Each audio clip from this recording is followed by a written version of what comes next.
Atomic Habits, by James Clear. Introduction. My story. On the final day of my sophomore year of high school, I was hit in the face with a baseball bat. As my classmate took a full swing, the bat slipped out of his hands and came flying toward me before striking me directly between the eyes. I have no memory of the moment of impact. The bat smashed into my face with such force that it crushed my nose into a distorted U shape. The collision sent the soft tissue of my brain slamming into the inside of my skull. Immediately, a wave of swelling surged throughout my head. In a fraction of a second, I had a broken nose, multiple skull fractures, and 2 shattered eye sockets. When I opened my eyes, I saw people staring at me and running over to help. I looked down and noticed spots of red on my clothes. One of my classmates took the shirt off his back and handed it to me. I used it to plug the stream of blood rushing from my broken nose. Shocked and confused, I was unaware of how seriously I had been injured. My teacher looped his arm around my shoulder and we began the long walk to the nurse's office, across the field, down the hill, and back into school. Random hands touched my sides, holding me upright. We took our time and walked slowly. Nobody realized that every minute mattered. When we arrived at the nurse's office, she asked me a series of questions. "What year is it?" 1998, I answered. "It was actually 2002. Who is the President of the United States?" "Bill Clinton," I said. The correct answer was George W. Bush. "What is your mom's name?" I stalled. 10 seconds passed. "Patty," I said casually, ignoring the fact that it had taken me 10 seconds to remember my own mother's name. That is the last question I remember. My body was unable to handle the rapid swelling in my brain and I lost consciousness before the ambulance arrived. Minutes later, I was carried out of school and taken to the local hospital. Shortly after arriving, my body began shutting down. I struggled with basic functions like swallowing and breathing. I had my first seizure of the day. Then I stopped breathing entirely.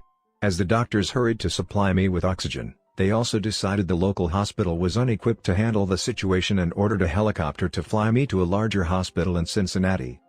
I was rolled out of the emergency room doors and toward the helipad across the street. The stretcher rattled on a bumpy sidewalk as one nurse pushed me along while another pumped each breath into me by hand. My mother, who had arrived at the hospital a few moments before, climbed into the helicopter beside me. I remained unconscious and unable to breathe on my own as she held my hand during the flight. While my mother rode with me in the helicopter, my father went home to check on my brother and sister and break the news to them. He choked back tears as he explained to my sister that he would miss her 8th grade graduation ceremony that night. After passing my siblings off to family and friends, he drove to Cincinnati to meet my mother. When my mom and I landed on the roof of the hospital, a team of nearly 20 doctors and nurses sprinted onto the helipad and wheeled me into the trauma unit. By this time, the swelling in my brain had become so severe that I was having repeated post-traumatic seizures. My broken bones needed to be fixed, but I was in no condition to undergo surgery. After yet another seizure, my third of the day, I was put into a medically induced coma and placed on a ventilator. My parents were no strangers to this hospital. 10 years earlier, they had entered the same building on the ground floor after my sister was diagnosed with leukemia at age 3. I was 5 at the time. My brother was just 6 months old. After 2.5 years of chemotherapy treatments, spinal taps, and bone marrow biopsies, my little sister finally walked out of the hospital happy, healthy, and cancer-free. And now, after 10 years of normal life, my parents found themselves back in the same place with a different child. As day faded into night, a series of machines kept me alive. My parents slept restlessly on a hospital mattress. One moment they would collapse from fatigue, the next they would be wide awake with worry. My mother would tell me later, "It was one of the worst nights I've ever had." My recovery. Mercifully, by the next morning my breathing had rebounded to the point where the doctors felt comfortable releasing me from the coma. When I finally regained consciousness, I discovered that I had lost my ability to smell. As a test, a nurse asked me to blow my nose and sniff an apple juice box. My sense of smell returned, but, to everyone's surprise, the act of blowing my nose forced air through the fractures in my eye socket and pushed my left eye outward. My eyeball bulged out of the socket, held precariously in place by my eyelid and the optic nerve attaching my eye to my brain. The ophthalmologist said my eye would gradually slide back into place as the air seeped out, but it was hard to tell how long this would take. I was scheduled for surgery 1 week later, which would allow me some additional time to heal. I looked like I had been on the wrong end of a boxing match, but I was cleared to leave the hospital. I returned home with a broken nose, half a dozen facial fractures, and a bulging left eye. The following months were hard. It felt like everything in my life was on pause. I had double vision for weeks, I literally couldn't see straight. It took more than a month, but my eyeball did eventually return to its normal location. Between the seizures and my vision problems, it was 8 months before I could drive a car again. At physical therapy, I practiced basic motor patterns like walking in a straight line. I was determined not to let my injury get me down, but there were more than a few moments when I felt depressed and overwhelmed. I became painfully aware of how far I had to go when I returned to the baseball field 1 year later. Baseball had always been a major part of my life. My dad had played minor league baseball for the St. Louis Cardinals, and I had a dream of playing professionally, too. After months of rehabilitation, what I wanted more than anything was to get back on the field. But my return to baseball was not smooth. When the season rolled around, I was the only junior to be cut from the varsity baseball team. I was sent down to play with the sophomores on junior varsity. I had been playing since age 4, and for someone who had spent so much time and effort on the sport, getting cut was humiliating. I vividly remember the day it happened. I sat in my car and cried as I flipped through the radio, desperately searching for a song that would make me feel better. After a year of self-doubt, I managed to make the varsity team as a senior, but I rarely made it on the field. In total, I played 11 innings of high school varsity baseball, barely more than a single game. Despite my lackluster high school career, I still believed I could become a great player. And I knew that if things were going to improve, I was the one responsible for making it happen. The turning point came 2 years after my injury, when I began college at Denison University. It was a new beginning, and it was the place where I would discover the surprising power of small habits for the first time. How I learned about habits. Attending Denison was one of the best decisions of my life. I earned a spot on the baseball team and, although I was at the bottom of the roster as a freshman, I was thrilled. Despite the chaos of my high school years, I had managed to become a college athlete. I wasn't going to be starting on the baseball team anytime soon, so I focused on getting my life in order.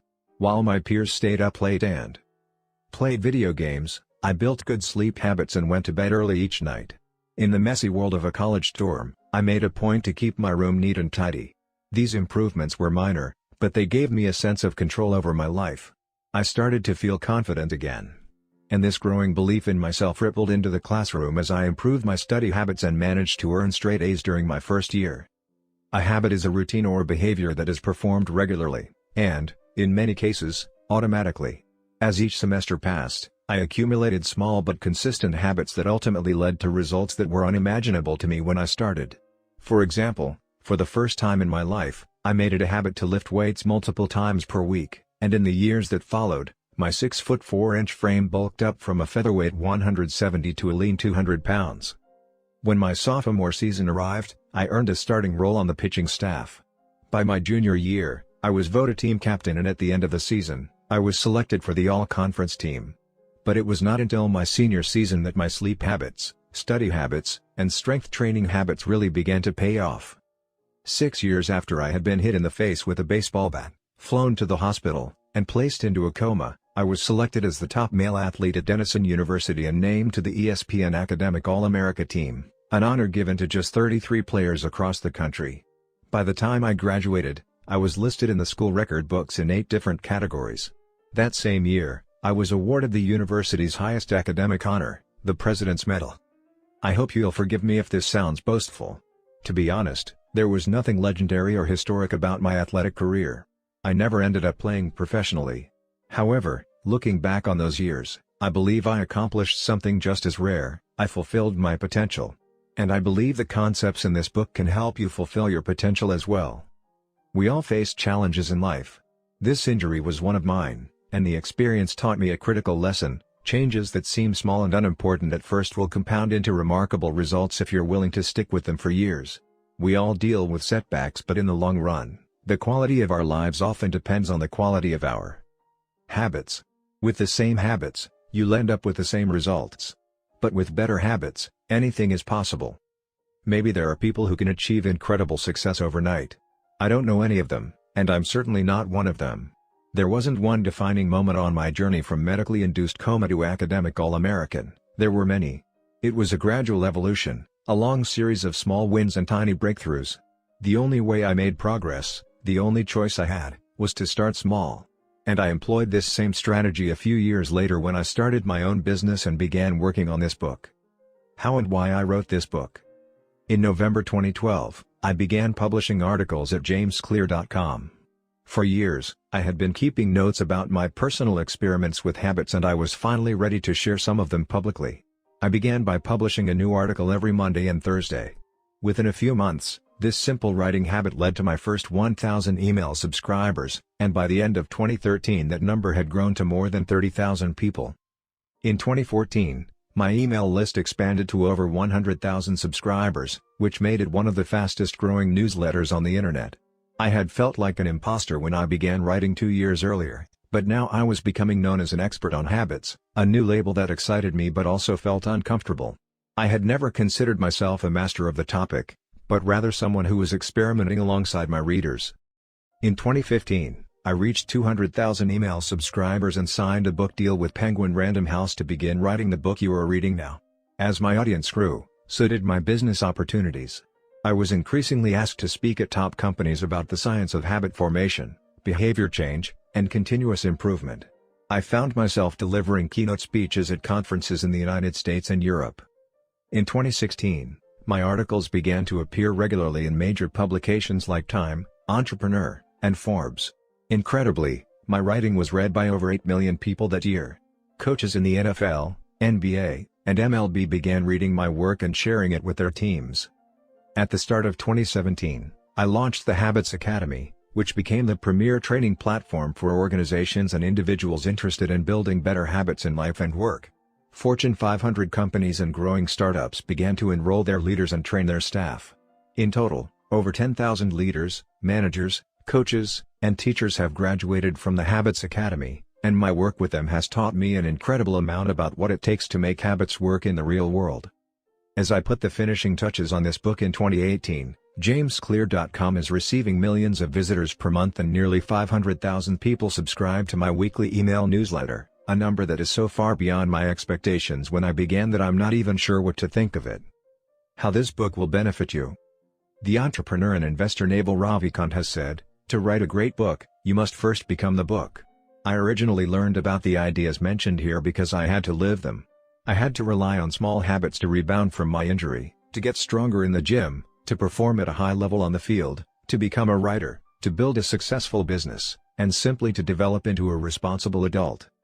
Small habits helped me fulfill my potential, and since you picked up this book, I'm guessing you'd like to fulfill yours as well. In the pages that follow, I will share a step-by-step plan for building better habits, not for days or weeks, but for a lifetime. While science supports everything I've written, this book is not an academic research paper, it's an operating manual. You'll find wisdom and practical advice front and center as I explain the science of how to create and change your habits in a way that is easy to understand and apply. The fields I draw on, biology, neuroscience, philosophy, psychology, and more, have been around for many years. What I offer you is a synthesis of the best ideas smart people figured out a long time ago as well as the most compelling discoveries scientists have made recently. My contribution, I hope, is to find the ideas that matter most and connect them in a way that is highly actionable. Anything wise in these pages you should credit to the many experts who preceded me. Anything foolish, assume it is my error. The backbone of this book is my 4-step model of habits: cue, craving, response, and reward, and the 4 laws of behavior change that evolve out of these steps. Readers with a psychology background may recognize some of these terms from operant conditioning, which was first proposed as stimulus, response, reward by B. F. Skinner in the 1930s and has been popularized more recently as cue, routine, reward and the power of habit by Charles Duhigg. Behavioral scientists like Skinner realized that if you offered the right reward or punishment, you could get people to act in a certain way. But while Skinner's model did an excellent job of explaining how external stimuli influenced our habits, it lacked a good explanation for how our thoughts, feelings, and beliefs impact our behavior. Internal states, our moods and emotions, matter, too. In recent decades, scientists have begun to determine the connection between our thoughts, feelings, and behavior. This research will also be covered in these pages. In total, the framework I offer is an integrated model of the cognitive and behavioral sciences. I believe it is one of the first models of human behavior to accurately account for both the influence of external stimuli and internal emotions on our habits. While some of the language may be familiar, I am confident that the details, and the applications of the 4 laws of behavior change, will offer a new way to think about your habits. Human behavior is always changing, situation to situation, moment to moment, second to second. But this book is about what doesn't change. It's about the fundamentals of human behavior. The lasting principles you can rely on year after year. The ideas you can build a business around, build a family around, build a life around. There is no one right way to create better habits, but this book describes the best way I know, an approach that will be effective regardless of where you start or what you're trying to change. The strategies I cover will be relevant to as human behavior is involved. This book will be your guide. The fundamentals. Why tiny changes make a big difference. 1. The surprising power of atomic habits. The fate of British cycling changed one day in 2003. The organization, which was the governing body for professional cycling in Great Britain, had recently hired Dave Brailsford as its new performance director. At the time, professional cyclists in Great Britain had endured nearly 100 years of mediocrity. Since 1908, British riders had won just a single gold medal at the Olympic Games, and they had fared even worse in cycling's biggest race, the Tour de France. In 110 years, no British cyclist had ever won the event.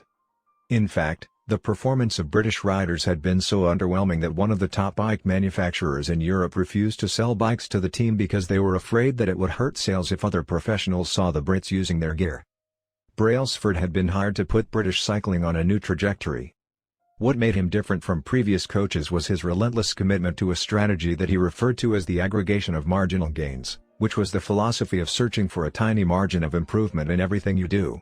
Brailsford said, the whole principle came from the idea that if you broke down everything you could think of that goes into riding a bike, and then improve it by 1%, you will get a significant increase when you put them all together. Brailsford and his coaches began by making small adjustments you might expect from a professional cycling team. They redesigned the bike seats to make them more comfortable and rubbed alcohol on the tires for a better grip. They asked riders to wear electrically heated overshorts to maintain ideal muscle temperature while riding and used biofeedback sensors to monitor how each athlete responded to a particular workout. The team tested various fabrics in a wind tunnel and had their outdoor riders switch to indoor racing suits, which proved to be lighter and more aerodynamic. But they didn't stop there. Brailsford and his team continued to find 1% improvements in overlooked and unexpected areas. They tested different types of massage gels to see which one led to the fastest muscle recovery. They hired a surgeon to teach each rider the best way to wash their hands to reduce the chances of catching a cold. They determined the type of pillow and mattress that led to the best night's sleep for each rider. They even painted the inside of the team truck white, which helped them spot little bits of dust that would normally slip by unnoticed but could degrade the performance of the finely tuned bikes. As these and hundreds of other small improvements accumulated, the results came faster than anyone could have imagined. Just 5 years after Brailsford took over, the British cycling team dominated the road and track cycling events at the 2008 Olympic Games in Beijing, where they won an astounding 60% of the gold medals available. 4 years later, when the Olympic Games came to London, the Brits raised the bar as they set 9 Olympic records and 7 world records. That same year, Bradley Wiggins became the first British cyclist to win the Tour de France. The next year, his teammate Chris Froome won the race, and he would go on to win again in 2015, 2016, and 2017, giving the British team 5 Tour de France victories in 6 years.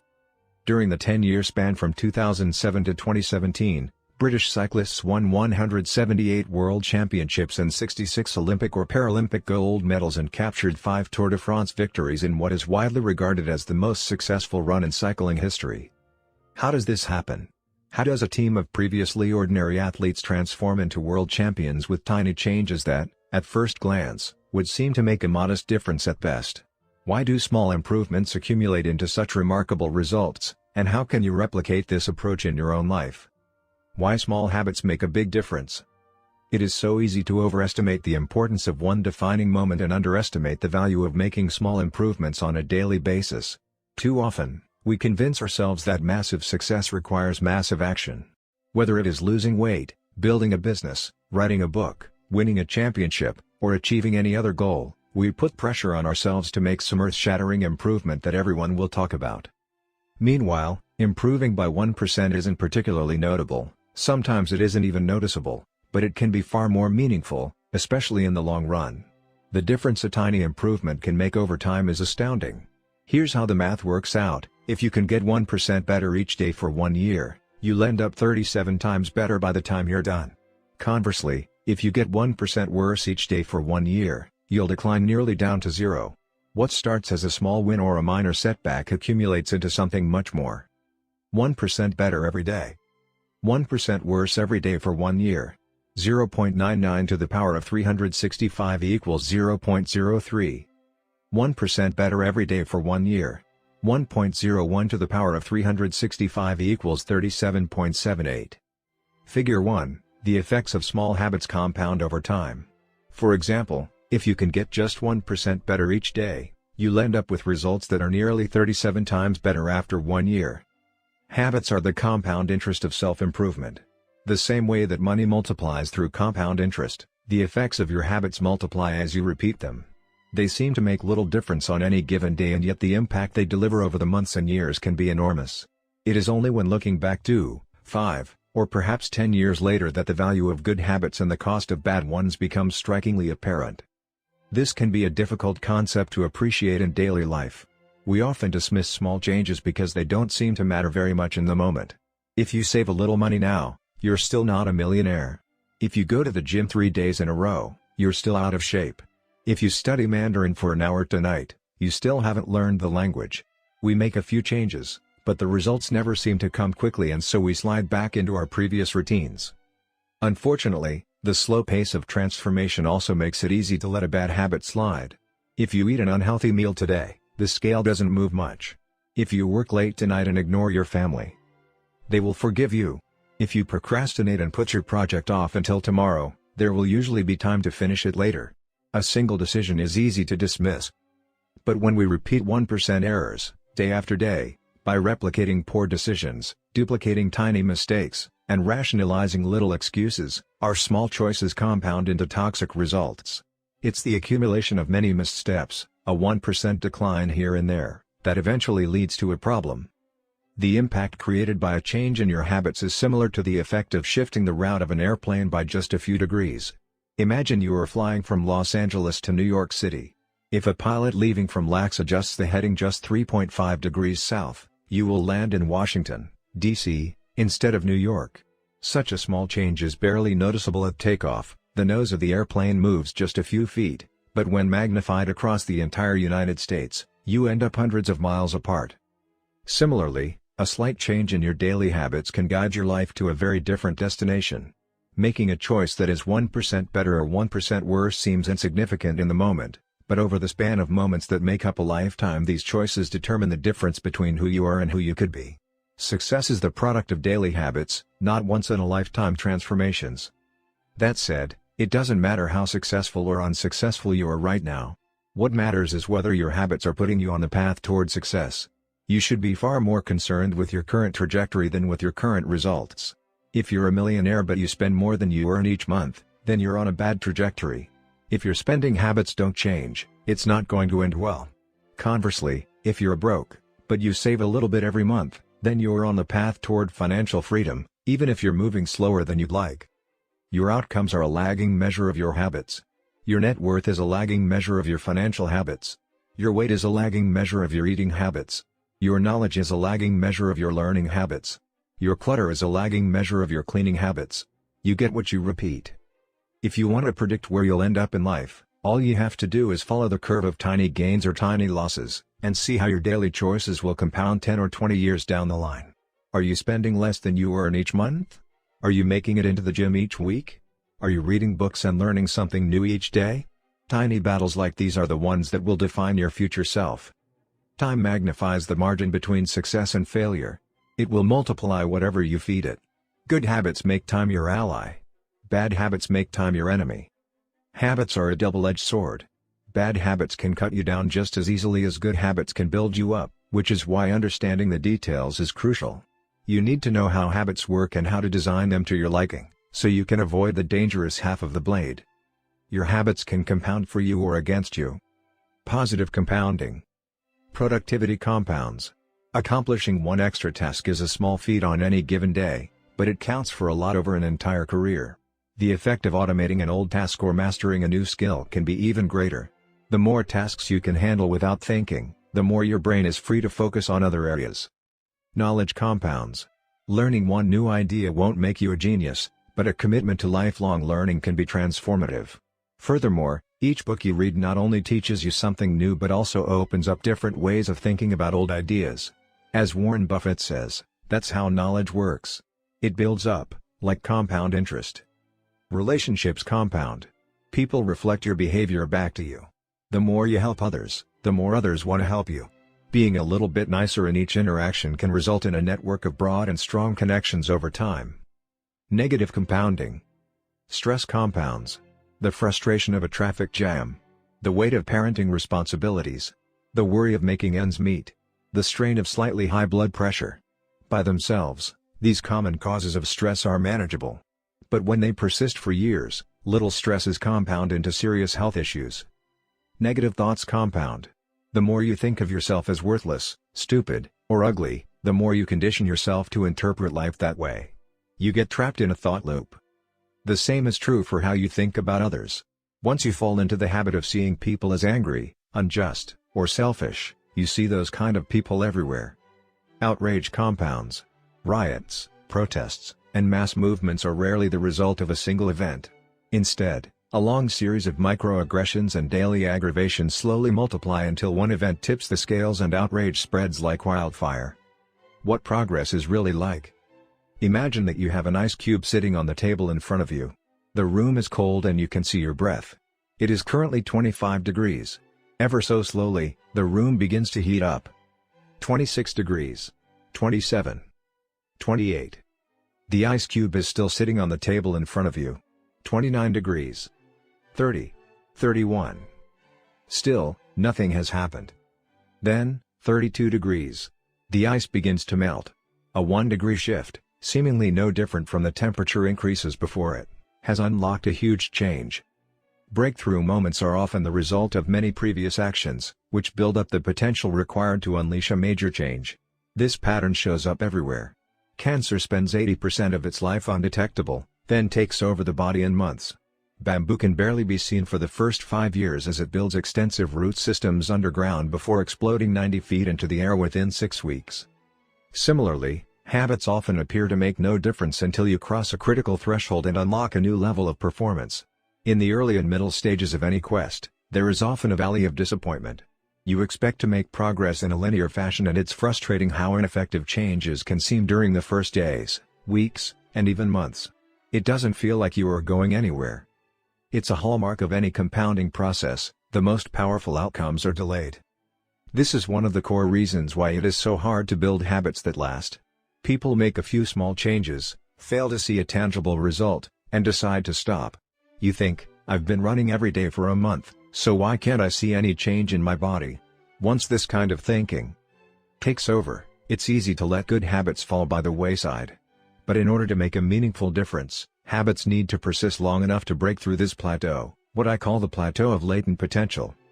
If you find yourself struggling to build a good habit or break a bad one, it is not because you have lost your ability to improve. It is often because you have not yet crossed the plateau of latent potential. Complaining about not achieving success despite working hard is like complaining about an ice cube not melting when you heated it from 25 to 31 degrees. Your work was not wasted, it is just being stored. All the action happens at 32 degrees. When you finally break through the plateau of latent potential, people will call it an overnight success. The outside world only sees the most dramatic event rather than all that preceded it. But you know that it's the work you did long ago, when it seemed that you weren't making any progress, that makes the jump today possible. It is the human equivalent of geological pressure. Two tectonic plates can grind against one another for millions of years, the tension slowly building all the while. Then, one day, they rub each other once again, in the same fashion they have for ages, but this time the tension is too great. An earthquake erupts.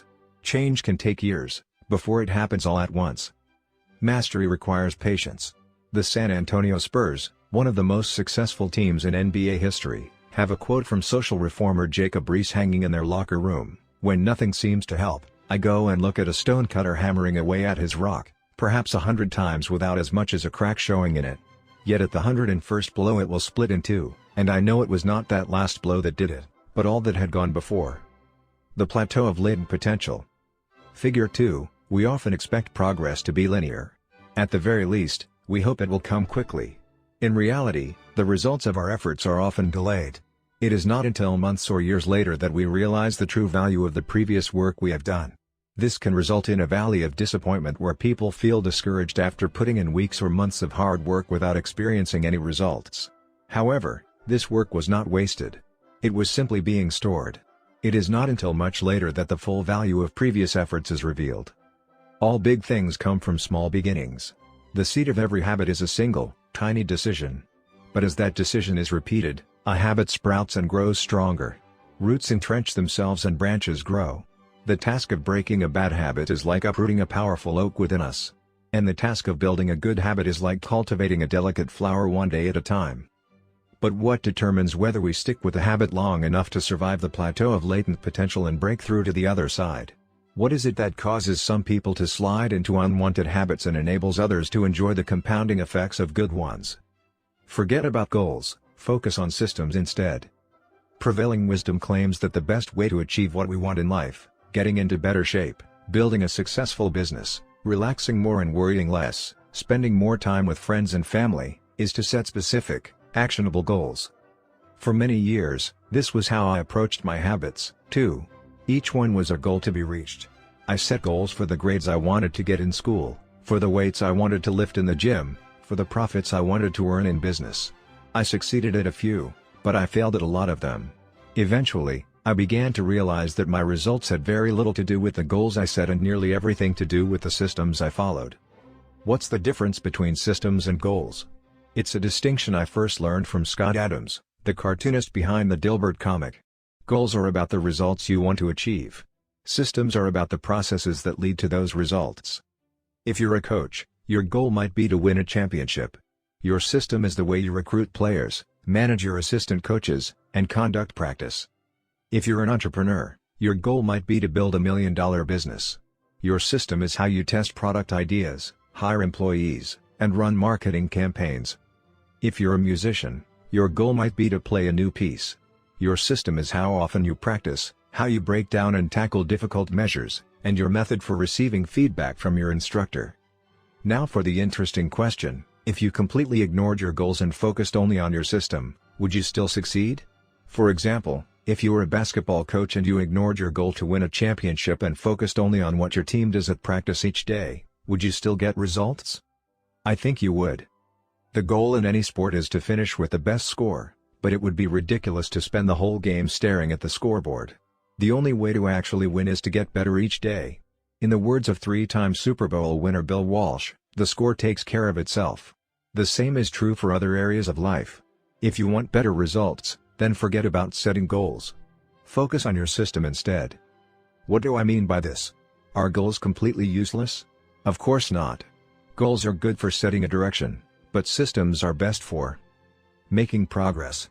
A handful of problems arise when you spend too much time thinking about your goals and not enough time designing your systems.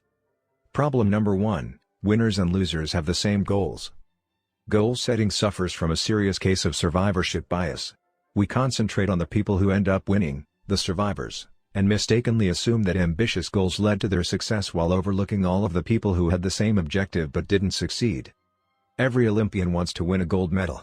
Every candidate wants to get the job. And if successful and unsuccessful people share the same goals, then the goal cannot be what differentiates the winners from the losers. It wasn't the goal of winning the Tour de France that propelled the British cyclists to the top of the sport. Presumably, they had wanted to win the race every year before, just like every other professional team. The goal had always been there.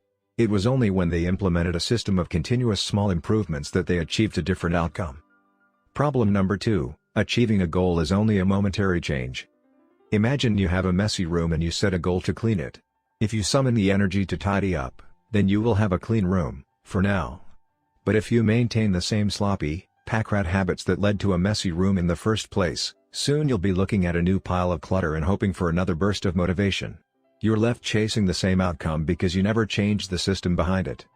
You treated a symptom without addressing the cause.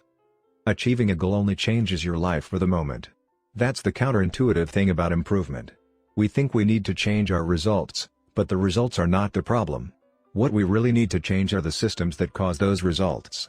When you solve problems at the results level, you only solve them temporarily. In order to improve for good, you need to solve problems at the systems level. Fix the inputs and the outputs will fix themselves. Problem number 3, goals restrict your happiness. The implicit assumption behind any goal is this: once I reach my goal, then I'll be happy. The problem with a goals-first mentality is that you're continually putting happiness off until the next milestone. I've slipped into this trap so many times I've lost count. For years, happiness was always something for my future self to enjoy. I promised myself that once I gained 20 pounds of muscle or after my business was featured in the New York Times, then I could finally relax. Furthermore, goals create an either-or conflict. Either you achieve your goal and are successful, or you fail and you are a disappointment. You mentally box yourself into a narrow version of happiness. This is misguided. It is unlikely that your actual path through life will match the exact journey you had in mind when you set out. It makes no sense to restrict your satisfaction to one scenario when there are many paths to success. A systems-first mentality provides the antidote. When you fall in love with the process rather than the product, you don't have to wait to give yourself permission to be happy. You can be satisfied anytime your system is running. And a system can be successful in many different forms, not just the one you first envision. Problem number 4, goals are at odds with long-term progress. Finally, a goal-oriented mindset can create a yo-yo effect. Many runners work hard for months, but as soon as they cross the finish line, they stop training. The race is no longer there to motivate them. When all of your hard work is focused on a particular goal, what is left to push you forward after you achieve it? This is why many people find themselves reverting to their old habits after accomplishing a goal. The purpose of setting goals is to win the game. The purpose of building systems is to continue playing the game. True long-term thinking is goalless thinking. It's not about any single accomplishment. It is about the cycle of endless refinement and continuous improvement. Ultimately, it is your commitment to the process that will determine your progress. A system of atomic habits. If you're having trouble changing your habits, the problem isn't you. The problem is your system. Bad habits repeat themselves again and again, not because you don't want to change, but because you have the wrong system for change. You do not rise to the level of your goals. You fall to the level of your systems. Focusing on the overall system, rather than a single goal, is one of the core themes of this book. It is also one of the deeper meanings behind the word atomic. By now, you've probably realized that an atomic habit refers to a tiny change, a marginal gain, a 1% improvement. But atomic habits are not just any old habits, however small. They are little habits that are part of a larger system. Just as atoms are the building blocks of molecules, atomic habits are the building blocks of remarkable results. Habits are like the atoms of our lives. Each one is a fundamental unit that contributes to your overall improvement. At first, these tiny routines seem insignificant, but soon they build on each other and fuel bigger wins that multiply to a degree that far outweighs the cost of their initial investment. They are both small and mighty. This is the meaning of the phrase atomic habits, a regular practice or routine that is not only small and easy to do, but also the source of incredible power, a component of the system of compound growth. Chapter Summary. Habits are the compound interest of self-improvement. Getting 1% better every day counts for a lot in the long run. Habits are a double-edged sword. They can work for you or against you, which is why understanding the details is essential. Small changes often appear to make no difference until you cross a critical threshold. The most powerful outcomes of any compounding process are delayed. You need to be patient. An atomic habit is a little habit that is part of a larger system. Just as atoms are the building blocks of molecules, atomic habits are the building blocks of remarkable results. If you want better results, then forget about setting goals. Focus on your system instead. You do not rise to the level of your goals. You fall to the level of your systems. 2. How your habits shape your identity, and vice versa. Why is it so easy to repeat bad habits and so hard to form good ones? Few things can have a more powerful impact on your life than improving your daily habits. And yet it is likely that this time next year you'll be doing the same thing rather than something better. It often feels difficult to keep good habits going for more than a few days, even with sincere effort and the occasional burst of motivation. Habits like exercise, meditation, journaling, and cooking are reasonable for a day or two and then become a hassle. However, Once your habits are established, they seem to stick around forever, especially the unwanted ones. Despite our best intentions, unhealthy habits like eating junk food, watching too much television, procrastinating, and smoking can feel impossible to break. Changing our habits is challenging for two reasons: 1, we try to change the wrong thing, and 2, we try to change our habits in the wrong way. In this chapter, I'll address the first point. In the chapters that follow, I'll answer the second. Our first mistake is that we try to change the wrong thing. To understand what I mean, consider that there are 3 levels at which change can occur. You can imagine them like the layers of an onion. 3 layers of behavior change. Figure 3, there are 3 layers of behavior change: a change in your outcomes, a change in your processes, or a change in your identity. The first layer is changing your outcomes. This level is concerned with changing your results: losing weight, publishing a book, winning a championship. Most of the goals you set are associated with this level of change. The second layer is changing your process. This level is concerned with changing your habits and systems, implementing a new routine at the gym, decluttering your desk for better workflow, developing a meditation practice. Most of the habits you build are associated with this level. The third and deepest layer is changing your identity. This level is concerned with changing your beliefs, your worldview, your self-image, your judgments about yourself and others. Most of the beliefs, assumptions, and biases you hold are associated with this level. Outcomes are about what you get. Processes are about what you do. Identity is about what you believe. When it comes to building habits that last, when it comes to building a system of 1% improvements, the problem is not that one level is better or worse than another.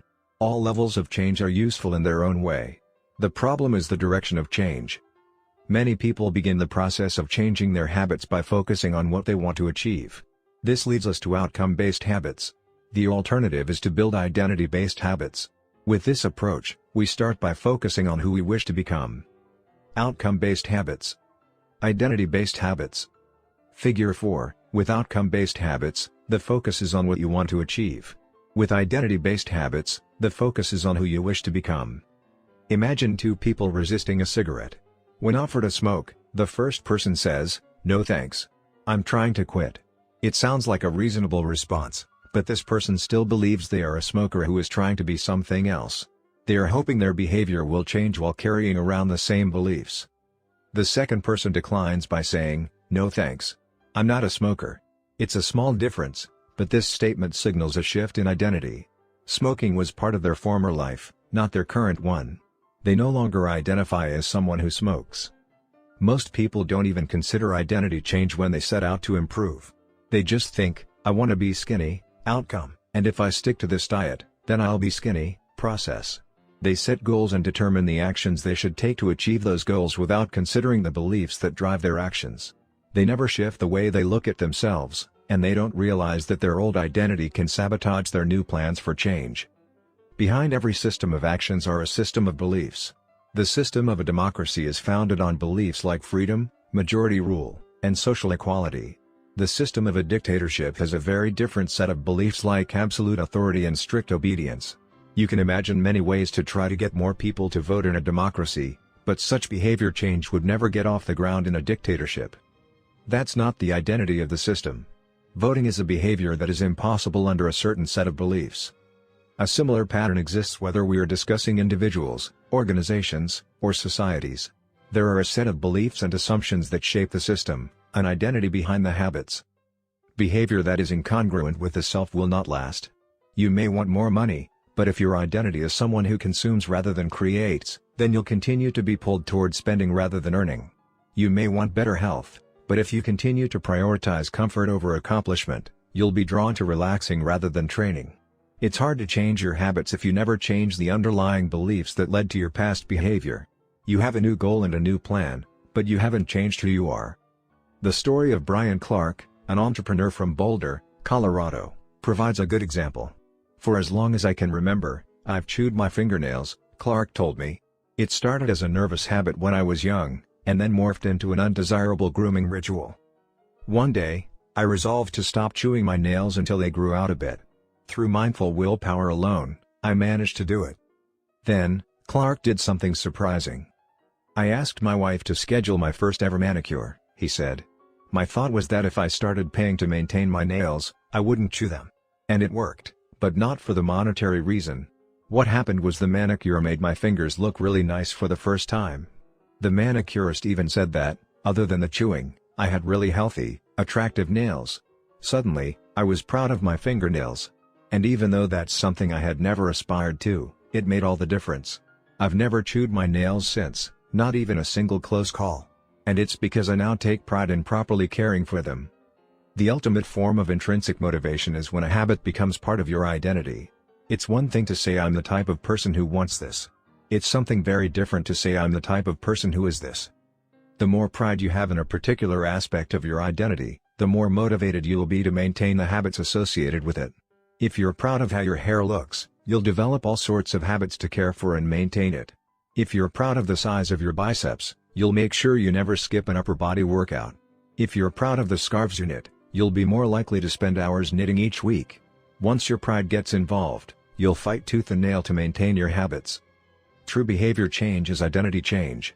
You might start a habit because of motivation, but the only reason you'll stick with one is that it becomes part of your identity. Anyone can convince themselves to visit the gym or eat healthy once or twice, but if you don't shift the belief behind the behavior, then it is hard to stick with long-term changes. Improvements are only temporary until they become part of who you are. The goal is not to read a book, the goal is to become a reader. The goal is not to run a marathon, the goal is to become a runner. The goal is not to learn an instrument, the goal is to become a musician. Your behaviors are usually a reflection of your identity. What you do is an indication of the type of person you believe that you are, either consciously or non-consciously. Research has shown that once a person believes in a particular aspect of their identity, they are more likely to act in alignment with that belief. For example, people who identified as being a voter were more likely to vote than those who simply claimed voting was an action they wanted to perform. Similarly, the person who incorporates exercise into their identity doesn't have to convince themselves to train. Doing the right thing is easy. After all, when your behavior and your identity are fully aligned, you are no longer pursuing behavior change. You are simply acting like the type of person you already believe yourself to be. Like all aspects of habit formation, this, too, is a double-edged sword. When working for you, identity change can be a powerful force for self-improvement. When working against you, though, identity change can be a curse. Once you have adopted an identity, it can be easy to let your allegiance to it impact your ability to change. Many people walk through life in a cognitive slumber, blindly following the norms attached to their identity. I'm terrible with directions. I'm not a morning person. I'm bad at remembering people's names. I'm always late. I'm not good with technology. I'm horrible at math. And 1,000 other variations. When you have repeated a story to yourself for years, it is easy to slide into these mental grooves and accept them as a fact. In time, you begin to resist certain actions because that's not who I am. There is internal pressure to maintain your self-image and behave in a way that is consistent with your beliefs. You find whatever way you can to avoid contradicting yourself. The more deeply a thought or action is tied to your identity, the more difficult it is to change it. It can feel comfortable to believe what your culture believes, group identity, or to do what upholds your self-image, personal identity, even if it's wrong.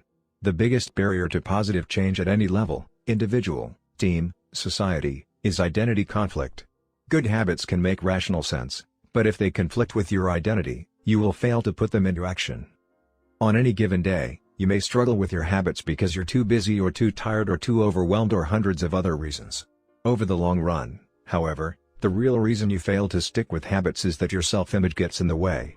This is why you can get too attached to one version of your identity. Progress requires unlearning. Becoming the best version of yourself requires you to continuously edit your beliefs, and to upgrade and expand your identity. This brings us to an important question: if your beliefs and worldview play such an important role in your behavior, where do they come from in the first place? How, exactly, is your identity formed? And how can you emphasize new aspects of your identity that serve you and gradually erase the pieces that hinder you? The two-step process to changing your identity. Your identity emerges out of your habits. You are not born with preset beliefs. Every belief, including those about yourself, is learned and conditioned through experience. More precisely, your habits are how you embody your identity. When you make your bed each day, you embody the identity of an organized person. When you write each day, you embody the identity of a creative person. When you train each day, you embody the identity of an athletic person. The more you repeat a behavior, the more you reinforce the identity associated with that behavior. In fact, the word identity was originally derived from the Latin words essentitas, which means being, and identidem, which means repeatedly. Your identity is literally your repeated beingness. Whatever your identity is right now, you only believe it because you have proof of it. If you go to church every Sunday for 20 years, you have evidence that you are religious. If you study biology for 1 hour every night, you have evidence that you are studious. If you go to the gym even when it's snowing, you have evidence that you are committed to fitness. The more evidence you have for a belief, the more strongly you will believe it. For most of my early life, I didn't consider myself a writer. If you were to ask any of my high school teachers or college professors, they would tell you I was an average writer at best, certainly not a standout. When I began my writing career, I published a new article every Monday and Thursday for the first few years. As the evidence grew, so did my identity as a writer. I didn't start out as a writer. I became one through my habits. Of course, your habits are not the only actions that influence your identity, but by virtue of their frequency they are usually the most important ones. Each experience in life modifies your self-image, but it's unlikely you would consider yourself a soccer player because you kicked a ball once or an artist because you scribbled a picture. As you repeat these actions, however, the evidence accumulates and your self-image begins to change. The effect of one-off experiences tends to fade away while the effect of habits gets reinforced with time, which means your habits contribute most of the evidence that shapes your identity. In this way, the process of building habits is actually the process of becoming yourself. This is a gradual evolution. We do not change by snapping our fingers and deciding to be someone entirely new. We change bit by bit, day by day, habit by habit. We are continually undergoing microevolutions of the self. Each habit is like a suggestion. Hey, maybe this is who I am. If you finish a book, then perhaps you are the type of person who likes reading. If you go to the gym, then perhaps you are the type of person who likes exercise. If you practice playing the guitar, perhaps you are the type of person who likes music. Every action you take is a vote for the type of person you wish to become. No single instance will transform your beliefs, but as the votes build up, so does the evidence of your new identity. This is one reason why meaningful change does not require radical change. Small habits can make a meaningful difference by providing evidence of a new identity. And if a change is meaningful, it actually is big. That's the paradox of making small improvements. Putting this all together, you can see that habits are the path to changing your identity. The most practical way to change who you are is to change what you do. Each time you write a page, you are a writer. Each time you practice the violin, you are a musician. Each time you start a workout, you are an athlete. Each time you encourage your employees, you are a leader. Each habit not only gets results but also teaches you something far more important, to trust yourself. You start to believe you can actually accomplish these things. When the votes mount up and the evidence begins to change, the story you tell yourself begins to change as well. Of course, it works the opposite way, too. Every time you choose to perform a bad habit, it's a vote for that identity. The good news is that you don't need to be perfect. In any election, there are going to be votes for both sides. You don't need a unanimous vote to win an election, you just need a majority. It doesn't matter if you cast a few votes for a bad behavior or an unproductive habit. Your goal is simply to win the majority of the time. New identities require new evidence. If you keep casting the same votes you've always cast, you're going to get the same results you've always had. If nothing changes, nothing is going to change. It is a simple two-step process. 1. Decide the type of person you want to be. 2. Prove it to yourself with small wins. First, decide who you want to be. This holds at any level, as an individual, as a team, as a community, as a nation. What do you want to stand for? What are your principles and values? Who do you wish to become?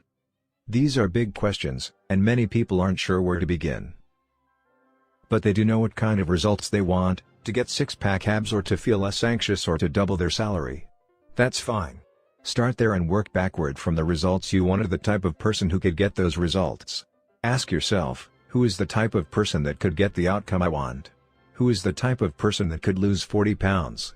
Who is the type of person that could learn a new language? Who is the type of person that could run a successful startup? For example, who is the type of person who could write a book? It's probably someone who is consistent and reliable. Now your focus shifts from writing a book, outcome-based, to being the type of person who is consistent and reliable, identity-based. This process can lead to beliefs like, I'm the kind of teacher who stands up for her students. I'm the kind of doctor who gives each patient the time and empathy they need. I'm the kind of manager who advocates for her employees. Once you have a handle on the type of person you want to be, you can begin taking small steps to reinforce your desired identity. I have a friend who lost over 100 pounds by asking herself, "What would a healthy person do?" All day long, she would use this question as a guide. Would a healthy person walk or take a cab? Would a healthy person order a burrito or a salad? She figured if she acted like a healthy person long enough, eventually she would become that person. She was right. The concept of identity-based habits is our first introduction to another key theme in this book: feedback loops. Your habits shape your identity, and your identity shapes your habits. It's a two-way street. The formation of all habits is a feedback loop, a concept we will explore in depth in the next chapter, but it's important to let your values, principles, and identity drive the loop rather than your results. The focus should always be on becoming that type of person, not getting a particular outcome. The real reason habits matter. Identity change is the North Star of habit change. The remainder of this book will provide you with step-by-step instructions on how to build better habits in yourself, your family, your team, your company, and anywhere else you wish. But the true question is, are you becoming the type of person you want to become?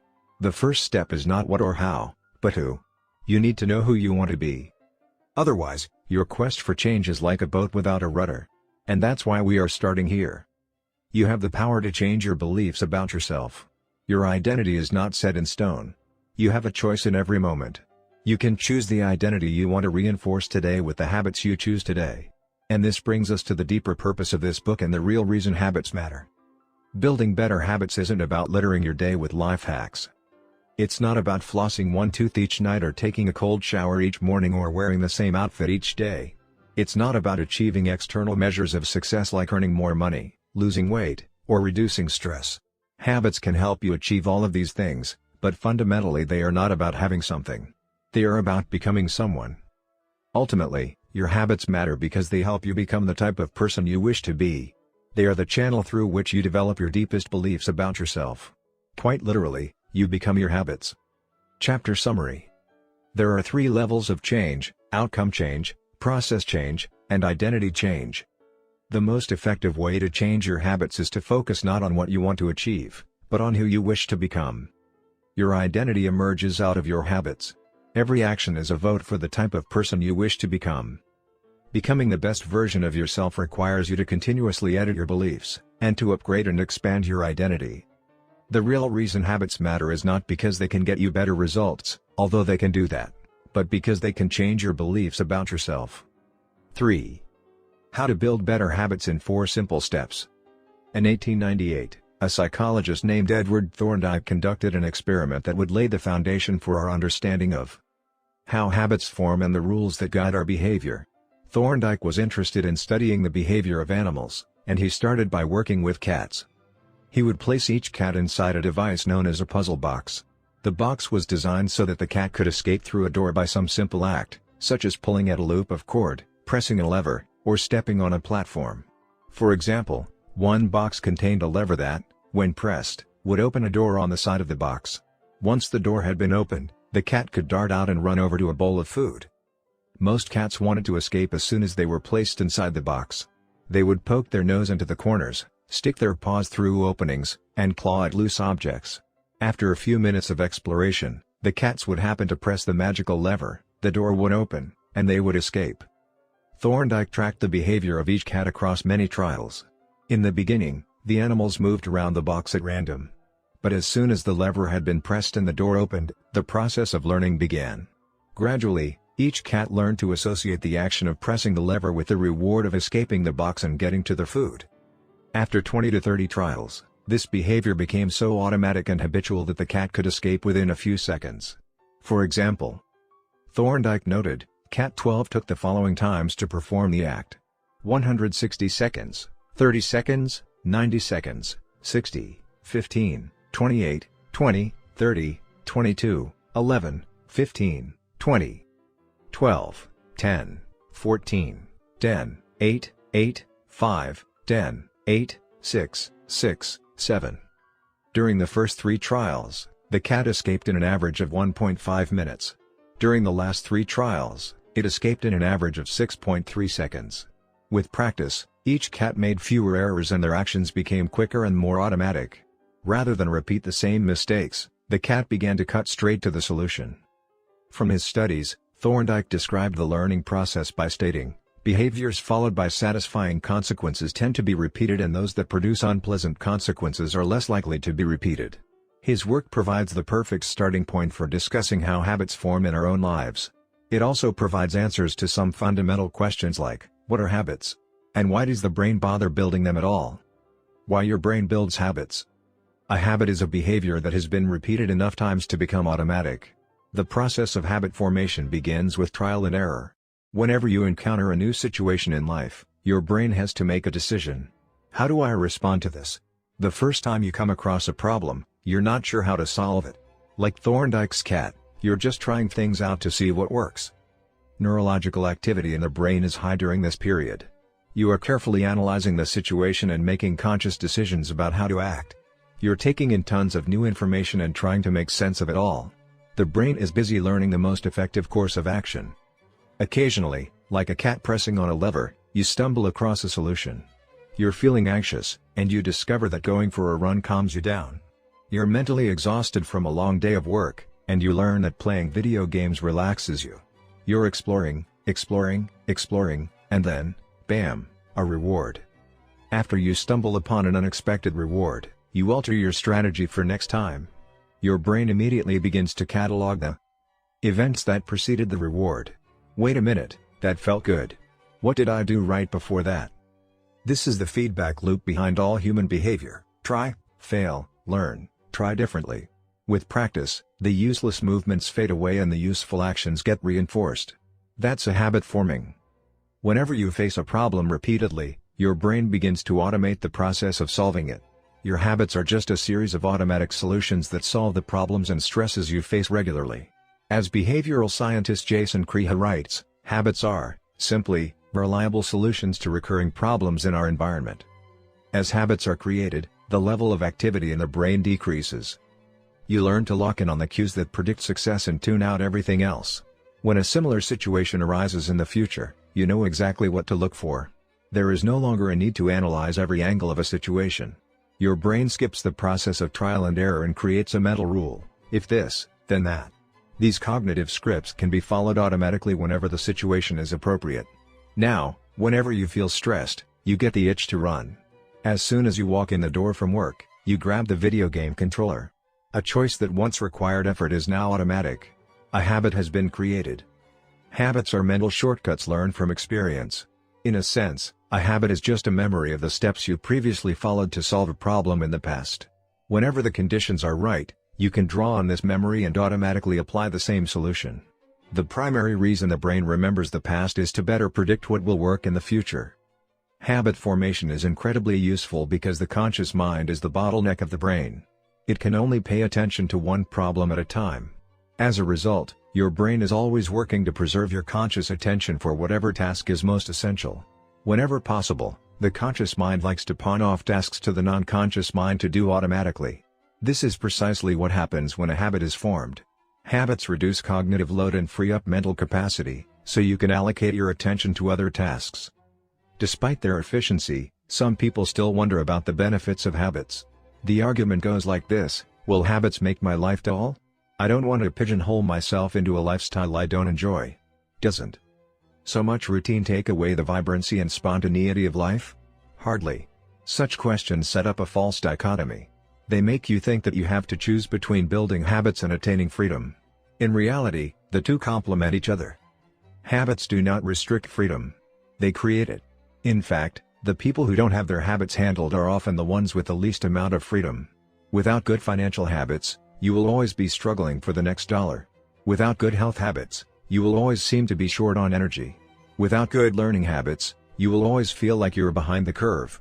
If you're always being forced to make decisions about simple tasks, when should I work out, where do I go to write, when do I pay the bills, then you have less time for freedom. It's only by making the fundamentals of life easier that you can create the mental space needed for free thinking and creativity. Conversely, when you have your habits dialed in and the basics of life are handled and done, your mind is free to focus on new challenges and master the next set of problems.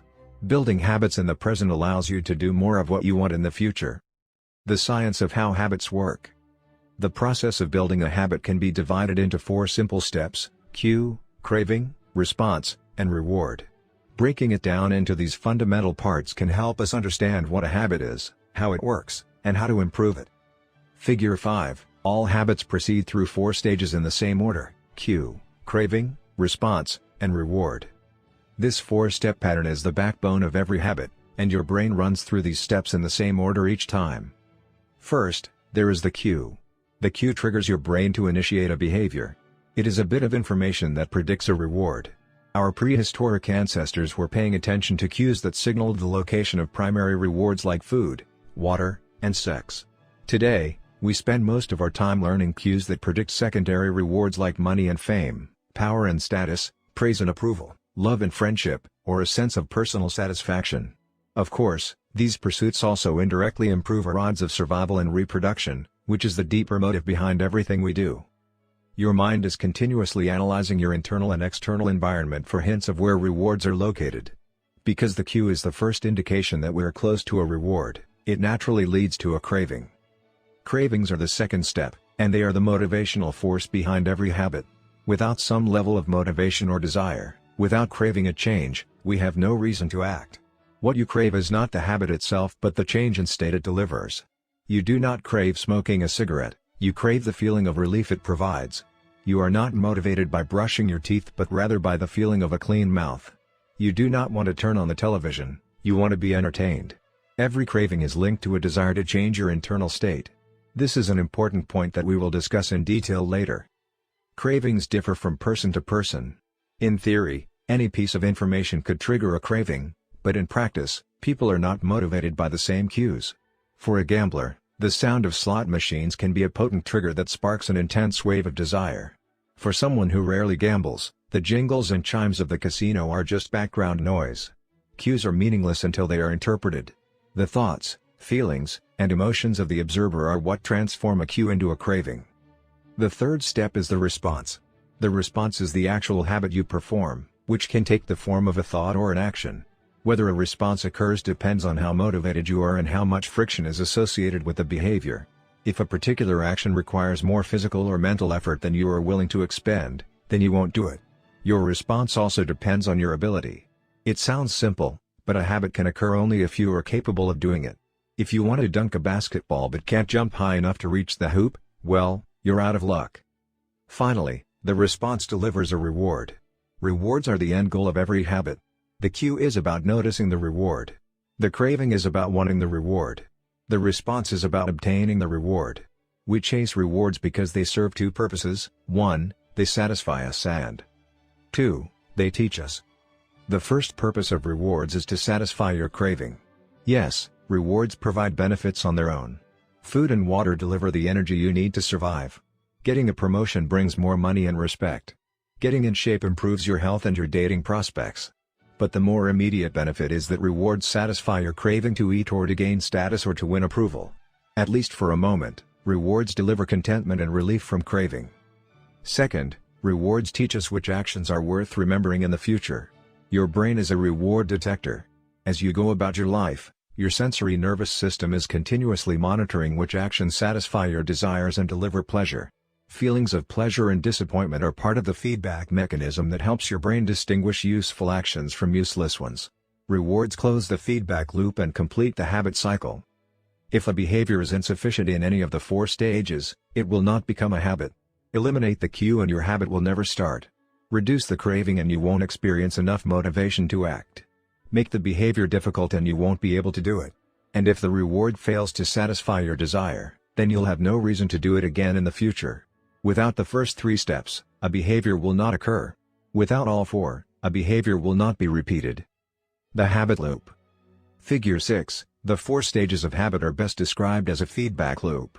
They form an endless cycle that is running every moment you are alive. This habit loop is continually scanning the environment, predicting what will happen next, trying out different responses, and learning from the results. In summary, the cue triggers a craving, which motivates a response, which provides a reward, which satisfies the craving and, ultimately, becomes associated with the cue. Together, These 4 steps form a neurological feedback loop: cue, craving, response, reward, cue, craving, response, reward, that ultimately allows you to create automatic habits. This cycle is known as the habit loop. This 4-step process is not something that happens occasionally, but rather it is an endless feedback loop that is running and active during every moment you are alive, even now. The brain is continually scanning the environment, predicting what will happen next, trying out different responses, and learning from the results.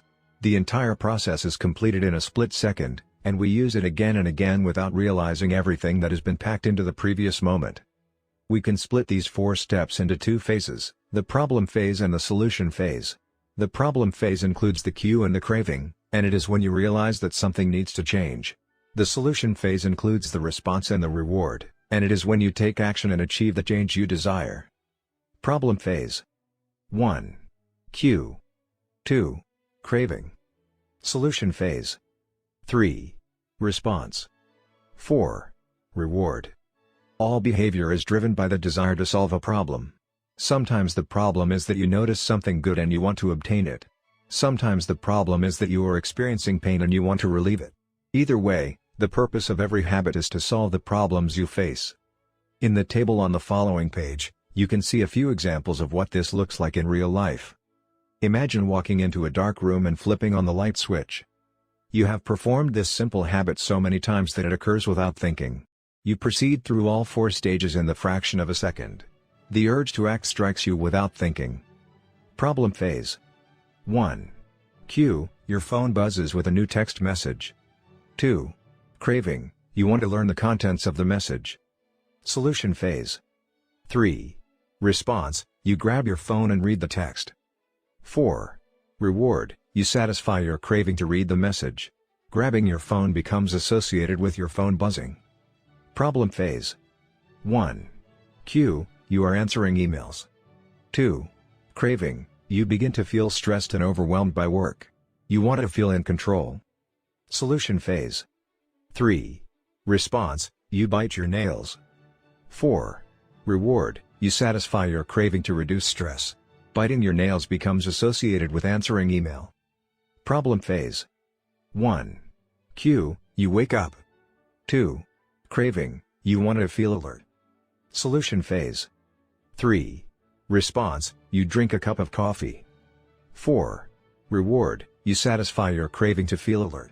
Drinking coffee becomes associated with waking up. Problem phase. 1. Cue, you smell a donut shop as you walk down the street near your office. 2. Craving, you begin to crave a donut. Solution phase.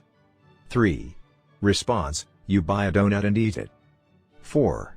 Reward, you satisfy your craving to eat a donut. Buying a donut becomes associated with walking down the street near your office. Problem phase. 1. Cue, you hit a stumbling block on a project at work. 2. Craving, you feel stuck and want to relieve your frustration. Solution phase. 3. Response, you pull out your phone and check social media. 4. Reward, you satisfy your craving to feel relieved. Checking social media becomes associated with feeling stalled at work. Problem phase. 1. Cue, you walk into a dark room. 2. Craving, you want to be able to see. Solution phase. 3. Response, you flip the light switch. 4. Reward, you satisfy your craving to see. Turning on the light switch becomes associated with being in a dark room. By the time we become adults, we rarely notice the habits that are running our lives. Most of us never give a second thought to the fact that we tie the same shoe first each morning, or unplug the toaster after each use, or always change into comfortable clothes after getting home from work. After decades of mental programming, we automatically slip into these patterns of thinking and acting. The 4 laws of behavior change. In the following chapters, we will see time and again how the 4 stages of cue, craving, response, and reward influence nearly everything we do each day. But before we do that, we need to transform these 4 steps into a practical framework that we can use to design good habits and eliminate bad ones. I refer to this framework as the 4 laws of behavior change, and it provides a simple set of rules for creating good habits and breaking bad ones. You can think of each law as a lever that influences human behavior. When the levers are in the right positions, creating good habits is effortless. When they are in the wrong positions, it is nearly impossible. How to create a good habit. The first law, Q, make it obvious. The second law, craving, make it attractive. The third law, response, make it easy. The fourth law, reward, make it satisfying. We can invert these laws to learn how to break a bad habit. How to break a bad habit. Inversion of the first law, Q, make it invisible. Inversion of the second law, craving, make it unattractive. Inversion of the third law, response, make it difficult. Inversion of the fourth law, reward, make it unsatisfying. It would be irresponsible for me to claim that these 4 laws are an exhaustive framework for changing any human behavior, but I think they're close. As you will soon see, the 4 laws of behavior change apply to nearly every field, from sports to politics, art to medicine, comedy to management. These laws can be used no matter what challenge you are facing. There is no need for completely different strategies for each habit. Whenever you want to change your behavior, you can simply ask yourself: 1. How can I make it obvious? 2. How can I make it attractive? 3. How can I make it easy? 4. How can I make it satisfying? If you have ever wondered, why don't I do what I say I'm going to do? Why don't I lose the weight or stop smoking or save for retirement or start that side business? Why do I say something is important but never seem to make time for it? The answers to those questions can be found somewhere in these 4 laws. The key to creating good habits and breaking bad ones is to understand these fundamental laws and how to alter them to your specifications. Every goal is doomed to fail if it goes against the grain of human nature. Your habits are shaped by the systems in your life. In the chapters that follow, we will discuss these laws one by one and show how you can use them to create a system in which good habits emerge naturally and bad habits wither away. Chapter Summary. A habit is a behavior that has been repeated enough times to become automatic. The ultimate purpose of habits is to solve the problems of life with as little energy and effort as possible. Any habit can be broken down into a feedback loop that involves 4 steps: cue, craving, response, and reward. The 4 laws of behavior change are a simple set of rules we can use to build better habits. There are: 1. Make it obvious, 2. Make it attractive, 3. Make it easy, and 4. Make it satisfying. The first law. Make it obvious. 4. The man who didn't look right. The psychologist Gary Klein once told me a story about a woman who attended a family gathering. She had spent years working as a paramedic and, upon arriving at the event, took one look at her father-in-law and got very concerned. "I don't like the way you look," she said. Her father-in-law, who was feeling perfectly fine, jokingly replied, "Well, I don't like your looks, either." "No," she insisted. "You need to go to the hospital now."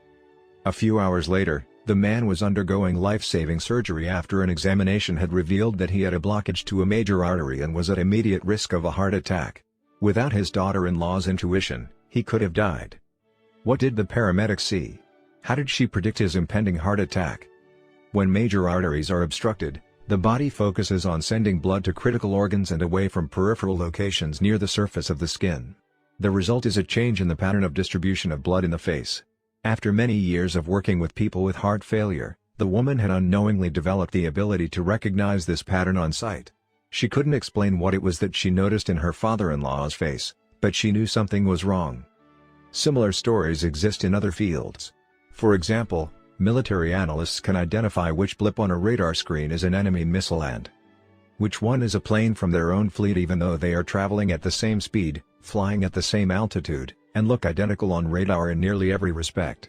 During the Gulf War, Lieutenant Commander Michael Riley saved an entire battleship when he ordered a missile shot down, despite the fact that it looked exactly like the battleship's own planes on radar. He made the right call, but even his superior officers couldn't explain how he did it. Museum curators have been known to discern the difference between an authentic piece of art and an expertly produced counterfeit, even though they can't tell you precisely which details tipped them off. Experienced radiologists can look at a brain scan and predict the area where a stroke will develop before any obvious signs are visible to the untrained eye. I've even heard of hairdressers noticing whether a client is pregnant based only on the feel of her hair. The human brain is a prediction machine. It is continuously taking in your surroundings and analyzing the information it comes across. Whenever you experience something repeatedly, like a paramedic seeing the face of a heart attack patient or a military analyst seeing a missile on a radar screen, your brain begins noticing what is important, sorting through the details and highlighting the relevant cues, and cataloging that information for future use. With enough practice, you can pick up on the cues that predict certain outcomes without consciously thinking about it. Automatically, your brain encodes the lessons learned through experience. We can't always explain what it is we are learning, but learning is happening all along the way, and your ability to notice the relevant cues in a given situation is the foundation for every habit you have. We underestimate how much our brains and bodies can do without thinking. You do not tell your hair to grow, your heart to pump, your lungs to breathe, or your stomach to digest. And yet your body handles all this and more on autopilot. You are much more than your conscious self. Consider hunger. How do you know when you're hungry? You don't necessarily have to see a cookie on the counter to realize that it is time to eat. Appetite and hunger are governed non-consciously. Your body has a variety of feedback loops that gradually alert you when it is time to eat again and that track what is going on around you and within you. Cravings can arise thanks to hormones and chemicals circulating through your body. Suddenly, you're hungry even though you're not quite sure what tipped you off. This is one of the most surprising insights about our habits. You don't need to be aware of the cue for a habit to begin. You can notice an opportunity and take action without dedicating conscious attention to it. This is what makes habits useful. It's also what makes them dangerous. As habits form, your actions come under the direction of your automatic and non-conscious mind. You fall into old patterns before you realize what's happening. Unless someone points it out, you may not notice that you cover your mouth with your hand whenever you laugh, that you apologize before asking a question, or that you have a habit of finishing other people's sentences. And the more you repeat these patterns, the less likely you become to question what you're doing and why you're doing it. I once heard of a retail clerk who was instructed to cut up empty gift cards after customers had used up the balance on the card. One day, the clerk cashed out a few customers in a row who purchased with gift cards. When the next person walked up, the clerk swiped the customer's actual credit card, picked up the scissors, and then cut it in half, entirely on autopilot, before looking up at the stunned customer and realizing what had just happened. Another woman I came across in my research was a former preschool teacher who had switched to a corporate job. Even though she was now working with adults, her old habits would kick in and she kept asking co-workers if they had washed their hands after going to the bathroom. I also found the story of a man who had spent years working as a lifeguard and would occasionally yell "walk" whenever he saw a child running. Over time, the cues that spark our habits become so common that they are essentially invisible: the treats on the kitchen counter, the remote control next to the couch, the phone in our pocket.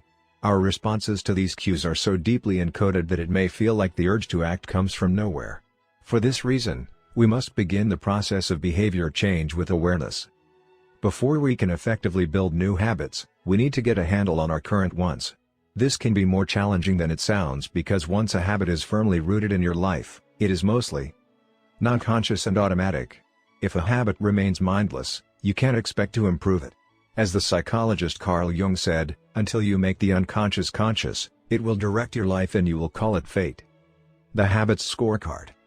The Japanese railway system is regarded as one of the best in the world. If you ever find yourself riding a train in Tokyo, you'll notice that the conductors have a peculiar habit. As each operator runs the train, they proceed through a ritual of pointing at different objects and calling out commands. When the train approaches a signal, the operator will point at it and say, "Signal is green." As the train pulls into and out of each station, the operator will point at the speedometer and call out the exact speed. When it's time to leave, the operator will point at the timetable and state the time. Out on the platform, other employees are performing similar actions. Before each train departs, staff members will point along the edge of the platform and declare, "All clear." Every detail is identified, pointed at, and named aloud. This process, known as pointing and calling, is a safety system designed to reduce mistakes. It seems silly, but it works incredibly well. Pointing and calling reduces errors by up to 85% and cuts accidents by 30%. The MTA subway system in New York City adopted a modified version that is point-only, and within 2 years of implementation, incidents of incorrectly berthed subways fell 57%. Pointing and calling is so effective because it raises the level of awareness from a non-conscious habit to a more conscious level. Because the train operators must use their eyes, hands, mouth, and ears, they are more likely to notice problems before something goes wrong. My wife does something similar. Whenever we are preparing to walk out the door for a trip, she verbally calls out the most essential items in her packing list. "I've got my keys. I've got my wallet. I've got my glasses. I've got my husband." The more automatic a behavior becomes, the less likely we are to consciously think about it. And when we've done something 1,000 times before, we begin to overlook things. We assume that the next time will be just like the last. We're so used to doing what we've always done that we don't stop to question whether it's the right thing to do at all. Many of our failures in performance are largely attributable to a lack of self-awareness. One of our greatest challenges in changing habits is maintaining awareness of what we are actually doing. This helps explain why the consequences of bad habits can sneak up on us. We need a point-and-call system for our personal lives. That's the origin of the Habits Scorecard, which is a simple exercise you can use to become more aware of your behavior. To create your own, make a list of your daily habits. Here's a sample of where your list might start. Wake up. Turn off alarm, check my phone, go to the bathroom, weigh myself. Take a shower, brush my teeth, floss my teeth, put on deodorant. Hang up towel to dry, get dressed. Make a cup of tea. And so on. Once you have a full list, look at each behavior, and ask yourself, is this a good habit, a bad habit, or a neutral habit? If it is a good habit, write plus next to it. If it is a bad habit, write minus. If it is a neutral habit, write equals. For example, the list above might look like this. Wake up, equals. Turn off alarm, equals. Check my phone, minus. Go to the bathroom, equals. Weigh myself, plus. Take a shower, plus. Brush my teeth, plus. Floss my teeth, plus. Put on deodorant, plus. Hang up towel to dry, equals. Get dressed, equals. Make a cup of tea, plus. The marks you give to a particular habit will depend on your situation and your goals. For someone who is trying to lose weight, eating a bagel with peanut butter every morning might be a bad habit. For someone who is trying to bulk up and add muscle, the same behavior might be a good habit. It all depends on what you're working toward. Scoring your habits can be a bit more complex for another reason as well. The labels good habit and bad habit are slightly inaccurate. There are no good habits or bad habits. There are only effective habits. That is, effective at solving problems. All habits serve you in some way. Even the bad ones, which is why you repeat them. For this exercise, categorize your habits by how they will benefit you in the long run. Generally speaking, good habits will have net positive outcomes. Bad habits have net negative outcomes. Smoking a cigarette may reduce stress right now, that's how it's serving you, but it's not a healthy long-term behavior. If you're still having trouble determining how to rate a particular habit, here's a question I like to use: does this behavior help me become the type of person I wish to be? Does this habit cast a vote for or against my desired identity? Habits that reinforce your desired identity are usually good. Habits that conflict with your desired identity are usually bad. As you create your habits scorecard, there is no need to change anything at first. The goal is to simply notice what is actually going on. Observe your thoughts and actions without judgment or internal criticism. Don't blame yourself for your faults. Don't praise yourself for your successes. If you eat a chocolate bar every morning, acknowledge it, almost as if you were watching someone else. Oh, how interesting that they would do such a thing. If you binge eat, simply notice that you are eating more calories than you should. If you waste time online, notice that you are spending your life in a way that you do not want to. The first step to changing bad habits is to be on the lookout for them. If you feel like you need extra help, then you can try pointing and calling in your own life. Say out loud the action that you are thinking of taking and what the outcome will be. If you want to cut back on your junk food habit but notice yourself grabbing another cookie, say out loud, "I'm about to eat this cookie, but I don't need it. Eating it will cause me to gain weight and hurt my health." Hearing your bad habit spoken aloud makes the consequences seem more real. It adds weight to the action rather than letting yourself mindlessly slip into an old routine. This approach is useful even if you're simply trying to remember a task on your to-do list. Just saying out loud, "Tomorrow, I need to go to the post office after lunch," increases the odds that you will actually do it. You're getting yourself to acknowledge the need for action, and that can make all the difference. The process of behavior change always starts with awareness. Strategies like pointing and calling in the habits scorecard are focused on getting you to recognize your habits and acknowledge the cues that trigger them, which makes it possible to respond in a way that benefits you. Chapter Summary. With enough practice, your brain will pick up on the cues that predict certain outcomes without consciously thinking about it. Once our habits become automatic, we stop paying attention to what we are doing. The process of behavior change always starts with awareness. You need to be aware of your habits before you can change them. Pointing and calling raises your level of awareness from a non-conscious habit to a more conscious level by verbalizing your actions. The Habits Scorecard is a simple exercise you can use to become more aware of your behavior. 5. The best way to start a new habit. In 2001, researchers in Great Britain began working with 248 people to build better exercise habits over the course of 2 weeks. The subjects were divided into 3 groups. The first group was the control group. They were simply asked to track how often they exercised. The second group was the motivation group. They were asked not only to track their workouts but also to read some material on the benefits of exercise. The researchers also explained to the group how exercise could reduce the risk of coronary heart disease and improve heart health. Finally, there was the third group. These subjects received the same presentation as the second group, which ensured that they had equal levels of motivation. However, they were also asked to formulate a plan for when and where they would exercise over the following week. Specifically, each member of the third group completed the following sentence: "During the next week, I will partake in at least 20 minutes of vigorous exercise on, day, at, time, in, place." In the first and second groups, 35 to 38% of people exercised at least once per week. Interestingly, the motivational presentation given to the second group seemed to have no meaningful impact on behavior, but 91% of the third group exercised at least once per week, more than double the normal rate. The sentence they filled out is what researchers refer to as an implementation intention, which is a plan you make beforehand about when and where to act. That is, how you intend to implement a particular habit. The cues that can trigger a habit come in a wide range of forms: the feel of your phone buzzing in your pocket, the smell of chocolate chip cookies, the sound of ambulance sirens, but the 2 most common cues are time and location. Implementation intentions leverage both of these cues. Broadly speaking, the format for creating an implementation intention is: when situation X arises, I will perform response Y. Hundreds of studies have shown that implementation intentions are effective for sticking to our goals, whether it's writing down the exact time and date of when you will get a flu shot or recording the time of your colonoscopy appointment. They increase the odds that people will stick with habits like recycling, studying, going to sleep early, and stopping smoking. Researchers have even found that voter turnout increases when people are forced to create implementation intentions by answering questions like, "What route are you taking to the polling station? At what time are you planning to go? What bus will get you there?" Other successful government programs have prompted citizens to make a clear plan to send taxes in on time or provided directions on when and where to pay late traffic bills. The punchline is clear: people who make a specific plan for when and where they will perform a new habit are more likely to follow through. Too many people try to change their habits without these basic details figured out. We tell ourselves, "I'm going to eat healthier" or "I'm going to write more," but we never say when and where these habits are going to happen. We leave it up to chance and hope that we will just remember to do it or feel motivated at the right time.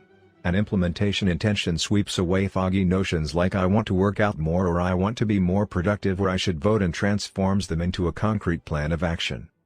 Many people think they lack motivation when what they really lack is clarity. It is not always obvious when and where to take action. Some people spend their entire lives waiting for the time to be right to make an improvement. Once an implementation intention has been set, you don't have to wait for inspiration to strike. Do I write a chapter today or not? Do I meditate this morning or at lunch? When the moment of action occurs, there is no need to make a decision. Simply follow your predetermined plan. The simple way to apply this strategy to your habits is to fill out this sentence. I will, behavior, at, time, in, location. Meditation. I will meditate for 1 minute at 7 a.m. in my kitchen. Studying. I will study Spanish for 20 minutes at 6 p.m. in my bedroom. Exercise. I will exercise for 1 hour at 5 p.m. in my local gym. Marriage. I will make my partner a cup of tea at 8 a.m. in the kitchen. If you aren't sure when to start your habit, try the first day of the week, month, or year. People are more likely to take action at those times because hope is usually higher. If we have hope, we have a reason to take action. A fresh start feels motivating. There is another benefit to implementation intentions. Being specific about what you want and how you will achieve it helps you say no to things that derail progress, distract your attention, and pull you off course.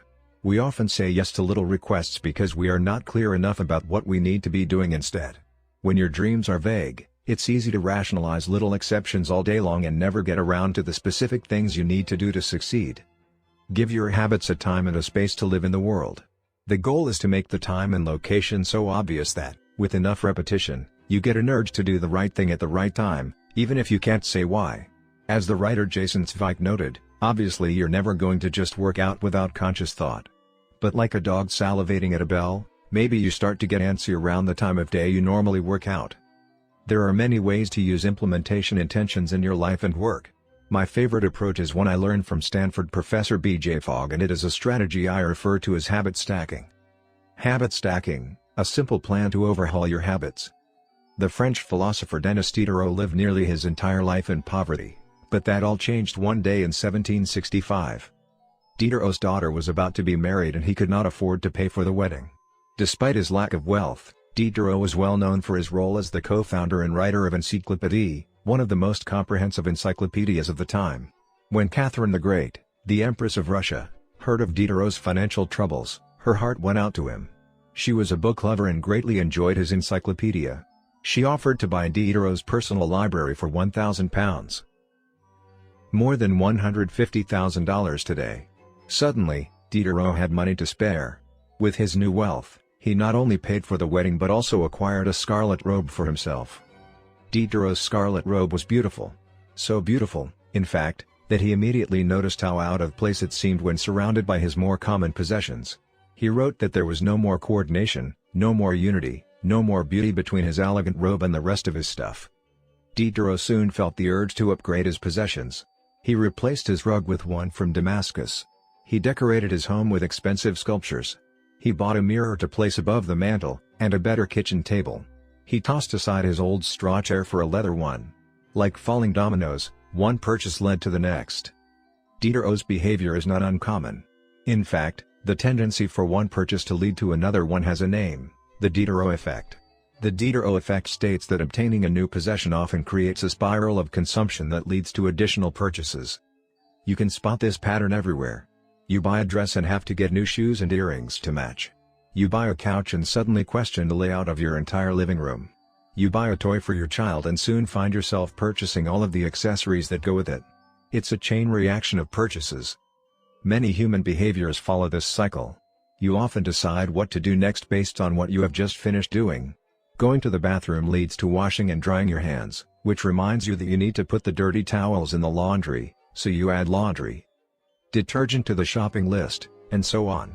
No behavior happens in isolation. Each action becomes a cue that triggers the next behavior. Why is this important? When it comes to building new habits, you can use the connectedness of behavior to your advantage. One of the best ways to build a new habit is to identify a current habit you already do each day and then stack your new behavior on top. This is called habit stacking. Habit stacking is a special form of an implementation intention. Rather than pairing your new habit with a particular time and location, you pair it with a current habit. This method, which was created by B.J. Fogg as part of his Tiny Habits program, can be used to design an obvious cue for nearly any habit. The habit stacking formula is: after current habit, I will new habit. For example, meditation. After I pour my cup of coffee each morning, I will meditate for 1 minute. Exercise. After I take off my work shoes, I will immediately change into my workout clothes. Gratitude. After I sit down to dinner, I will say one thing I'm grateful for that happened today. Marriage. After I get into bed at night, I will give my partner a kiss. Safety.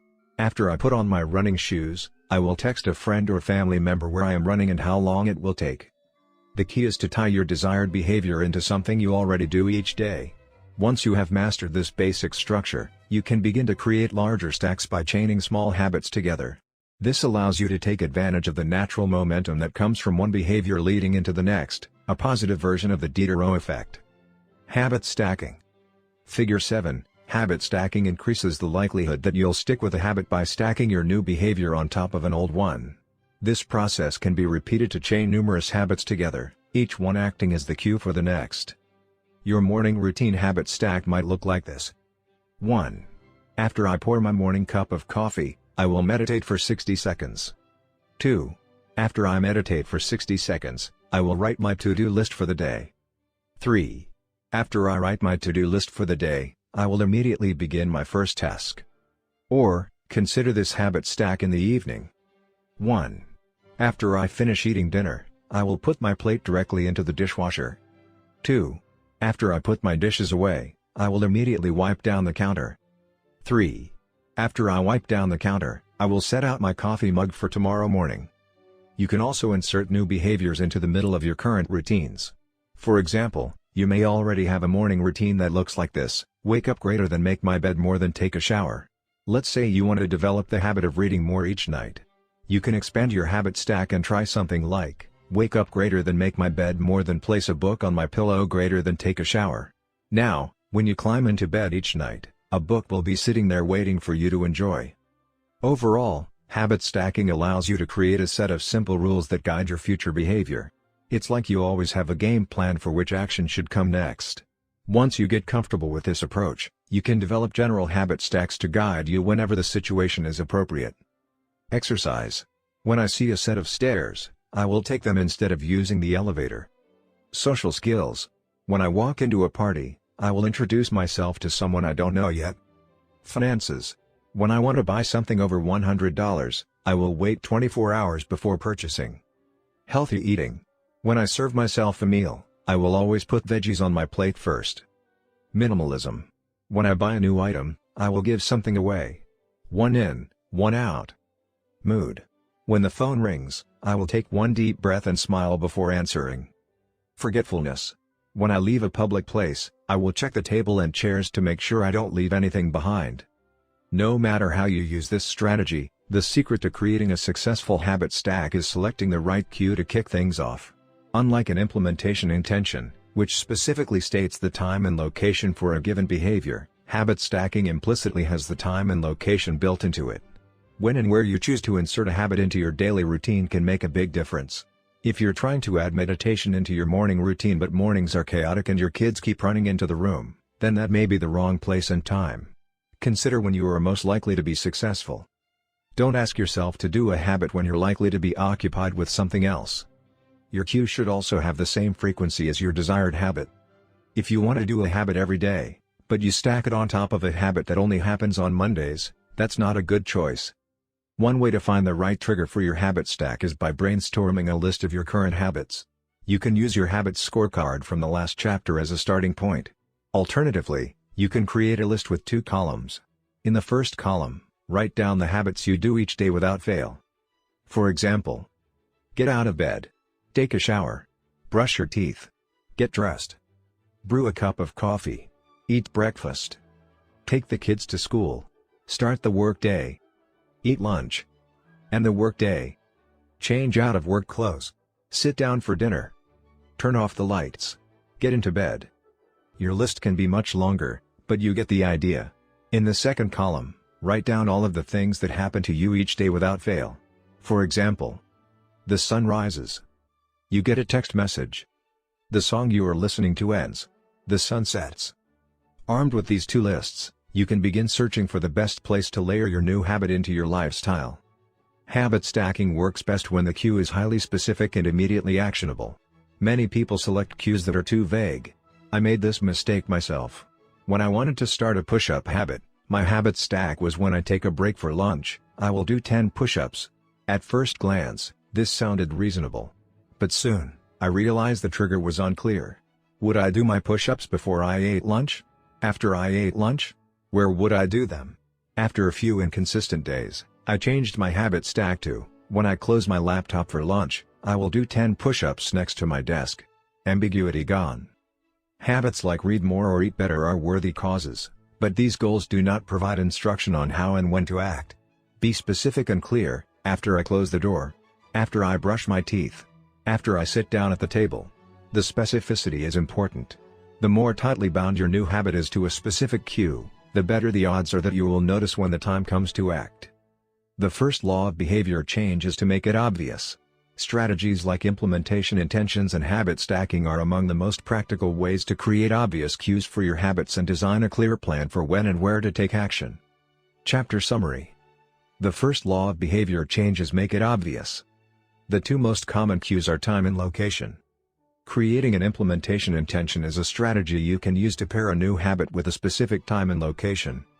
The implementation intention formula is, I will, behavior, at, time, in, location. Habit stacking is a strategy you can use to pair a new habit with a current habit. The habit stacking formula is, after, current habit, I will, new habit. 6. Motivation is overrated, environment often matters more. Ann Thorndike, a primary care physician at Massachusetts General Hospital in Boston, had a crazy idea. She believed she could improve the eating habits of thousands of hospital staff and visitors without changing their willpower or motivation in the slightest way. In fact, she didn't plan on talking to them at all. Thorndike and her colleagues designed a 6-month study to alter the choice architecture of the hospital cafeteria. They started by changing how drinks were arranged in the room. Originally, the refrigerators located next to the cash registers in the cafeteria were filled with only soda. The researchers added water as an option to each one. Additionally, they placed baskets of bottled water next to the food stations throughout the room. Soda was still in the primary refrigerators, but water was now available at all drink locations. Over the next 3 months, the number of soda sales at the hospital dropped by 11.4%. Meanwhile, sales of bottled water increased by 25.8%. They made similar adjustments, and saw similar results, with the food in the cafeteria. Nobody had said a word to anyone eating there. Before. After. Figure 8, here is a representation of what the cafeteria looked like before the environment design changes were made, left, and after, right. The shaded boxes indicate areas where bottled water was available in each instance. Because the amount of water in the environment was increased, behavior shifted naturally and without additional motivation. People often choose products not because of what they are, but because of where they are. If I walk into the kitchen and see a plate of cookies on the counter, I'll pick up half a dozen and start eating, even if I hadn't been thinking about them beforehand and didn't necessarily feel hungry. If the communal table at the office is always filled with donuts and bagels, it's going to be hard not to grab one every now and then. Your habits change depending on the room you are in and the cues in front of you. Environment is the invisible hand that shapes human behavior. Despite our unique personalities, certain behaviors tend to arise again and again under certain environmental conditions. In church, people tend to talk in whispers. On a dark street, people act wary and guarded. In this way, the most common form of change is not internal, but external. We are changed by the world around us. Every habit is context-dependent. In 1936, psychologist Kurt Lewin wrote a simple equation that makes a powerful statement: behavior is a function of the person in their environment, or B equals F, opening bracket, P, E, closing bracket. It didn't take long for Lewin's equation to be tested in business. In 1952, the economist Hawkins Stern described a phenomenon he called suggestion impulse buying, which is triggered when a shopper sees a product for the first time and visualizes a need for it. In other words, customers will occasionally buy products not because they want them but because of how they are presented to them. For example, items at eye level tend to be purchased more than those down near the floor. For this reason, you'll find expensive brand names featured in easy-to-reach locations on store shelves because they drive the most profit, while cheaper alternatives are tucked away in harder-to-reach spots. The same goes for end caps, which are the units at the end of aisles. End caps are money-making machines for retailers because they are obvious locations that encounter a lot of foot traffic. For example, 45% of Coca-Cola sales come specifically from end-of-the-aisle racks. The more obviously available a product or service is, the more likely you are to try it. People drink Bud Light because it is in every bar and visit Starbucks because it is on every corner. We like to think that we are in control. If we choose water over soda, we assume it is because we wanted to do so. The truth, however, is that many of the actions we take each day are shaped not by purposeful drive and choice but by the most obvious option. Every living being has its own methods for sensing and understanding the world. Eagles have remarkable long-distance vision. Snakes can smell by tasting the air with their highly sensitive tongues. Sharks can detect small amounts of electricity and vibrations in the water caused by nearby fish. Even bacteria have chemoreceptors, tiny sensory cells that allow them to detect toxic chemicals in their environment. In humans, perception is directed by the sensory nervous system. We perceive the world through sight, sound, smell, touch, and taste. But we also have other ways of sensing stimuli. Some are conscious, but many are non-conscious.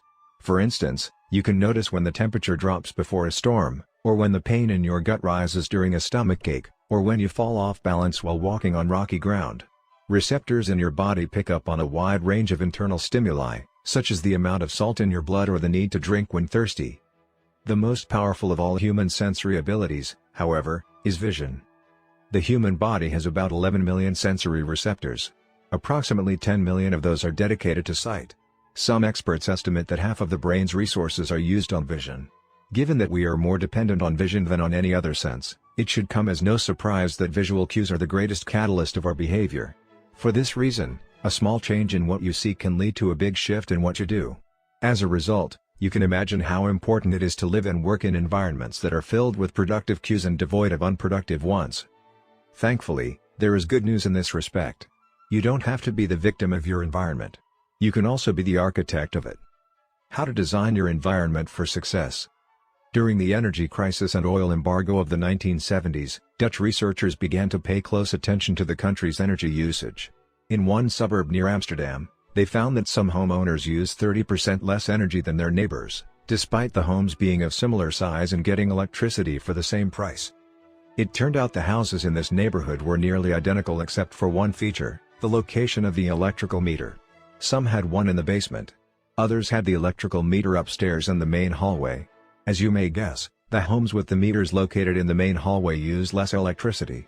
When their energy use was obvious and easy to track, people changed their behavior. Every habit is initiated by a cue, and we are more likely to notice cues that stand out. Unfortunately, the environments where we live and work often make it easy not to do certain actions because there is no obvious cue to trigger the behavior. It's easy not to practice the guitar when it's tucked away in the closet. It's easy not to read a book when the bookshelf is in the corner of the guest room. It's easy not to take your vitamins when they are out of sight in the pantry. When the cues that spark a habit are subtle or hidden, they are easy to ignore. By comparison, creating obvious visual cues can draw your attention toward a desired habit. In the early 1990s, the cleaning staff at Schiphol Airport in Amsterdam installed a small sticker that looked like a fly near the center of each urinal. Apparently, when men stepped up to the urinals, they aimed for what they thought was a bug.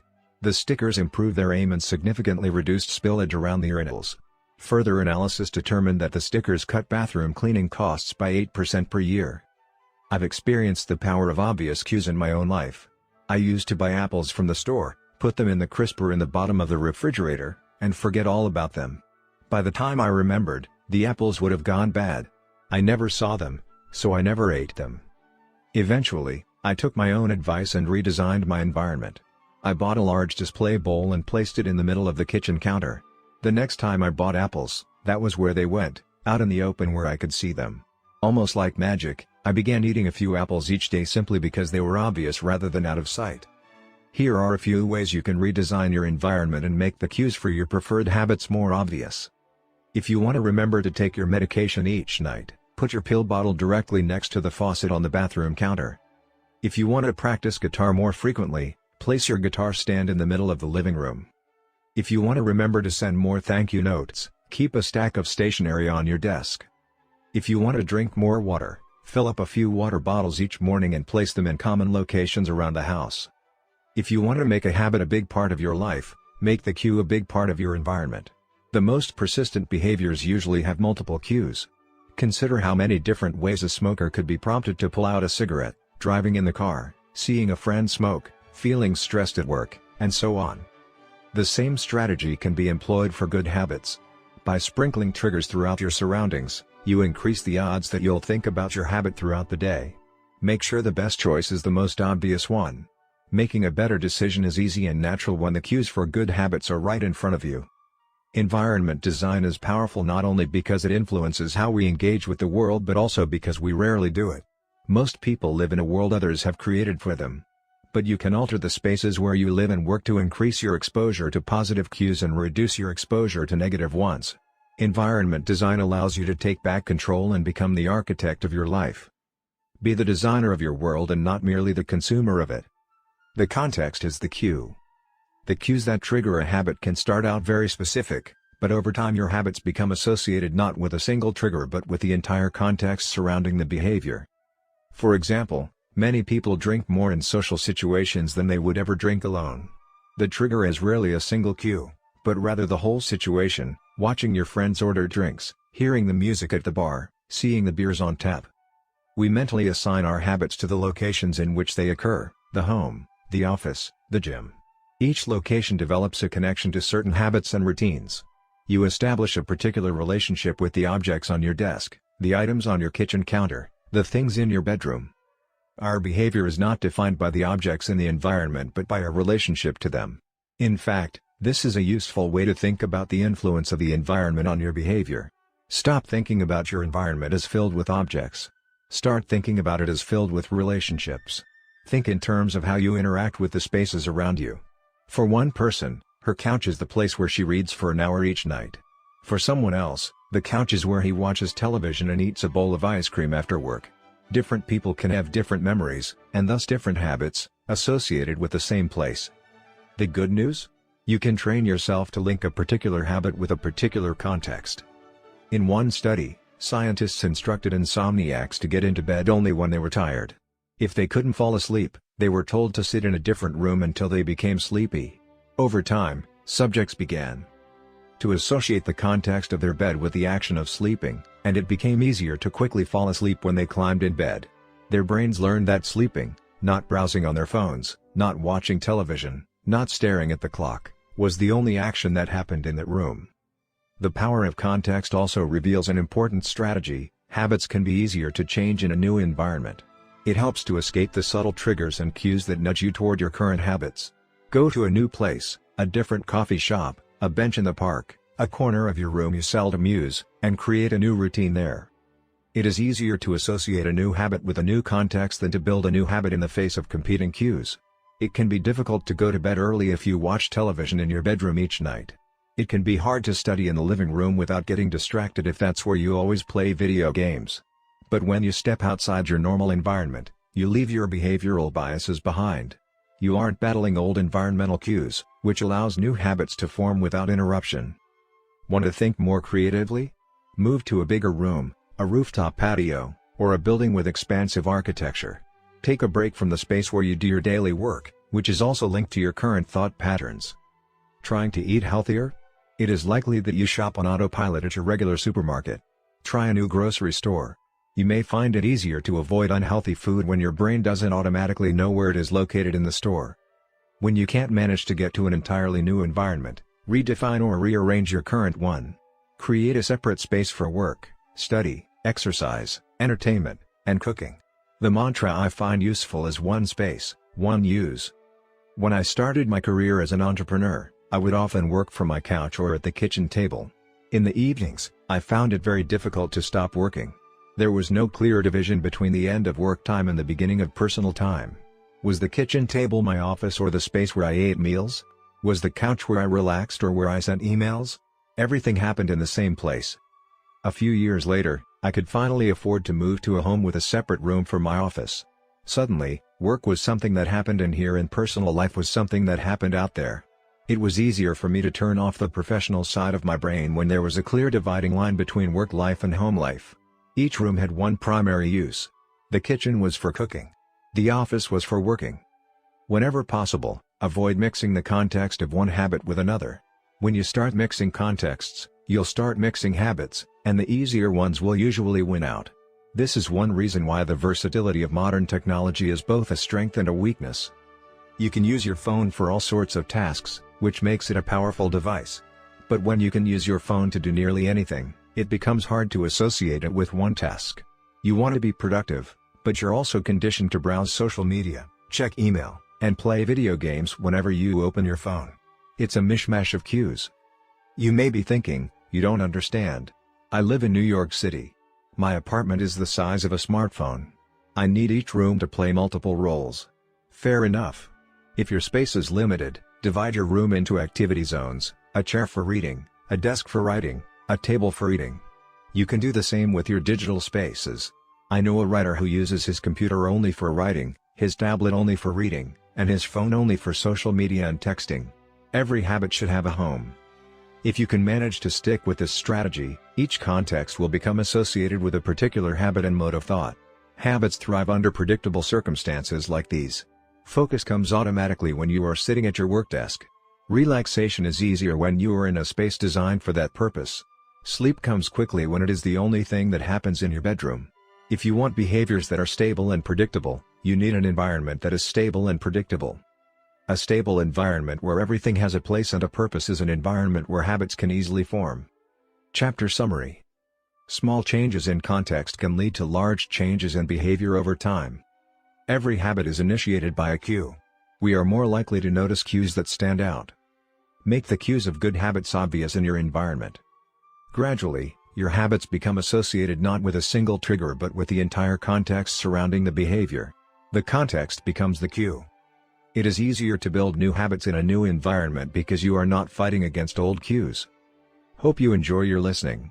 I would greatly appreciate if you take a second, press that thumbs up button below and subscribe to the channel, so more people find this video and educate themselves, reading. It means a lot, thank you. The audiobook continues, thanks for your time. 7. The Secret to Self-Control. In 1971, as the Vietnam War was heading into its 16th year, Congressman Robert Steele from Connecticut and Morgan Murphy from Illinois made a discovery that stunned the American public. While visiting the troops, they had learned that over 15% of U.S. soldiers stationed there were heroin addicts. Follow-up research revealed that 35% of service members in Vietnam had tried heroin and as many as 20% were addicted. The problem was even worse than they had initially thought. The discovery led to a flurry of activity in Washington, including the creation of the Special Action Office of Drug Abuse Prevention under President Nixon to promote prevention and rehabilitation and to track addicted service members when they returned home.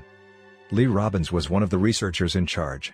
In a finding that completely upended the accepted beliefs about addiction, Robbins found that when soldiers who had been heroin users returned home, only 5% of them became re-addicted within a year, and just 12% relapsed within 3 years. In other words, approximately 9 out of 10 soldiers who used heroin in Vietnam eliminated their addiction nearly overnight. This finding contradicted the prevailing view at the time, which considered heroin addiction to be a permanent and irreversible condition. Instead, Robbins revealed that addictions could spontaneously dissolve if there was a radical change in the environment. In Vietnam, soldiers spent all day surrounded by cues triggering heroin use. It was easy to access, they were engulfed by the constant stress of war, they built friendships with fellow soldiers who were also heroin users, and they were thousands of miles from home.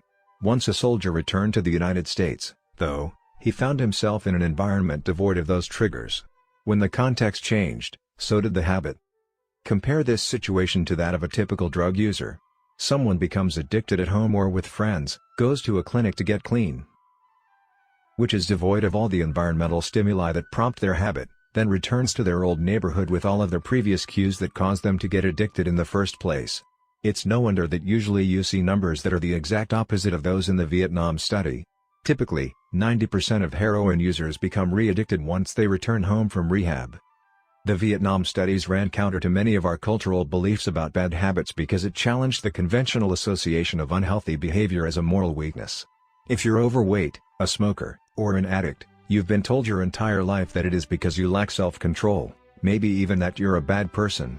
The idea that a little bit of discipline would solve all our problems is deeply embedded in our culture. Recent research, however, shows something different. When scientists analyze people who appear to have tremendous self-control, it turns out those individuals aren't all that different from those who are struggling. Instead, disciplined people are better at structuring their lives in a way that does not require heroic willpower and self-control. In other words, they spend less time in tempting situations. The people with the best self-control are typically the ones who need to use it the least. It's easier to practice self-restraint when you don't have to use it very often. So, yes, perseverance, grit, and willpower are essential to success. But the way to improve these qualities is not by wishing you were a more disciplined person, but by creating a more disciplined environment. This counterintuitive idea makes even more sense once you understand what happens when a habit is formed in the brain. A habit that has been encoded in the mind is ready to be used whenever the relevant situation arises. When Patty Alwell, a therapist from Austin, Texas, started smoking, she would often light up while riding horses with a friend. Eventually, she quit smoking and avoided it for years. She had also stopped riding. Decades later, she hopped on a horse again and found herself craving a cigarette for the first time in forever. The cues were still internalized, she just hadn't been exposed to them in a long time. Once a habit has been encoded, the urge to act follows whenever the environmental cues reappear.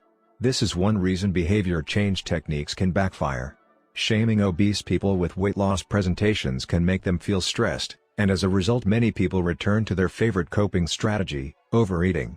Showing pictures of blackened lungs to smokers leads to higher levels of anxiety, which drives many people to reach for a cigarette. If you're not careful about cues, you can cause the very behavior you want to stop. Bad habits are autocatalytic, the process feeds itself. They foster the feelings they try to numb. You feel bad, so you eat junk food. Because you eat junk food, you feel bad. Watching television makes you feel sluggish, so you watch more television because you don't have the energy to do anything else. Worrying about your health makes you feel anxious, which causes you to smoke to ease your anxiety, which makes your health even worse and soon you're feeling more anxious. It's a downward spiral, a runaway train of bad habits. Researchers refer to this phenomenon as cue-induced wanting. An external trigger causes a compulsive craving to repeat a bad habit. Once you notice something, you begin to want it. This process is happening all the time, often without us realizing it. Scientists have found that showing addicts a picture of cocaine for just 33 milliseconds stimulates the reward pathway in the brain and sparks desire. This speed is too fast for the brain to consciously register. The addicts couldn't even tell you what they had seen, but they craved the drug all the same. Here's the punchline: you can break a habit, but you're unlikely to forget it. Once the mental grooves of habit have been carved into your brain, they are nearly impossible to remove entirely, even if they go unused for quite a while. And that means that simply resisting temptation is an ineffective strategy. It is hard to maintain a Zen attitude in a life filled with interruptions. It takes too much energy. In the short run, you can choose to overpower temptation. In the long run, we become a product of the environment that we live in. To put it bluntly, I have never seen someone consistently stick to positive habits in a negative environment.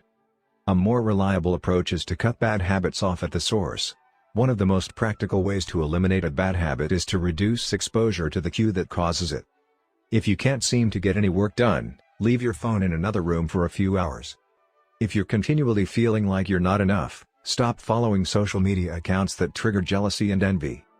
If you're wasting too much time watching television, move the TV out of the bedroom. If you're spending too much money on electronics, quit reading reviews of the latest tech gear. If you're playing too many video games, unplug the console and put it in a closet after each use. This practice is an inversion of the first law of behavior change. Rather than make it obvious, you can make it invisible. I'm often surprised by how effective simple changes like these can be. Remove a single cue and the entire habit often fades away. Self-control is a short-term strategy, not a long-term one. You may be able to resist temptation once or twice, but it's unlikely you can muster the willpower to override your desires every time. Instead of summoning a new dose of willpower whenever you want to do the right thing, your energy would be better spent optimizing your environment. This is the secret to self-control. Make the cues of your good habits obvious and the cues of your bad habits invisible. Chapter Summary. The inversion of the first law of behavior change is make it invisible. Once a habit is formed, it is unlikely to be forgotten. People with high self-control tend to spend less time in tempting situations. It's easier to avoid temptation than resist it. One of the most practical ways to eliminate a bad habit is to reduce exposure to the cue that causes it. Self-control is a short-term strategy, not a long-term one. How to create a good habit.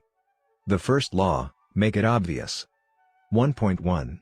Fill out the habits scorecard. Write down your current habits to become aware of them. 1.2. Use implementation intentions: I will, behavior, at, time, in, location. 1.3. Use habit stacking: after, current habit, I will, new habit. 1.4. Design your environment. Make the cues of good habits obvious and visible. The second law: make it attractive. The third law: make it easy. The fourth law: make it satisfying. How to break a bad habit. Inversion of the first law: make it invisible. 1.5. Reduce exposure. Remove the cues of your bad habits from your environment. Inversion of the second law: make it unattractive.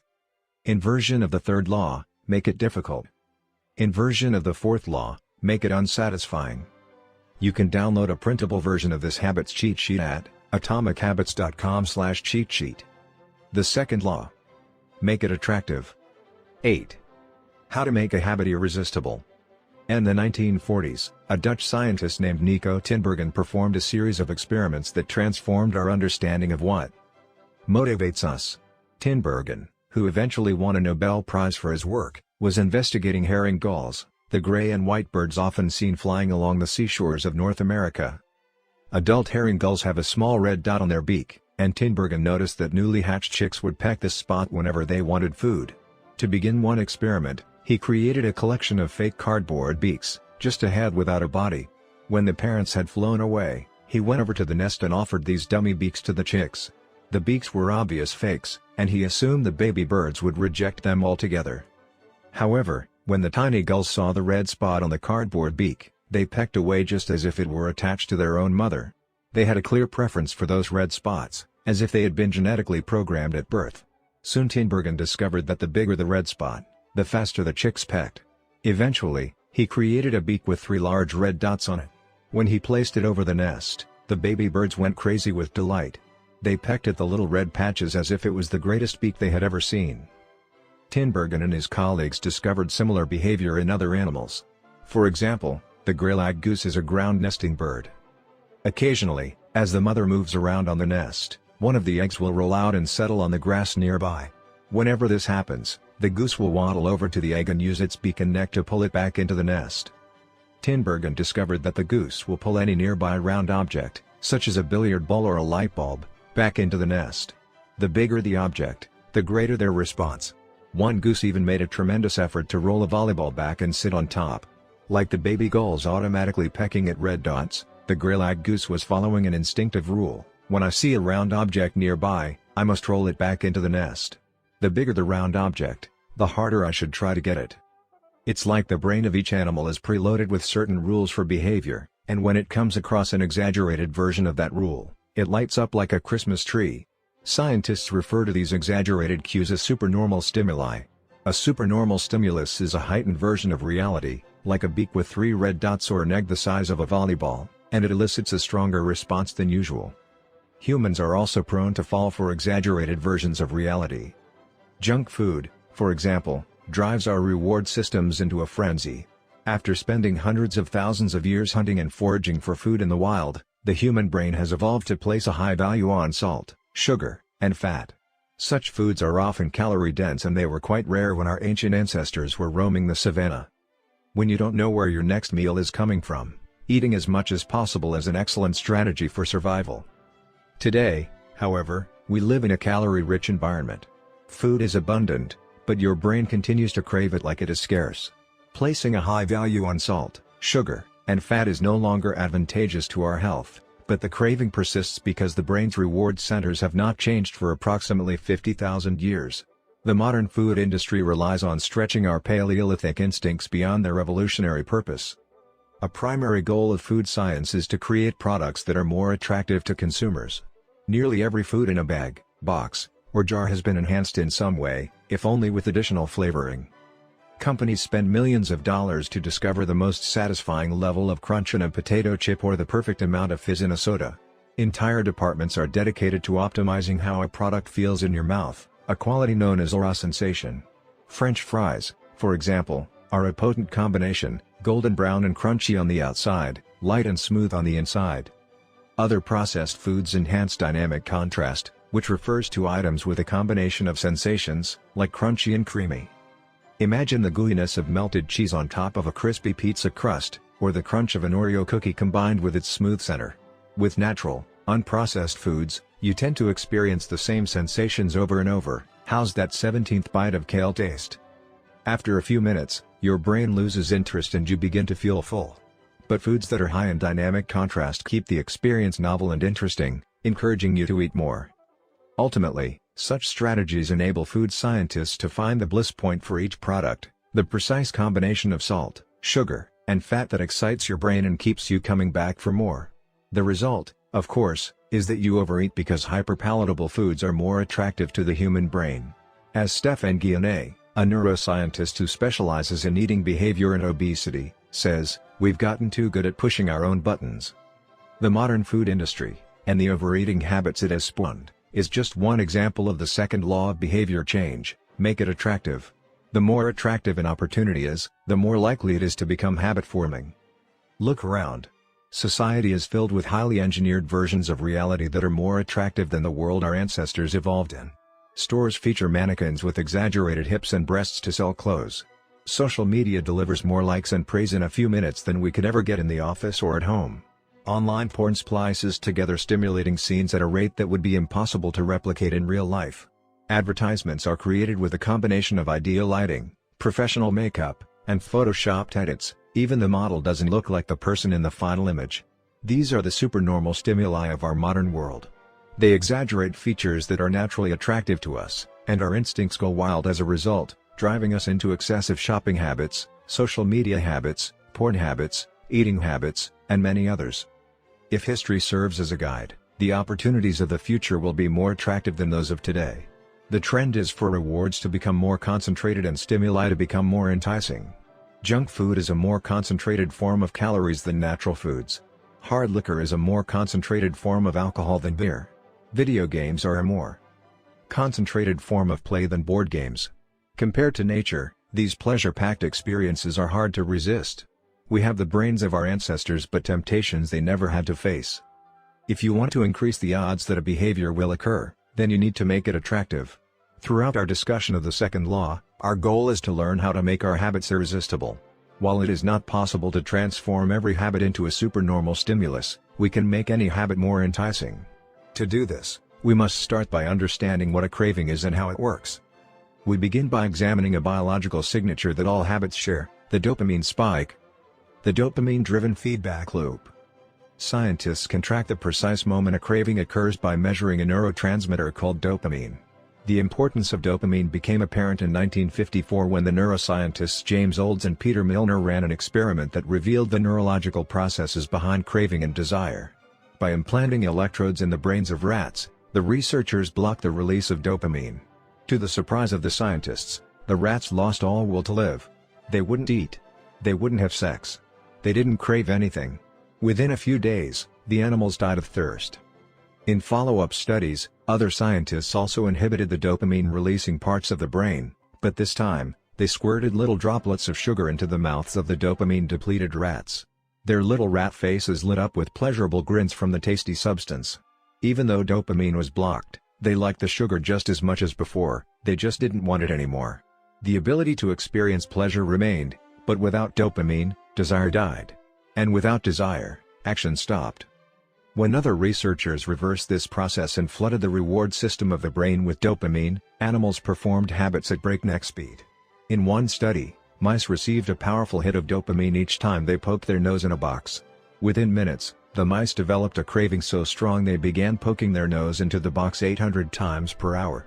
Humans are not so different. The average slot machine player will spin the wheel 600 times per hour. Habits are a dopamine-driven feedback loop. Every behavior that is highly habit-forming, taking drugs, eating junk food, playing video games, browsing social media, is associated with higher levels of dopamine. The same can be said for our most basic habitual behaviors like eating food, drinking water, having sex, and interacting socially. For years, scientists assumed dopamine was all about pleasure, but now we know it plays a central role in many neurological processes, including motivation, learning and memory, punishment and aversion, and voluntary movement. When it comes to habits, the key takeaway is this: dopamine is released not only when you experience pleasure, but also when you anticipate it. Gambling addicts have a dopamine spike right before they place a bet, not after they win. Cocaine addicts get a surge of dopamine when they see the powder, not after they take it. Whenever you predict that an opportunity will be rewarding, your levels of dopamine spike in anticipation. And whenever dopamine rises, so does your motivation to act. It is the anticipation of a reward, not the fulfillment of it, that gets us to take action. Interestingly, the reward system that is activated in the brain when you receive a reward is the same system that is activated when you anticipate a reward. This is one reason the anticipation of an experience can often feel better than the attainment of it. As a child, thinking about Christmas morning can be better than opening the gifts. As an adult, daydreaming about an upcoming vacation can be more enjoyable than actually being on vacation. Scientists refer to this as the difference between wanting and liking. The dopamine spike. Figure 9. Before a habit is learned, A. Dopamine is released when the reward is experienced for the first time. The next time around, B. Dopamine rises before taking action, immediately after a cue is recognized. This spike leads to a feeling of desire and a craving to take action whenever the cue is spotted. Once a habit is learned, Dopamine will not rise when a reward is experienced because you already expect the reward. However, if you see a cue and expect a reward, but do not get one, then dopamine will drop in disappointment. C. The sensitivity of the dopamine response can clearly be seen when a reward is provided late. D. First, the cue is identified and dopamine rises as a craving builds. Next, a response is taken but the reward does not come as quickly as expected and dopamine begins to drop. Finally, when the reward comes a little later than you had hoped, dopamine spikes again. It is as if the brain is saying, "See, I knew I was right. Don't forget to repeat this action next time." Your brain has far more neural circuitry allocated for wanting rewards than for liking them. The wanting centers in the brain are large: the brainstem, the nucleus accumbens, the ventral tegmental area, the dorsal striatum, the amygdala, and portions of the prefrontal cortex. By comparison, the liking centers of the brain are much smaller. They are often referred to as hedonic hotspots and are distributed like tiny islands throughout the brain. For instance, researchers have found that 100% of the nucleus accumbens is activated during wanting. Meanwhile, only 10% of the structure is activated during liking. The fact that the brain allocates so much precious space to the regions responsible for craving and desire provides further evidence of the crucial role these processes play. Desire is the engine that drives behavior. Every action is taken because of the anticipation that precedes it. It is the craving that leads to the response. These insights reveal the importance of the second law of behavior change.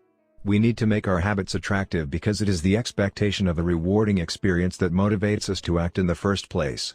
This is where a strategy known as temptation bundling comes into play. How to use temptation bundling to make your habits more attractive. Ronan Byrne, an electrical engineering student in Dublin, Ireland, enjoyed watching Netflix, but he also knew that he should exercise more often than he did. Putting his engineering skills to use, Byrne hacked his stationary bike and connected it to his laptop and television. Then he wrote a computer program that would allow Netflix to run only if he was cycling at a certain speed. If he slowed down for too long, whatever show he was watching would pause until he started pedaling again. He was, in the words of one fan, eliminating obesity one Netflix binge at a time. He was also employing temptation bundling to make his exercise habit more attractive. Temptation bundling works by linking an action you want to do with an action you need to do. In Byrne's case, he bundled watching Netflix, the thing he wanted to do, with riding his stationary bike, the thing he needed to do. Businesses are masters at temptation bundling. For instance, when the American Broadcasting Company, more commonly known as ABC, launched its Thursday night television lineup for the 2014 to 2015 season, they promoted temptation bundling on a massive scale. Every Thursday, the company would air 3 shows created by screenwriter Shonda Rhimes: Grey's Anatomy, Scandal, and How to Get Away with Murder.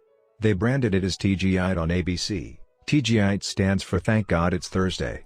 In addition to promoting the shows, ABC encouraged viewers to make popcorn, drink red wine, and enjoy the evening. Andrew Kubitz, head of scheduling for ABC, described the idea behind the campaign. "We see Thursday night as a viewership opportunity, with either couples or women by themselves who want to sit down and escape and have fun and drink their red wine and have some popcorn." The brilliance of this strategy is that ABC was associating the thing they needed viewers to do, watch their shows, with activities their viewers already wanted to do: relax, drink wine, and eat popcorn. Over time, people began to connect watching ABC with feeling relaxed and entertained. If you drink red wine and eat popcorn at 8 p.m. every Thursday, then eventually 8 p.m. on Thursday means relaxation and entertainment. The reward gets associated with the cue, and the habit of turning on the television becomes more attractive. You're more likely to find a behavior attractive if you get to do one of your favorite things at the same time. Perhaps you want to hear about the latest celebrity gossip, but you need to get in shape. Using temptation bundling, you could only read the tabloids and watch reality shows at the gym. Maybe you want to get a pedicure, but you need to clean out your email inbox. Solution: only get a pedicure while processing overdue work emails. Temptation bundling is one way to apply a psychology theory known as Premack's principle. Named after the work of Professor David Premack, the principle states that more probable behaviors will reinforce less probable behaviors. In other words, even if you don't really want to process overdue work emails, you'll become conditioned to do it if it means you get to do something you really want to do along the way. You can even combine temptation bundling with the habit stacking strategy we discussed in Chapter 5 to create a set of rules to guide your behavior. The habit stacking plus temptation bundling formula is: 1. After Current habit, I will, habit I need. 2. After, habit I need, I will, habit I want. If you want to read the news, but you need to express more gratitude. 1. After I get my morning coffee, I will say one thing I'm grateful for that happened yesterday, need. 2. After I say one thing I'm grateful for, I will read the news, want. If you want to watch sports, but you need to make sales calls. 1. After I get back from my lunch break, I will call 3 potential clients, need. 2. After I call 3 potential clients, I will check ESPN, want.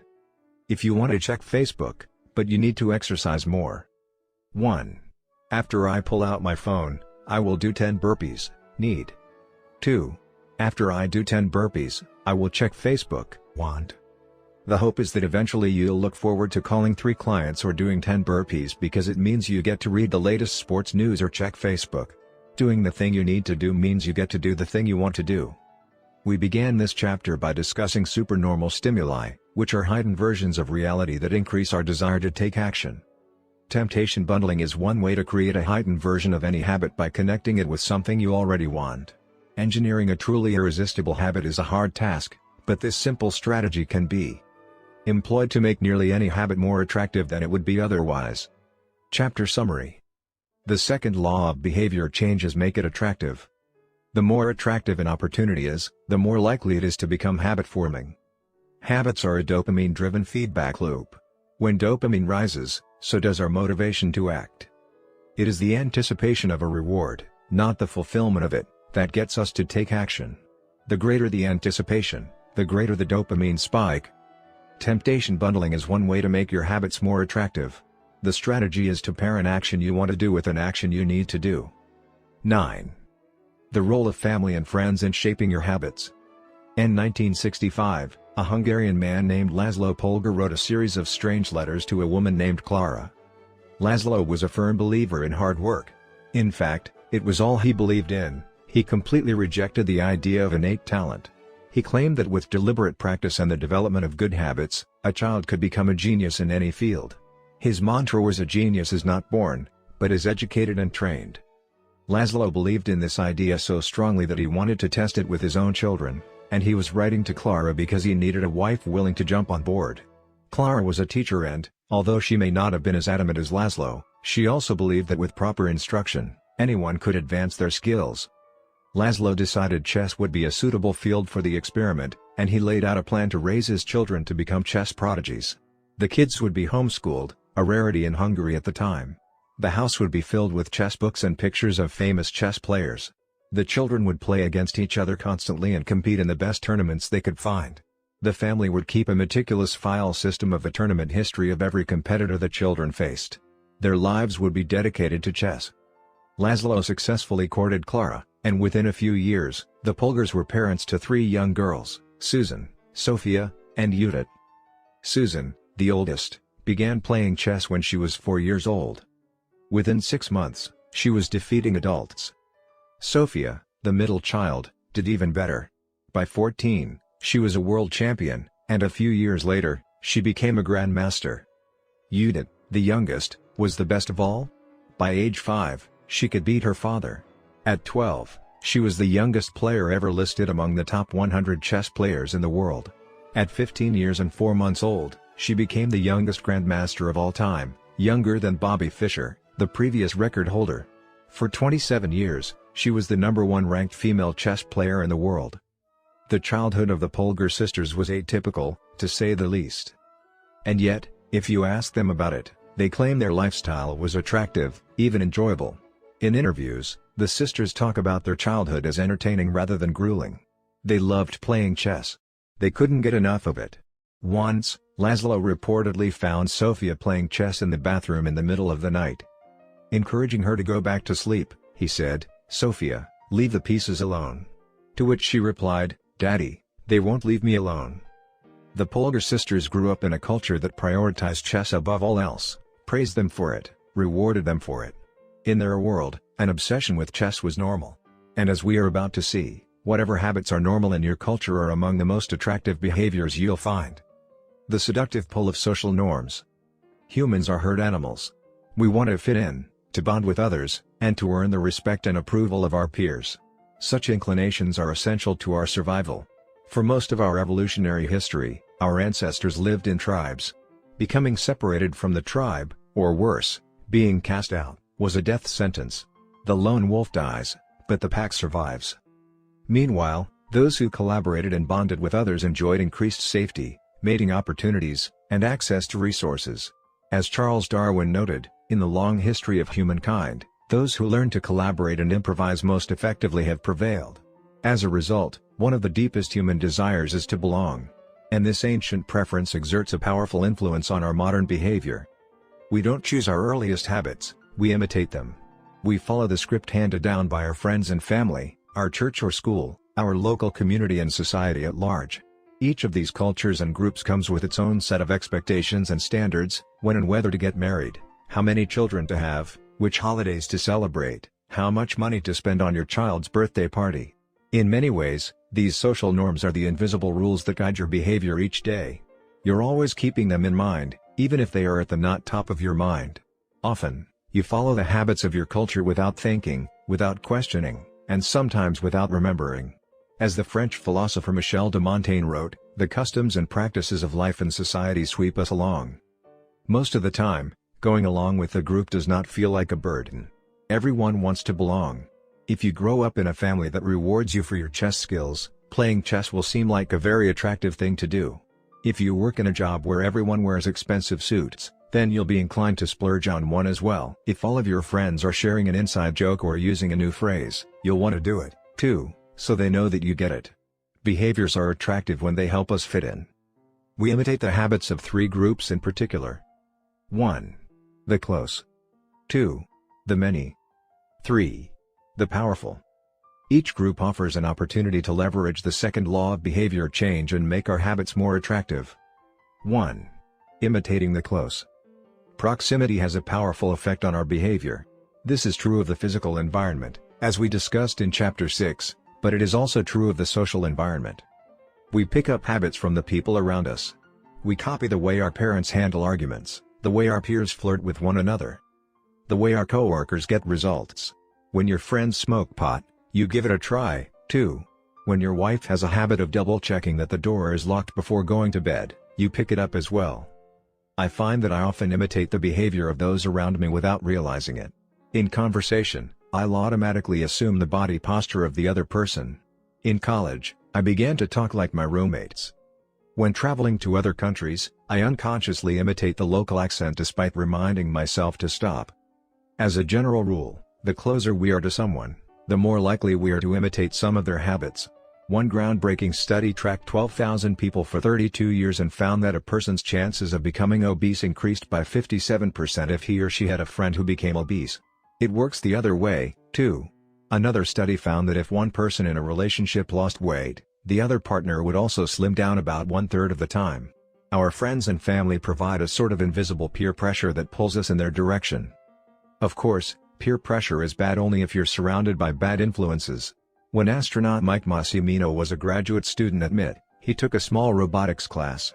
Of the 10 people in the class, 4 became astronauts. If your goal was to make it into space, then that room was about the best culture you could ask for. Similarly, one study found that the higher your best friend's IQ at age 11 or 12, the higher your IQ would be at age 15, even after controlling for natural levels of intelligence. We soak up the qualities and practices of those around us. One of the most effective things you can do to build better habits is to join a culture where your desired behavior is the normal behavior. New habits seem achievable when you see others doing them every day. If you are surrounded by fit people, you're more likely to consider working out to be a common habit. If you're surrounded by jazz lovers, you're more likely to believe it's reasonable to play jazz every day. Your culture sets your expectation for what is normal. Surround yourself with people who have the habits you want to have yourself. You'll rise together. To make your habits even more attractive, you can take this strategy one step further. Join a culture where, 1. Your desired behavior is the normal behavior and, 2. You already have something in common with the group. Steve Kamb, an entrepreneur in New York City, runs a company called Nerd Fitness, which helps nerds, misfits, and mutants lose weight, get strong, and get healthy.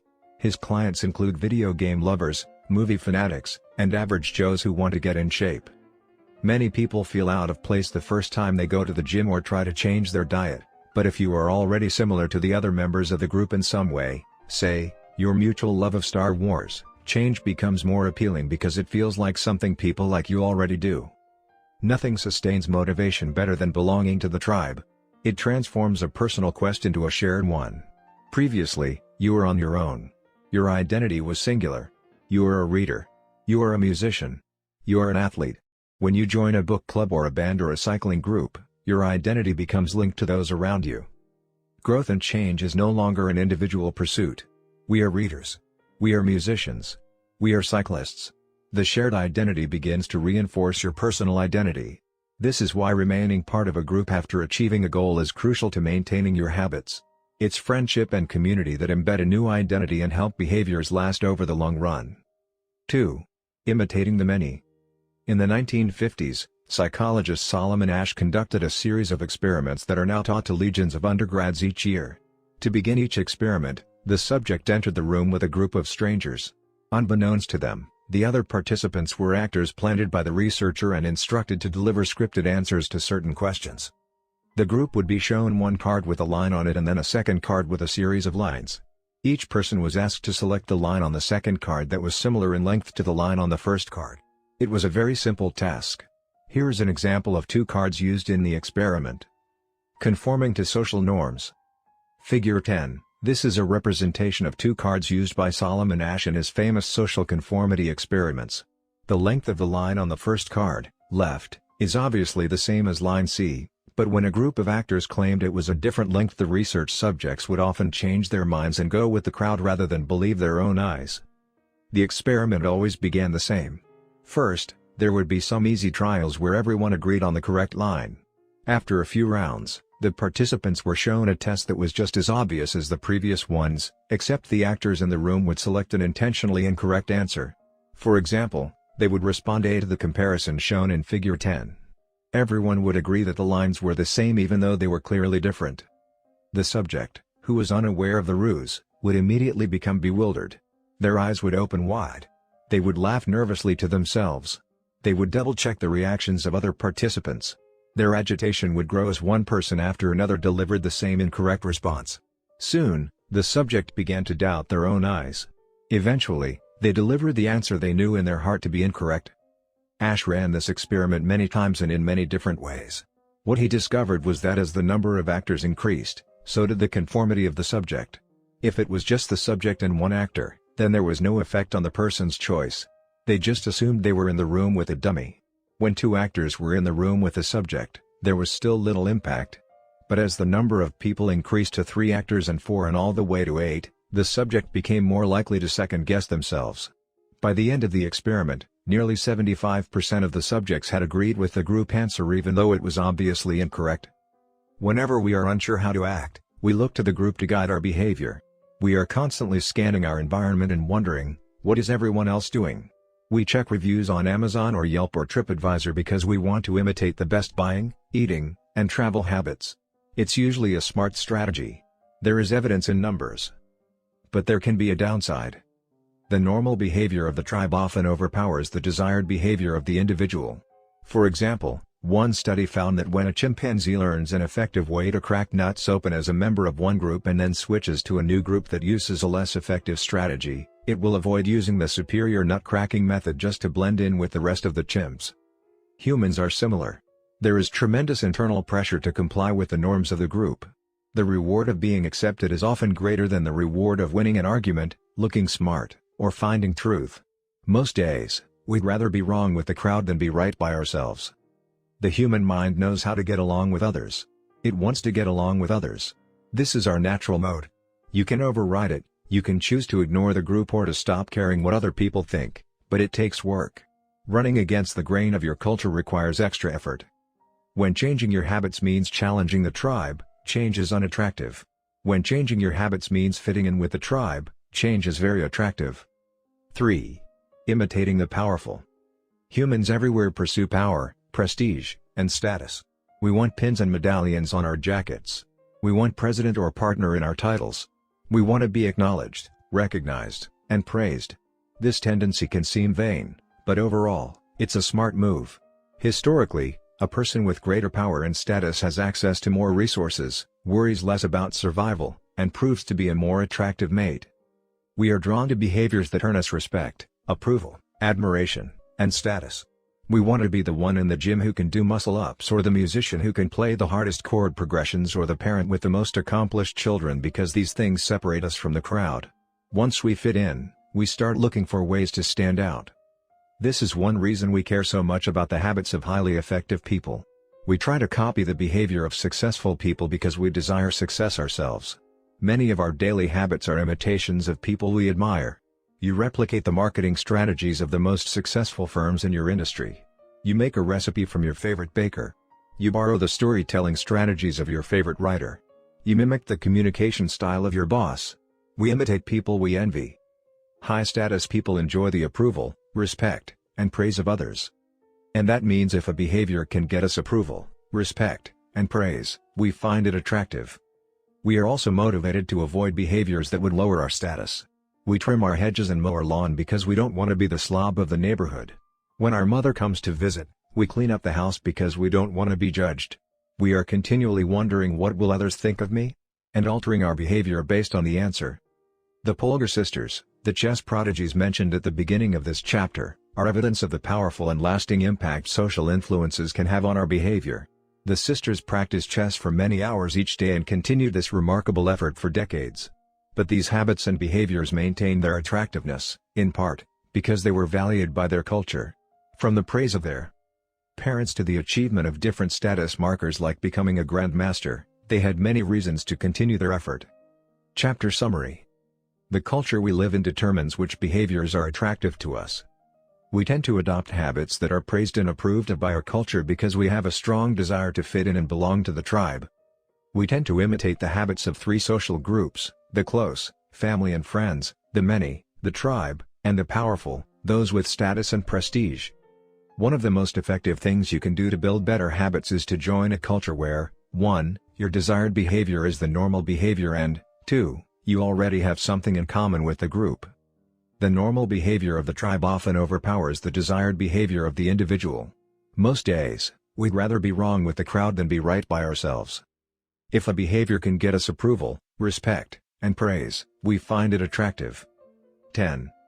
How to find and fix the causes of your bad habits. In late 2012, I was sitting in an old apartment just a few blocks from Istanbul's most famous street, İstiklal Caddesi. I was in the middle of a 4-day trip to Turkey and my guide, Mike, was relaxing in a worn-out armchair a few feet away. Mike wasn't really a guide. He was just a guy from Maine who had been living in Turkey for 5 years, but he offered to show me around while I was visiting the country and I took him up on it. On this particular night, I had been invited to dinner with him and a handful of his Turkish friends. There were 7 of us, and I was the only one who hadn't, at some point, smoked at least 1 pack of cigarettes per day. I asked one of the Turks how he got started. "Friends," he said. "It always starts with your friends. One friend smokes, then you try it." What was truly fascinating was that half of the people in the room had managed to quit smoking. Mike had been smoke-free for a few years at that point, and he swore up and down that he broke the habit because of a book called Alan Carr's Easy Way to Stop Smoking. "It frees you from the mental burden of smoking," he said. "It tells you, stop lying to yourself.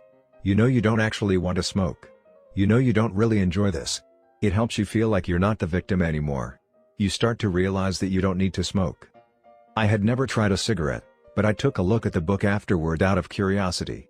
The author employs an interesting strategy to help smokers eliminate their cravings. He systematically reframes each cue associated with smoking and gives it a new meaning. He says things like, "You think you are quitting something, but you're not quitting anything because cigarettes do nothing for you. You think smoking is something you need to do to be social, but it's not. You can be social without smoking at all. You think smoking is about relieving stress, but it's not. Smoking does not relieve your nerves, it destroys them." Over and over, he repeats these phrases and others like them. "Get it clearly into your mind," he says. "You are losing nothing and you are making marvelous positive gains not only in health, energy and money but also in confidence, self-respect, freedom and, most important of all, in the length and quality of your future life." By the time you get to the end of the book, smoking seems like the most ridiculous thing in the world to do. And if you no longer expect smoking to bring you any benefits, you have no reason to smoke. It is an inversion of the second law of behavior change: make it unattractive. Now, I know this idea might sound overly simplistic. Just change your mind and you can quit smoking. But stick with me for a minute. Where cravings come from. Every behavior has a surface-level craving and a deeper, underlying motive. I often have a craving that goes something like this: I want to eat tacos. If you were to ask me why I want to eat tacos, I wouldn't say, because I need food to survive. But the truth is, somewhere deep down, I am motivated to eat tacos because I have to eat to survive. The underlying motive is to obtain food and water, even if my specific craving is for a taco. Some of our underlying motives include: conserve energy, obtain food and water, find love and reproduce, connect and bond with others, win social acceptance and approval, reduce uncertainty, achieve status and prestige. A craving is just a specific manifestation of a deeper underlying motive. Your brain did not evolve with a desire to smoke cigarettes or to check Instagram or to play video games. At a deep level, you simply want to reduce uncertainty and relieve anxiety, to win social acceptance and approval, or to achieve status. Look at nearly any product that is habit-forming and you'll see that it does not create a new motivation, but rather latches onto the underlying motives of human nature. Find love and reproduce equals using Tinder. Connect and bond with others equals browsing Facebook. Win social acceptance and approval equals posting on Instagram. Reduce uncertainty equals searching on Google. Achieve status and prestige equals playing video games. Your habits are modern-day solutions to ancient desires. New versions of old vices. The underlying motives behind human behavior remain the same. The specific habits we perform differ based on the period of history. Here's the powerful part: there are many different ways to address the same underlying motive. One person might learn to reduce stress by smoking a cigarette.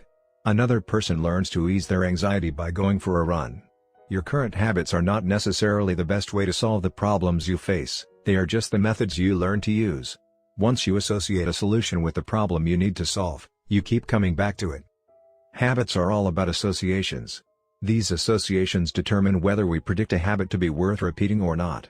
As we covered in our discussion of the first law, your brain is continually absorbing information and noticing cues in the environment.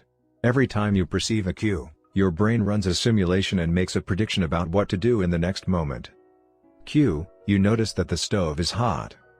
Prediction: if I touch it I'll get burned, so I should avoid touching it. Cue: you see that the traffic light turned green. Prediction: if I step on the gas, I'll make it safely through the intersection and get closer to my destination, so I should step on the gas. You see a cue, categorize it based on past experience, and determine the appropriate response.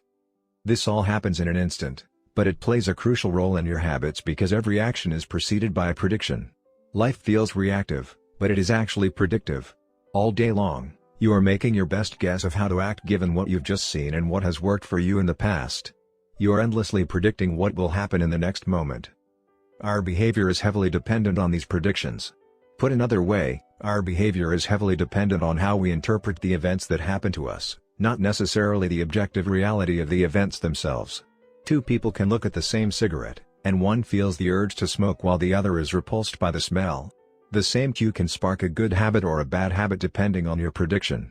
The cause of your habits is actually the prediction that precedes them. These predictions lead to feelings, which is how we typically describe a craving, a feeling, a desire, an urge.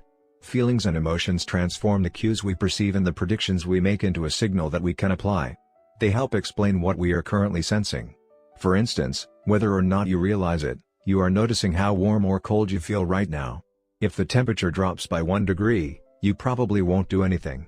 If the temperature drops 10 degrees, however, you'll feel cold and put on another layer of clothing. Feeling cold was the signal that prompted you to act.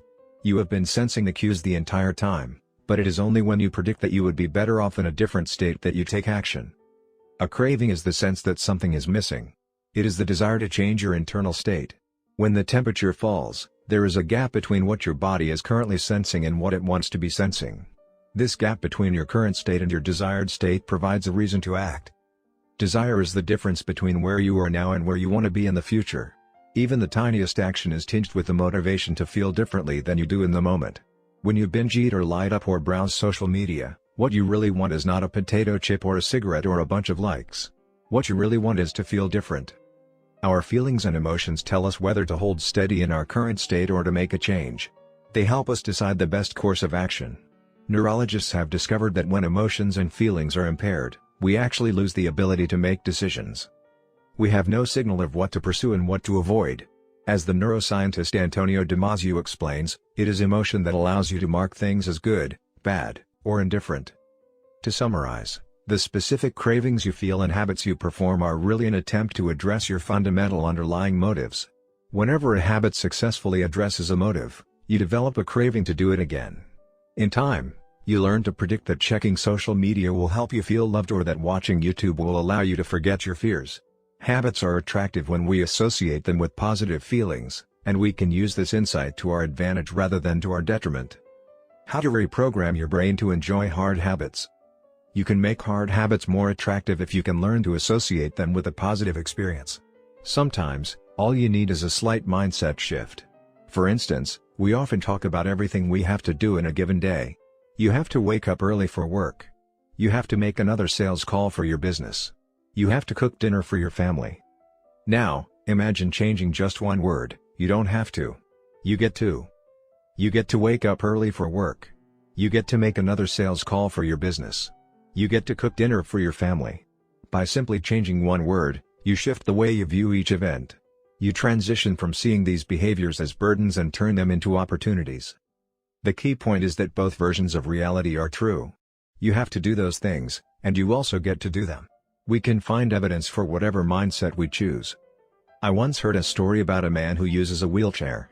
When asked if it was difficult being confined, he responded, "I'm not confined to my wheelchair, I am liberated by it. If it wasn't for my wheelchair, I would be bedbound and never able to leave my house." This shift in perspective completely transformed how he lived each day. Reframing your habits to highlight their benefits rather than their drawbacks is a fast and lightweight way to reprogram your mind and make a habit seem more attractive. Exercise. Many people associate exercise with being a challenging task that drains energy and wears you down. You can just as easily view it as a way to develop skills and build you up. Instead of telling yourself "I need to go run in the morning," say it's time to build endurance and get fast. Finance. Saving money is often associated with sacrifice. However, you can associate it with freedom rather than limitation if you realize one simple truth: living below your current means increases your future means. The money you save this month increases your purchasing power next month. Meditation. Anyone who has tried meditation for more than 3 seconds knows how frustrating it can be when the next distraction inevitably pops into your mind. You can transform frustration into delight when you realize that each interruption gives you a chance to practice returning to your breath. Distraction is a good thing because you need distractions to practice meditation. Pre-game jitters. Many people feel anxious before delivering a big presentation or competing in an important event. They experience quicker breathing, a faster heart rate, heightened arousal. If we interpret these feelings negatively, then we feel threatened and tense up. If we interpret these feelings positively, then we can respond with fluidity and grace. You can reframe "I am nervous" to "I am excited and I'm getting an adrenaline rush to help me concentrate." These little mindset shifts aren't magic, but they can help change the feelings you associate with a particular habit or situation. If you want to take it a step further, you can create a motivation ritual. You simply practice associating your habits with something you enjoy, then you can use that cue whenever you need a bit of motivation. For instance, if you always play the same song before having sex, then you'll begin to link the music with the act. Whenever you want to get in the mood, just press play. Ed Lattimore, a boxer and writer from Pittsburgh, benefited from a similar strategy without knowing it. "Odd realization," he wrote. "My focus and concentration goes up just by putting my headphones on while writing. I don't even have to play any music." Without realizing it, he was conditioning himself. In the beginning, he put his headphones on, played some music he enjoyed, and did focused work. After doing it 5, 10, 20 times, putting his headphones on became a cue that he automatically associated with increased focus. The craving followed naturally. Athletes use similar strategies to get themselves in the mindset to perform. During my baseball career, I developed a specific ritual of stretching and throwing before each game. The whole sequence took about 10 minutes, and I did it the same way every single time. While it physically warmed me up to play, more importantly, it put me in the right mental state. I began to associate my pre-game ritual with feeling competitive and focused. Even if I wasn't motivated beforehand, by the time I was done with my ritual, I was in game mode. You can adapt this strategy for nearly any purpose. Say you want to feel happier in general. Find something that makes you truly happy, like petting your dog or taking a bubble bath, and then create a short routine that you perform every time before you do the thing you love. Maybe you take 3 deep breaths and smile. 3 deep breaths. Smile. Pet the dog. Repeat. Eventually, you'll begin to associate this breathe and smile routine with being in a good mood. It becomes a cue that means feeling happy. Once established, you can break it out anytime you need to change your emotional state. Stressed at work? Take 3 deep breaths and smile. Sad about life? 3 deep breaths and smile. Once a habit has been built, the cue can prompt a craving, even if it has little to do with the original situation. The key to finding and fixing the causes of your bad habits is to reframe the associations you have about them. It's not easy, but if you can reprogram your predictions, you can transform a hard habit into an attractive one. Chapter Summary. The inversion of the second law of behavior changes make it unattractive. Every behavior has a surface-level craving and a deeper underlying motive. Your habits are modern-day solutions to ancient desires. The cause of your habits is actually the prediction that precedes them. The prediction leads to a feeling. Highlight the benefits of avoiding a bad habit to make it seem unattractive. Habits are attractive when we associate them with positive feelings and unattractive when we associate them with negative feelings. Create a motivation ritual by doing something you enjoy immediately before a difficult habit. How to create a good habit. 1.1. Fill out the habits scorecard. Write down your current habits to become aware of them. 1.2. Use implementation intentions, I will, behavior, at, time, in, location. 1.3. Use habit stacking, after, current habit, I will, new habit. 1.4. Design your environment. Make the cues of good habits obvious and visible. The second law, make it attractive. 2.1. Use temptation bundling. Pair an action you want to do with an action you need to do. 2.2. Join a culture where your desired behavior is the normal behavior. 2.3. Create a motivation ritual. Do something you enjoy immediately before a difficult habit. The third law, make it easy. The fourth law, make it satisfying. How to break a bad habit. Inversion of the first law, make it invisible. 1.5. Reduce exposure. Remove the cues of your bad habits from your environment. Inversion of the second law, make it unattractive. 2.4. Reframe your mindset. Highlight the benefits of avoiding your bad habits. Inversion of the third law, make it difficult. Inversion of the fourth law, make it unsatisfying. You can download a printable version of this habits cheat sheet at atomichabits.com/cheat sheet. The third law. Make it easy. 11. Walk slowly, but never backward. And the first day of class, Jerry Uelsman, a professor at the University of Florida, divided his film photography students into 2 groups.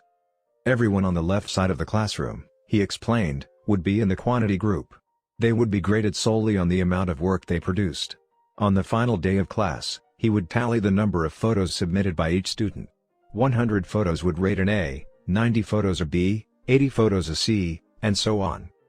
Meanwhile, everyone on the right side of the room would be in the quality group. They would be graded only on the excellence of their work. They would only need to produce 1 photo during the semester, but to get an A, it had to be a nearly perfect image. At the end of the term, he was surprised to find that all the best photos were produced by the quantity group. During the semester, these students were busy taking photos, experimenting with composition and lighting, testing out various methods in the darkroom, and learning from their mistakes. In the process of creating hundreds of photos, they honed their skills. Meanwhile, the quality group sat around speculating about perfection. In the end, they had little to show for their efforts other than unverified theories and 1 mediocre photo. It is easy to get bogged down trying to find the optimal plan for change, the fastest way to lose weight, the best program to build muscle, the perfect idea for a side hustle. We are so focused on figuring out the best approach that we never get around to taking action. As Voltaire once wrote, "The best is the enemy of the good." I refer to this as the difference between being in motion and taking action. The two ideas sound similar, but they're not the same. When you're in motion, you're planning and strategizing and learning. Those are all good things, but they don't produce a result. Action, on the other hand, is the type of behavior that will deliver an outcome. If I outline 20 ideas for articles I want to write, that's motion. If I actually sit down and write an article, that's action. If I search for a better diet plan and read a few books on the topic, that's motion. If I actually eat a healthy meal, that's action. Sometimes motion is useful, but it will never produce an outcome by itself. It doesn't matter how many times you go talk to the personal trainer, that motion will never get you in shape. Only the action of working out will get the result you're looking to achieve. If motion doesn't lead to results, why do we do it? Sometimes we do it because we actually need to plan or learn more. But more often than not, we do it because motion allows us to feel like we're making progress without running the risk of failure. Most of us are experts at avoiding criticism. It doesn't feel good to fail or to be judged publicly, so we tend to avoid situations where that might happen. And that's the biggest reason why you slip into motion rather than taking action. You want to delay failure. It's easy to be in motion and convince yourself that you're still making progress. You think, I've got conversations going with 4 potential clients right now. This is good. We're moving in the right direction. Or, I brainstormed some ideas for that book I want to write. This is coming together. Motion makes you feel like you're getting things done. But really, you're just preparing to get something done. When preparation becomes a form of procrastination, you need to change something. You don't want to merely be planning. You want to be practicing. If you want to master a habit, the key is to start with repetition, not perfection. You don't need to map out every feature of a new habit. You just need to practice it. This is the first takeaway of the third law, you just need to get your reps in. How long does it actually take to form a new habit? Habit formation is the process by which a behavior becomes progressively more automatic through repetition. The more you repeat an activity, the more the structure of your brain changes to become efficient at that activity. Neuroscientists call this long-term potentiation, which refers to the strengthening of connections between neurons in the brain based on recent patterns of activity. With each repetition, cell-to-cell signaling improves and the neural connections tighten. First described by neuropsychologist Donald Hebb in 1949, this phenomenon is commonly known as Hebb's law, neurons that fire together wire together. Repeating a habit leads to clear physical changes in the brain. In musicians, the cerebellum, critical for physical movements like plucking a guitar string or pulling a violin bow, is larger than it is in non-musicians. Mathematicians, meanwhile, have increased gray matter in the inferior parietal lobule, which plays a key role in computation and calculation. Its size is directly correlated with the amount of time spent in the field. The older and more experienced the mathematician, the greater the increase in gray matter. When scientists analyzed the brains of taxi drivers in London, they found that the hippocampus, a region of the brain involved in spatial memory, was significantly larger in their subjects than in non-taxi drivers. Even more fascinating, the hippocampus decreased in size when a driver retired.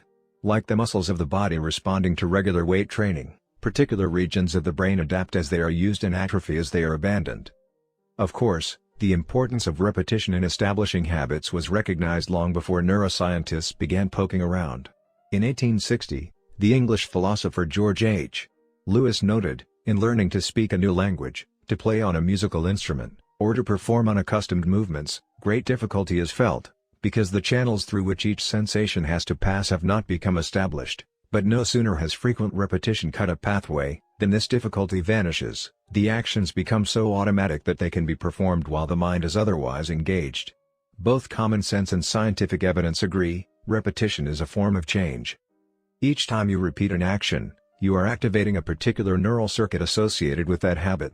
This means that simply putting in your reps is one of the most critical steps you can take to encoding a new habit. It is why the students who took tons of photos improved their skills while those who merely theorized about perfect photos did not. One group engaged in active practice, the other in passive learning. One in action, the other in motion. All habits follow a similar trajectory from effortful practice to automatic behavior, a process known as automaticity. Automaticity is the ability to perform a behavior without thinking about each step, which occurs when the non-conscious mind takes over. It looks something like this. The habit line. Figure 11, in the beginning, point A, a habit requires a good deal of effort and concentration to perform. After a few repetitions, point B, it gets easier, but still requires some conscious attention. With enough practice, point C, the habit becomes more automatic than conscious. Beyond this threshold, the habit line, the behavior can be done more or less without thinking. A new habit has been formed. On the following page, you'll see what it looks like when researchers track the level of automaticity for an actual habit like walking for 10 minutes each day. The shape of these charts, which scientists call learning curves, reveals an important truth about behavior change. Habits form based on frequency, not time. Walking 10 minutes per day. Figure 12, this graph shows someone who built the habit of walking for 10 minutes after breakfast each day. Notice that as the repetitions increase, so does automaticity, until the behavior is as easy and automatic as it can be. One of the most common questions I hear is, how long does it take to build a new habit? But what people really should be asking is, how many does it take to form a new habit? That is, how many repetitions are required to make a habit automatic? There is nothing magical about time passing with regard to habit formation. It doesn't matter if it's been 21 days or 30 days or 300 days. What matters is the rate at which you perform the behavior. You could do something twice in 30 days, or 200 times. It's the frequency that makes the difference. Your current habits have been internalized over the course of hundreds, if not thousands, of repetitions. New habits require the same level of frequency. You need to string together enough successful attempts until the behavior is firmly embedded in your mind and you cross the habit line.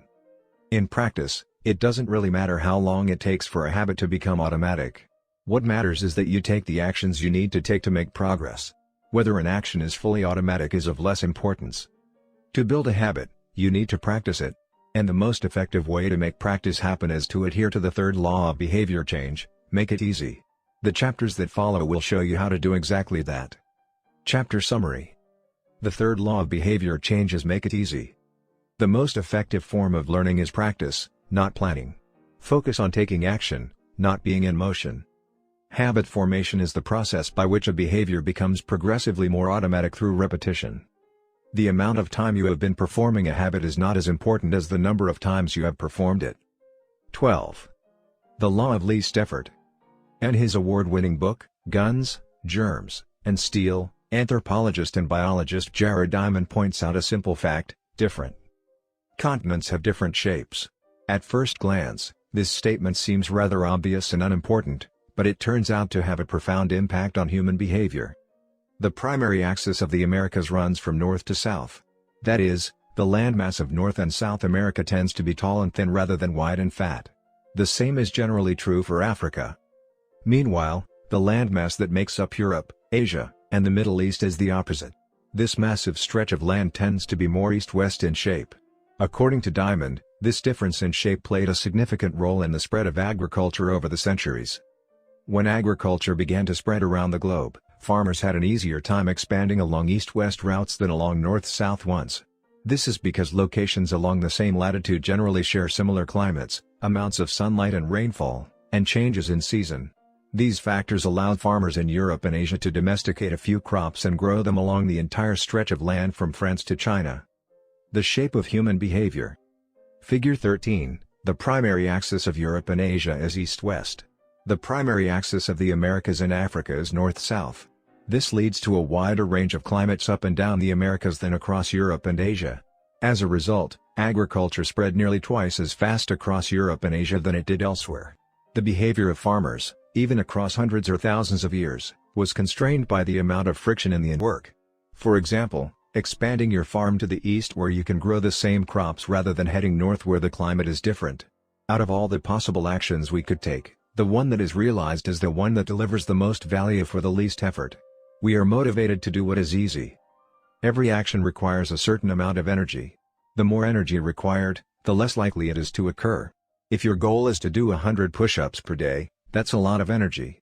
In the beginning, when you're motivated and excited, you can muster the strength to get started. But after a few days, such a massive effort feels exhausting. Meanwhile, sticking to the habit of doing 1 push-up per day requires almost no energy to get started. And the less energy a habit requires, the more likely it is to occur. Look at any behavior that fills up much of your life and you'll see that it can be performed with very low levels of motivation. Habits like scrolling on our phones, checking email, and watching television steal so much of our time because they can be performed almost without effort. They are remarkably convenient. In a sense, every habit is just an obstacle to getting what you really want. Dieting is an obstacle to getting fit. Meditation is an obstacle to feeling calm. Journaling is an obstacle to thinking clearly. You don't actually want the habit itself. What you really want is the outcome the habit delivers. The greater the obstacle, that is, the more difficult the habit, the more friction there is between you and your desired end state. This is why it is crucial to make your habits so easy that you'll do them even when you don't feel like it. If you can make your good habits more convenient, you'll be more likely to follow through on them. But what about all the moments when we seem to do the opposite? If we're also lazy, then how do you explain people accomplishing hard things like raising a child or starting a business or climbing Mount Everest? Certainly, you are capable of doing very hard things. The problem is that some days you feel like doing the hard work and some days you feel like giving in. On the tough days, it's crucial to have as many things working in your favor as possible so that you can overcome the challenges life naturally throws your way. The less friction you face, the easier it is for your stronger self to emerge. The idea behind Make It Easy is not to only do easy things. The idea is to make it as easy as possible in the moment to do things that pay off in the long run. How to achieve more with less effort. Imagine you are holding a garden hose that is bent in the middle. Some water can flow through, but not very much. If you want to increase the rate at which water passes through the hose, you have two options. The first option is to crank up the valve and force more water out. The second option is to simply remove the bend in the hose and let water flow through naturally. Trying to pump up your motivation to stick with a hard habit is like trying to force water through a bent hose. You can do it, but it requires a lot of effort and increases the tension in your life. Meanwhile, making your habits simple and easy is like removing the bend in the hose. Chop up a ton of fruits and vegetables on weekends and pack them in containers, so you have easy access to healthy, ready-to-eat options during the week. These are simple ways to make the good habit the path of least resistance. You can also invert this principle and prime the environment to make bad behaviors difficult. If you find yourself watching too much television, for example, then unplug it after each use. Only plug it back. And if you can say out loud the name of the show you want to watch, this setup creates just enough friction to prevent mindless viewing. If that doesn't do it, you can take it a step further. Unplug the television and take the batteries out of the remote after each use, so it takes an extra 10 seconds to turn it back on. And if you're really hardcore, move the television out of the living room and into a closet after each use. You can be sure you'll only take it out when you really want to watch something. The greater the friction, the less likely the habit. Whenever possible, I leave my phone in a different room until lunch. When it's right next to me, I'll check it all morning for no reason at all. But when it is in another room, I rarely think about it. And the friction is high enough that I won't go get it without a reason. As a result, I get 3 to 4 hours each morning when I can work without interruption. If sticking your phone in another room doesn't seem like enough, tell a friend or family member to hide it from you for a few hours. Ask a coworker to keep it at their desk in the morning and give it back to you at lunch. It is remarkable how little friction is required to prevent unwanted behavior. When I hide beer in the back of the fridge where I can't see it, I drink less. When I delete social media apps from my phone, it can be weeks before I download them again and log in. These tricks are unlikely to curb a true addiction, but for many of us, a little bit of friction can be the difference between sticking with a good habit or sliding into a bad one. Imagine the cumulative impact of making dozens of these changes and living in an environment designed to make the good behaviors easier and the bad behaviors harder. Whether we are approaching behavior change as an individual, a parent, a coach, or a leader, we should ask ourselves the same question: how can we design a world where it's easy to do what's right? Redesign your life so the actions that matter most are also the actions that are easiest to do. Chapter Summary. Human behavior follows the law of least effort. We will naturally gravitate toward the option that requires the least amount of work. Create an environment where doing the right thing is as easy as possible. Reduce the friction associated with good behaviors. When friction is low, habits are easy. Increase the friction associated with bad behaviors. When friction is high, habits are difficult. Prime your environment to make future actions easier. 13. How to stop procrastinating by using the 2-minute rule. While Tharp is widely regarded as one of the greatest dancers and choreographers of the modern era, in 1992, she was awarded a MacArthur Fellowship, often referred to as the Genius Grant, and she has spent the bulk of her career touring the globe to perform her original works. She also credits much of her success to simple daily habits. I begin each day of my life with a ritual, she writes. I wake up at 5:30 a.m., put on my workout clothes, my leg warmers, my sweatshirt, and my hat. I walk outside my Manhattan home, hail a taxi, and tell the driver to take me to the Pumping Iron Gym at 91st Street and 1st Avenue, where I work out for 2 hours. The ritual is not the stretching and weight training I put my body through each morning at the gym, the ritual is the cab. The moment I tell the driver where to go, I have completed the ritual. It's a simple act, but doing it the same way each morning habitualizes it, makes it repeatable, easy to do. It reduces the chance that I would skip it or do it differently. It is one more item in my arsenal of routines, and one less thing to think about. Hailing a cab each morning may be a tiny action, but it is a splendid example of the third law of behavior change. Researchers estimate that 40 to 50% of our actions on any given day are done out of habit. This is already a substantial percentage, but the true influence of your habits is even greater than these numbers suggest. Habits are automatic choices that influence the conscious decisions that follow. Yes, a habit can be completed in just a few seconds, but it can also shape the actions that you take for minutes or hours afterward. Habits are like the entrance ramp to a highway. They lead you down a path and, before you know it, you're speeding toward the next behavior. It seems to be easier to continue what you are already doing than to start doing something different. You sit through a bad movie for 2 hours. You keep snacking even when you're already full. You check your phone for just a second and soon you have spent 20 minutes staring at the screen. In this way, the habits you follow without thinking often determine the choices you make when you are thinking. Each evening, there is a tiny moment, usually around 5:15 p.m., that shapes the rest of my night. My wife walks in the door from work and either we change into our workout clothes and head to the gym or we crash onto the couch, order Indian food, and watch The Office. Similar to Dwala Tharp hailing the cab, the ritual is changing into my workout clothes. If I change clothes, I know the workout will happen. Everything that follows, driving to the gym, deciding which exercises to do, stepping under the bar, is easy once I've taken the first step. Every day, there are a handful of moments that deliver an outsized impact. I refer to these little choices as decisive moments. The moment you decide between ordering takeout or cooking dinner. The moment you choose between driving your car or riding your bike.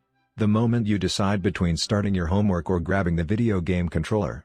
These choices are a fork in the road. Decisive moments. Figure 14. The difference between a good day and a bad day is often a few productive and healthy choices made at decisive moments. Each one is like a fork in the road, and these choices stack up throughout the day and can ultimately lead to very different outcomes. Decisive moments set the options available to your future self. For instance, walking into a restaurant is a decisive moment because it determines what you'll be eating for lunch. Technically, you are in control of what you order, but in a larger sense, you can only order an item if it is on the menu. If you walk into a steakhouse, you can get a sirloin or a ribeye, but not sushi. Your options are constrained by what's available. They are shaped by the first choice. We are limited by where our habits lead us. This is why mastering the decisive moments throughout your day is so important.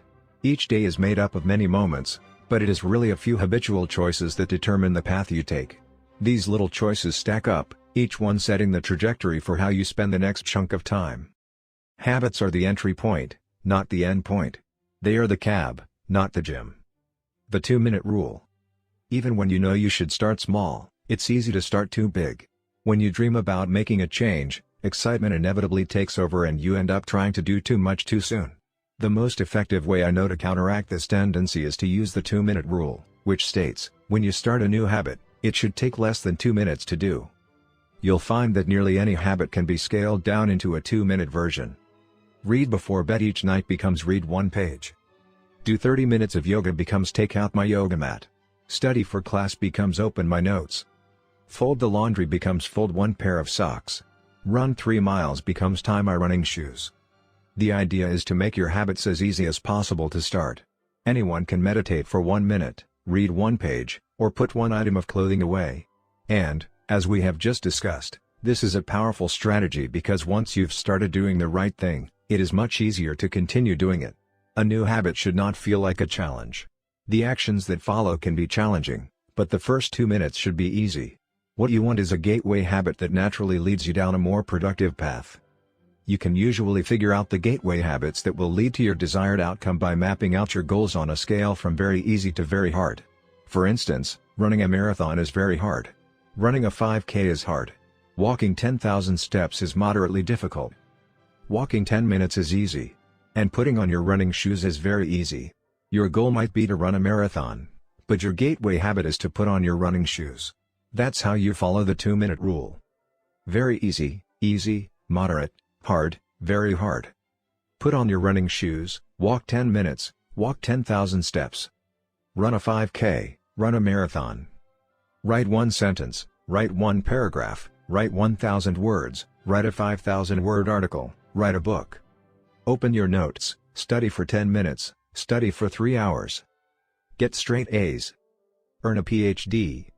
People often think it's weird to get hyped about reading one page or meditating for 1 minute or making one sales call. But the point is not to do one thing.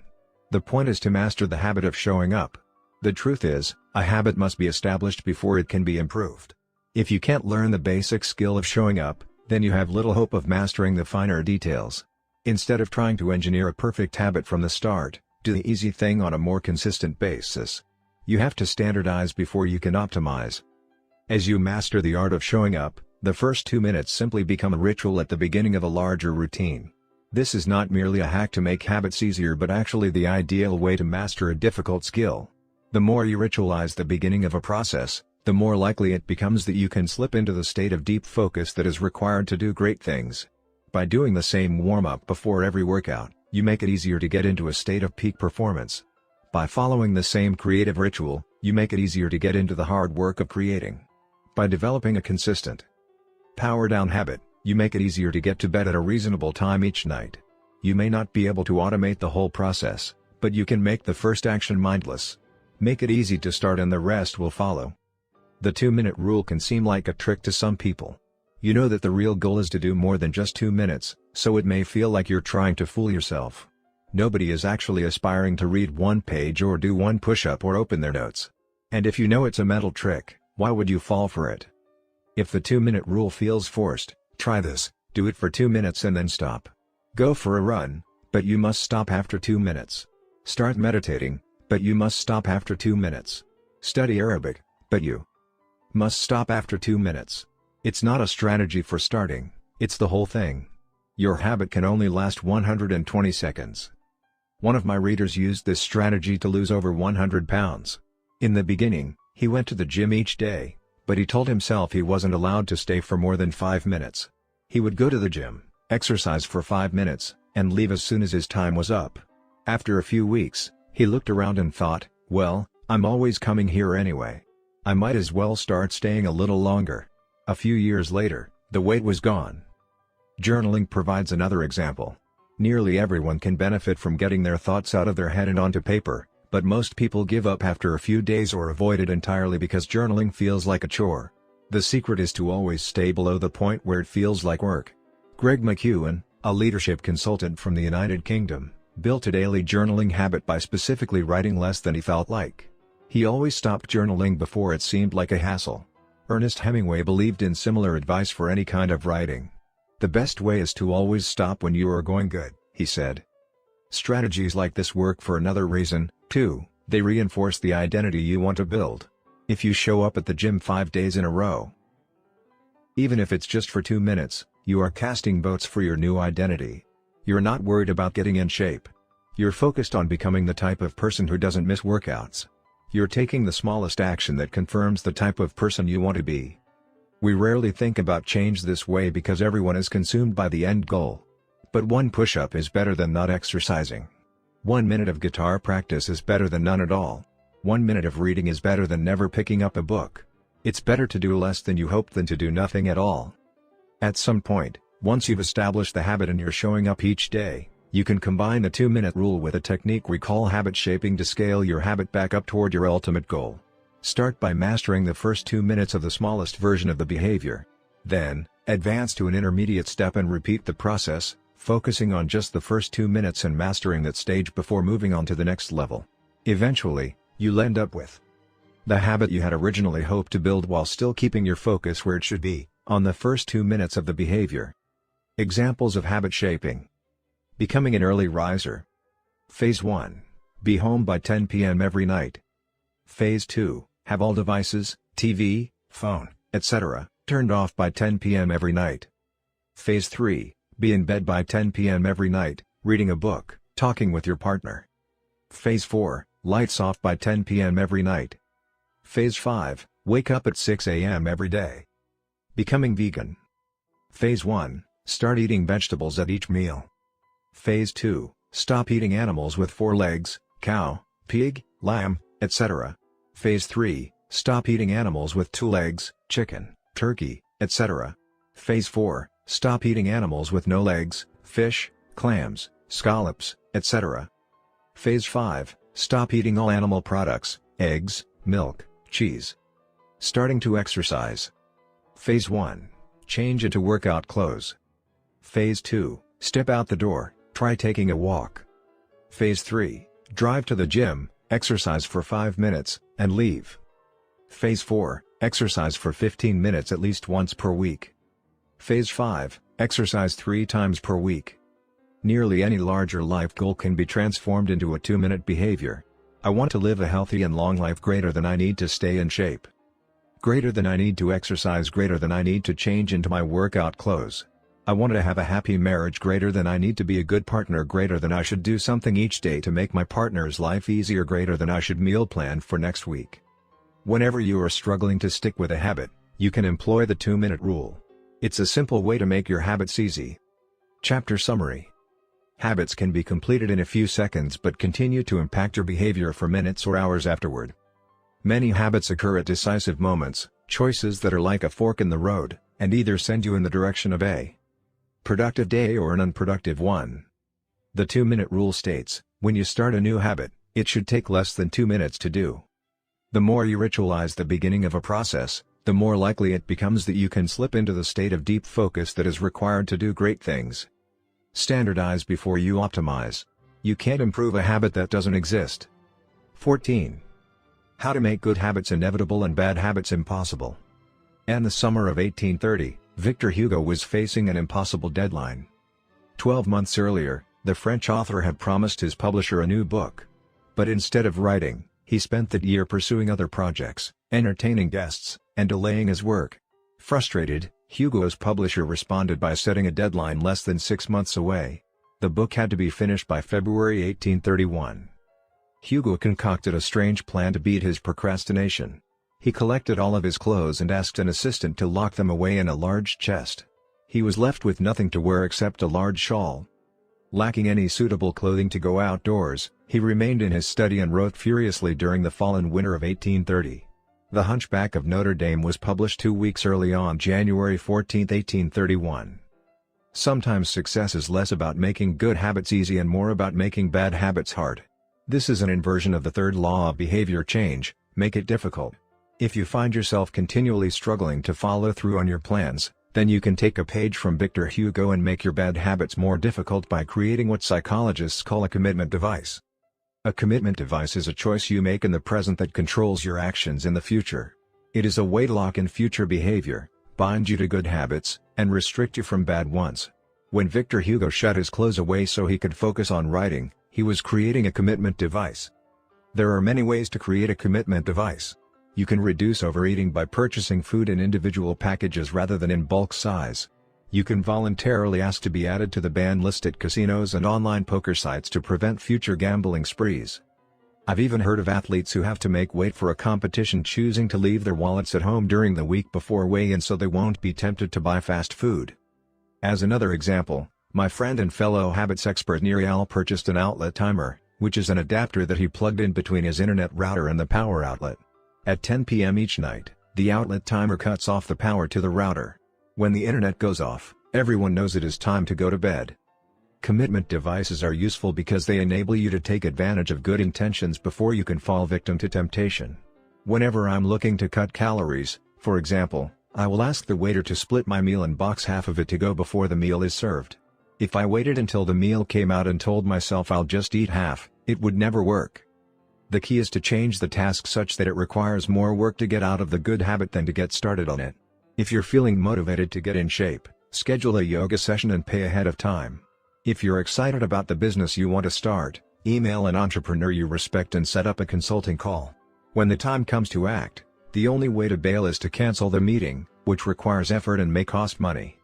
Commitment devices increase the odds that you'll do the right thing in the future by making bad habits difficult in the present. However, we can do even better. We can make good habits inevitable and bad habits impossible. How to automate a habit and never think about it again. John Henry Patterson was born in Dayton, Ohio, In 1844, he spent his childhood doing chores on the family farm and working shifts at his father's sawmill. After attending college at Dartmouth, Patterson returned to Ohio and opened a small supply store for coal miners. It seemed like a good opportunity. The store faced little competition and enjoyed a steady stream of customers, but still struggled to make money. That was when Patterson discovered his employees were stealing from him. In the mid-1800s, employee theft was a common problem. Receipts were kept in an open drawer and could easily be altered or discarded. There were no video cameras to review behavior and no software to track transactions. Unless you were willing to hover over your employees every minute of the day, or to manage all transactions yourself, it was difficult to prevent theft. As Patterson mulled over his predicament, he came across an advertisement for a new invention called Ritty's Incorruptible Cashier. Designed by fellow Dayton resident James Ritty, it was the first cash register. The machine automatically locked the cash and receipts inside after each transaction. Patterson bought two for $50 each. Employee theft at his store vanished overnight. In the next 6 months, Patterson's business went from losing money to making $5,000 in profit, the equivalent of more than $100,000 today. Patterson was so impressed with the machine that he changed businesses. He bought the rights to Ritty's invention and opened the National Cash Register Company. 10 years later, National Cash Register had over 1,000 employees and was on its way to becoming one of the most successful businesses of its time. The best way to break a bad habit is to make it impractical to do. Increase the friction until you don't even have the option to act. The brilliance of the cash register was that it automated ethical behavior by making stealing practically impossible. Rather than trying to change the employees, it made the preferred behavior automatic. Some actions, like installing a cash register, pay off again and again. These one-time choices require a little bit of effort up front but create increasing value over time. I'm fascinated by the idea that a single choice can deliver returns again and again, and I surveyed my readers on their favorite one-time actions that lead to better long-term habits.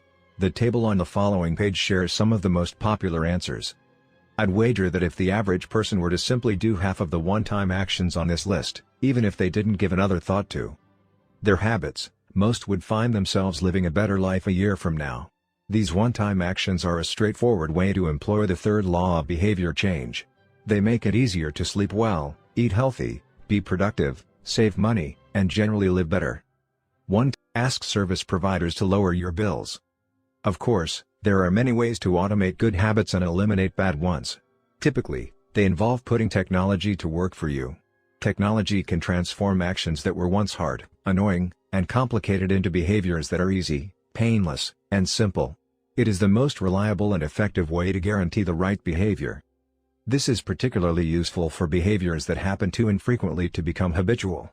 Things you have to do monthly or yearly, like rebalancing your investment portfolio, are never repeated frequently enough to become a habit, so they benefit in particular from technology remembering to do them for you. Other examples include medicine. Prescriptions can be automatically refilled. Personal finance. Employees can save for retirement with an automatic wage deduction. Cooking. Meal delivery services can do your grocery shopping. Productivity. Social media browsing can be cut off with a website blocker. When you automate as much of your life as possible, you can spend your effort on the tasks machines cannot do yet. Each habit that we hand over to the authority of technology frees up time and energy to pour into the next stage of growth. As mathematician and philosopher Alfred North Whitehead wrote, civilization advances by extending the number of operations we can perform without thinking about them. Of course, the power of technology can work against us as well. Binge watching becomes a habit because you have to put more effort into stop looking at the screen than to continue doing so. Instead of pressing a button to advance to the next episode, Netflix or YouTube will autoplay it for you. All you have to do is keep your eyes open. Technology creates a level of convenience that enables you to act on your smallest whims and desires. At the mere suggestion of hunger, you can have food delivered to your door. At the slightest hint of boredom, you can get lost in the vast expanse of social media. When the effort required to act on your desires becomes effectively zero, you can find yourself slipping into whatever impulse arises at the moment. The downside of automation is that we can find ourselves jumping from easy task to easy task without making time for more difficult, but ultimately more rewarding, work. I often find myself gravitating towards social media during any downtime. If I feel bored for just a fraction of a second, I reach for my phone. It's easy to write off these minor distractions as just taking a break, but over time they can accumulate into a serious issue. The constant tug of just one more minute can prevent me from doing anything of consequence. I'm not the only one. The average person spends over 2 hours per day on social media. What could you do with an extra 600 hours per year? During the year I was writing this book, I experimented with a new time management strategy. Every Monday, my assistant would reset the passwords on all my social media accounts, which logged me out on each device. All week I worked without distraction. On Friday, she would send me the new passwords. I had the entire weekend to enjoy what social media had to offer until Monday morning when she would do it again. If you don't have an assistant, team up with a friend or a family member and reset each other's passwords each week. One of the biggest surprises was how quickly I adapted. Within the first week of locking myself out of social media, I realized that I didn't need to check it nearly as often as I had been, and I certainly didn't need it each day. It had simply been so easy that it had become the default. Once my bad habit became impossible, I discovered that I did actually have the motivation to work on more meaningful tasks. After I removed the mental candy from my environment, it became much easier to eat the healthy stuff.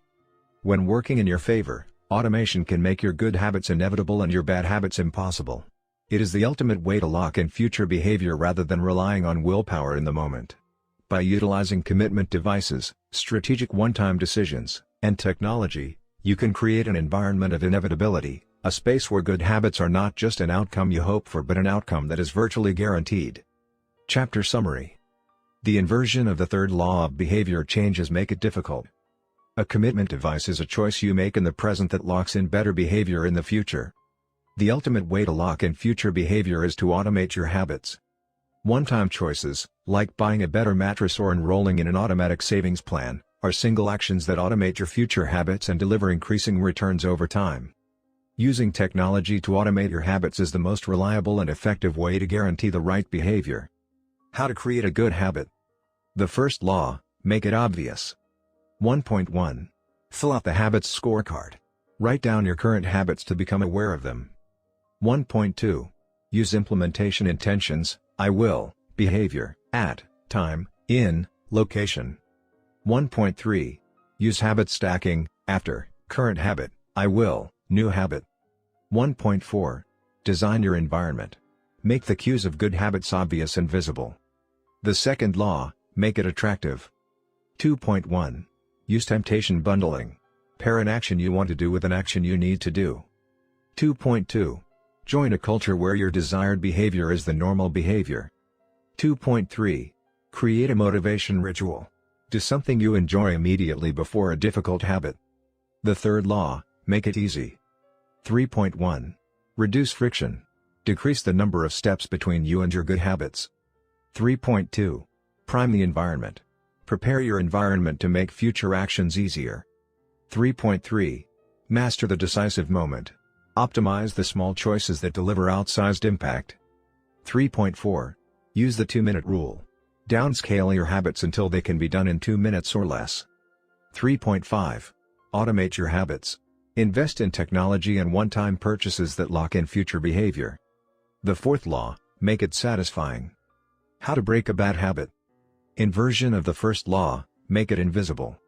1.5. Reduce exposure. Remove the cues of your bad habits from your environment. Inversion of the second law, make it unattractive. 2.4. Reframe your mindset. Highlight the benefits of avoiding your bad habits. Inversion of the third law, make it difficult. 3.6. Increase friction. Increase the number of steps between you and your bad habits. 3.7. Use a commitment device. Restrict your future choices to the ones that benefit you. Inversion of the fourth law, make it unsatisfying. You can download a printable version of this habits cheat sheet at atomichabits.com/cheat sheet. The fourth law. Make it satisfying. 15. The cardinal rule of behavior change. In the late 1990s, a public health worker named Stephen Luby left his hometown of Omaha, Nebraska, and bought a one-way ticket to Karachi, Pakistan. Karachi was one of the most populous cities in the world. By 1998, over 9 million people called it home. It was the economic center of Pakistan and a transportation hub, with some of the most active airports and seaports in the region. In the commercial parts of town, you could find all of the standard urban amenities and bustling downtown streets. But Karachi was also one of the least livable cities in the world. Over 60% of Karachi's residents lived in squatter settlements and slums. These densely packed neighborhoods were filled with makeshift houses cobbled together from old boards, cinder blocks, and other discarded materials. There was no waste removal system, no electricity grid, no clean water supply. When dry, the streets were a combination of dust and trash. When wet, they became a muddy pit of sewage. Mosquito colonies thrived in pools of stagnant water, and children played among the garbage. The unsanitary conditions lead to widespread illness and disease. Contaminated water sources caused epidemics of diarrhea, vomiting, and abdominal pain. Nearly one-third of the children living there were malnourished. With so many people crammed into such a small space, viruses and bacterial infections spread rapidly. It was this public health crisis that had brought Stephen Luby to Pakistan. Luby and his team realized that in an environment with poor sanitation, the simple habit of washing your hands could make a real difference in the health of the residents. But they soon discovered that many people were already aware that hand washing was important. And yet, despite this knowledge, many residents were washing their hands in a haphazard fashion. Some people would just run their hands under the water quickly. Others would only wash one hand. Many would simply forget to wash their hands before preparing food. Everyone said hand washing was important, but few people made a habit out of it. The problem wasn't knowledge. The problem was consistency. That was when Luby and his team partnered with Procter & Gamble to supply the neighborhood with Safeguard soap. Compared to your standard bar of soap, using Safeguard was a more enjoyable experience. In Pakistan, Safeguard was a premium soap, Luby told me. The study participants commonly mentioned how much they liked it. The soap foamed easily, and people were able to lather their hands with suds. It smelled great. Instantly, hand washing became slightly more pleasurable. I see the goal of hand washing promotion not as behavior change but as habit adoption, Luby said. It is a lot easier for people to adopt a product that provides a strong positive sensory signal, for example the mint taste of toothpaste, than it is to adopt a habit that does not provide pleasurable sensory feedback, like flossing one's teeth. The marketing team at Procter & Gamble talked about trying to create a positive hand-washing experience. Within months, the researchers saw a rapid shift in the health of children in the neighborhood. The rate of diarrhea fell by 52%, pneumonia by 48%, and impetigo, a bacterial skin infection, by 35%. The long-term effects were even better. We went back to some of the households in Karachi 6 years after, Luby told me. Over 95% of households who had been given the soap for free and encouraged to wash their hands had a hand-washing station with soap and water available when our study team visited. We had not given any soap to the intervention group for over 5 years, but during the trial they had become so habituated to wash their hands, that they had maintained the practice. It was a powerful example of the fourth and final law of behavior change: make it satisfying. We are more likely to repeat a behavior when the experience is satisfying. This is entirely logical. Feelings of pleasure, even minor ones like washing your hands with soap that smells nice and lathers well, are signals that tell the brain, "This feels good. Do this again, next time." Pleasure teaches your brain that a behavior is worth remembering and repeating. Take the story of chewing gum. Chewing gum had been sold commercially throughout the 1800s, but it wasn't until Wrigley launched in 1891 that it became a worldwide habit. Early versions were made from relatively bland resins, chewy, but not tasty. Wrigley revolutionized the industry by adding flavors like spearmint and juicy fruit, which made the product flavorful and fun to use. Then they went a step further and began pushing chewing gum as a pathway to a clean mouth. Advertisements told readers to refresh your taste. Tasty flavors and the feeling of a fresh mouth provided little bits of immediate reinforcement and made the product satisfying to use. Consumption skyrocketed, and Wrigley became the largest chewing gum company in the world. Toothpaste had a similar trajectory. Manufacturers enjoyed great success when they added flavors like spearmint, peppermint, and cinnamon to their products. These flavors don't improve the effectiveness of toothpaste. They simply create a clean mouth feel and make the experience of brushing your teeth more pleasurable. My wife actually stopped using Sensodyne because she didn't like the aftertaste. She switched to a brand with a stronger mint flavor, which proved to be more satisfying. Conversely, if an experience is not satisfying, we have little reason to repeat it. In my research, I came across the story of a woman who had a narcissistic relative who drove her nuts. In an attempt to spend less time with this egomaniac, she acted as dull and as boring as possible whenever he was around. Within a few encounters, He started avoiding her because he found her so uninteresting. Stories like these are evidence of the cardinal rule of behavior change: what is rewarded is repeated. What is punished is avoided. You learn what to do in the future based on what you were rewarded for doing, or punished for doing, in the past. Positive emotions cultivate habits. Negative emotions destroy them. The first three laws of behavior change: make it obvious, make it attractive, and make it easy, increase the odds that a behavior will be performed this time. The fourth law of behavior change: make it satisfying, increases the odds that a behavior will be repeated next time. It completes the habit loop. But there is a trick. We are not looking for just any type of satisfaction. We are looking for immediate satisfaction. The mismatch between immediate and delayed rewards. Imagine you're an animal roaming the plains of Africa, a giraffe or an elephant or a lion. On any given day, most of your decisions have an immediate impact. You are always thinking about what to eat or where to sleep or how to avoid a predator. You are constantly focused on the present or the very near future. You live in what scientists call an immediate return environment because your actions instantly deliver clear and immediate outcomes. Now switch back to your human self. In modern society, many of the choices you make today will not benefit you immediately. If you do a good job at work, you'll get a paycheck in a few weeks. If you exercise today, perhaps you won't be overweight next year. If you save money now, maybe you'll have enough for retirement decades from now. You live in what scientists call a delayed return environment because you can work for years before your actions deliver the intended payoff. The human brain did not evolve for life in a delayed return environment. The earliest remains of modern humans, known as Homo sapiens sapiens, are approximately 200,000 years old. These were the first humans to have a brain relatively similar to ours. In particular, the neocortex, the newest part of the brain and the region responsible for higher functions like language, was roughly the same size 200,000 years ago as today. You are walking around with the same hardware as your Paleolithic ancestors. It is only recently, during the last 500 years or so, that society has shifted to a predominantly delayed return environment. Compared to the age of the brain, modern society is brand new. In the last 100 years, we have seen the rise of the car, the airplane, the television, the personal computer, the internet, the smartphone, and Beyoncé. The world has changed much in recent years, but human nature has changed little. Similar to other animals on the African savanna, our ancestors spent their days responding to grave threats, securing the next meal, and taking shelter from a storm.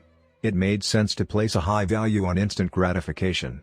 The distant future was less of a concern. And after thousands of generations in an immediate return environment, our brains evolved to prefer quick payoffs to long-term ones. Behavioral economists refer to this tendency as time inconsistency. That is, the way your brain evaluates rewards is inconsistent across time. You value the present more than the future. Usually, this tendency serves us well. A reward that is certain right now is typically worth more than one that is merely possible in the future. But occasionally, our bias toward instant gratification causes problems. Why would someone smoke if they know it increases the risk of lung cancer? Why would someone overeat when they know it increases their risk of obesity? Why would someone have unsafe sex if they know it can result in sexually transmitted disease? Once you understand how the brain prioritizes rewards, the answers become clear. The consequences of bad habits are delayed while the rewards are immediate. Smoking might kill you in 10 years, but it reduces stress and eases your nicotine cravings now. Overeating is harmful in the long run but appetizing in the moment. Sex, safe or not, provides pleasure right away. Disease and infection won't show up for days or weeks, even years. Every habit produces multiple outcomes across time. Unfortunately, these outcomes are often misaligned. With our bad habits, the immediate outcome usually feels good, but the ultimate outcome feels bad. With good habits, it is the reverse: the immediate outcome is unenjoyable, but the ultimate outcome feels good. The French economist Frédéric Bastiat explained the problem clearly when he wrote, "It almost always happens that when the immediate consequence is favorable, the later consequences are disastrous, and vice versa often. The sweeter the first fruit of a habit, the more bitter are its later fruits." Put another way, the costs of your good habits are in the present. The costs of your bad habits are in the future. The brain's tendency to prioritize the present moment means you can't rely on good intentions. When you make a plan, to lose weight, write a book, or learn a language, you are actually making plans for your future self. And when you envision what you want your life to be like, it is easy to see the value in taking actions with long-term benefits. We all want better lives for our future selves. However, when the moment of decision arrives, instant gratification usually wins. You are no longer making a choice for future you, who dreams of being fitter or wealthier or happier. You are choosing for present you, who wants to be full, pampered, and entertained. As a general rule, the more immediate pleasure you get from an action, the more strongly you should question whether it aligns with your long-term goals.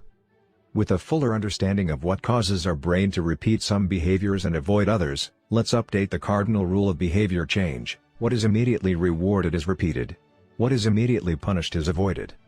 Our preference for instant gratification reveals an important truth about success.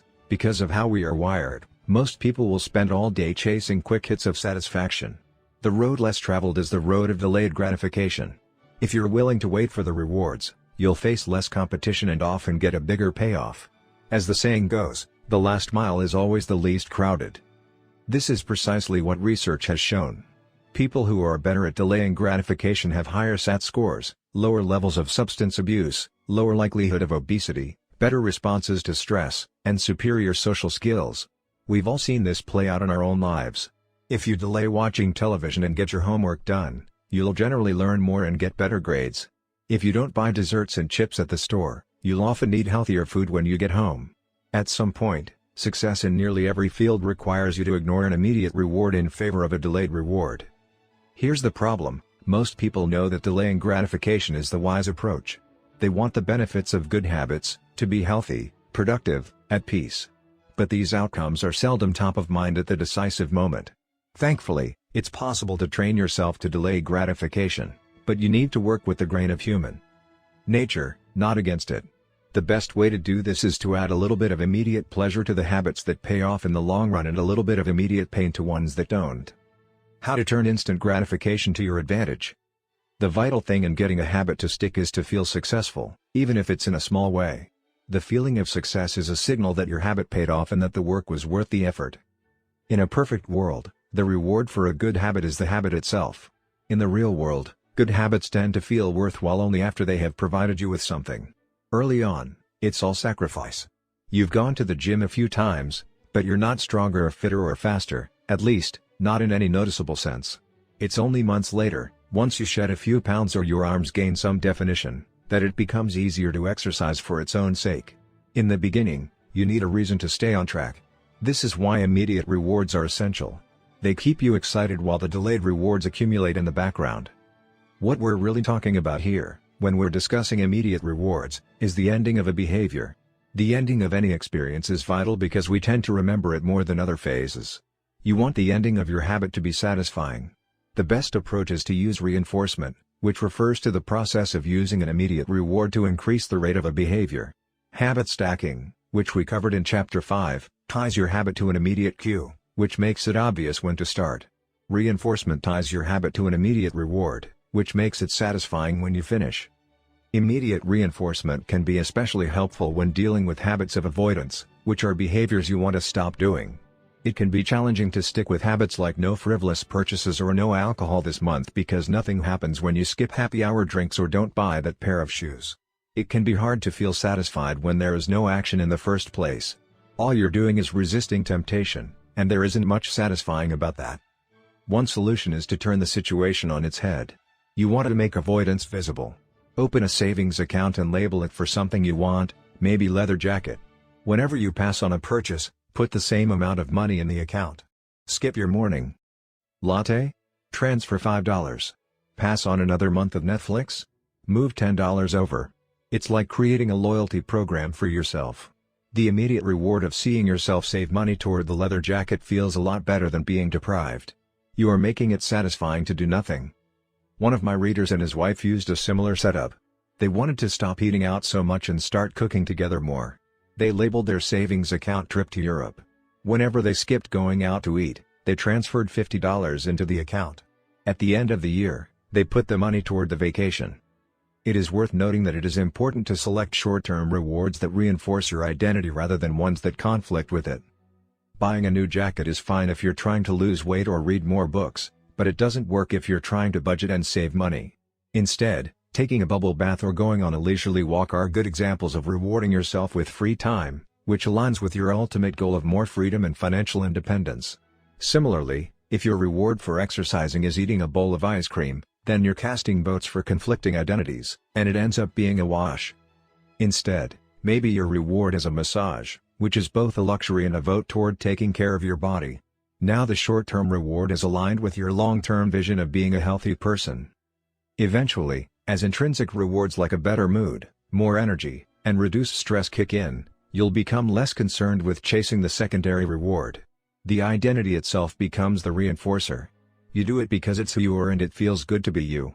The more a habit becomes part of your life, the less you need outside encouragement to follow through. Incentives can start a habit. Identity sustains a habit. That said, it takes time for the evidence to accumulate and a new identity to emerge. Immediate reinforcement helps maintain motivation in the short term while you're waiting for the long-term rewards to arrive. In summary, a habit needs to be enjoyable for it to last. Simple bits of reinforcement, like soap that smells great or toothpaste that has a refreshing mint flavor or seeing $50 hit your savings account, can offer the immediate pleasure you need to enjoy a habit. And change is easy when it is enjoyable. Chapter 12 to prioritize immediate rewards over delayed rewards. The cardinal rule of behavior change: what is immediately rewarded is repeated. What is immediately punished is avoided. To get a habit to stick, you need to feel immediately successful, even if it's in a small way. The first three laws of behavior change: make it obvious, make it attractive, and make it easy, increase the odds that a behavior will be performed this time. The fourth law of behavior change: make it satisfying, increases the odds that a behavior will be repeated next time. 16. How to stick with good habits every day. In 1993, a bank in Abbotsford, Canada, hired a 23-year-old stockbroker named Trent Dyersmith. Abbotsford was a relatively small suburb, tucked away in the shadow of nearby Vancouver, where most of the big business deals were being made.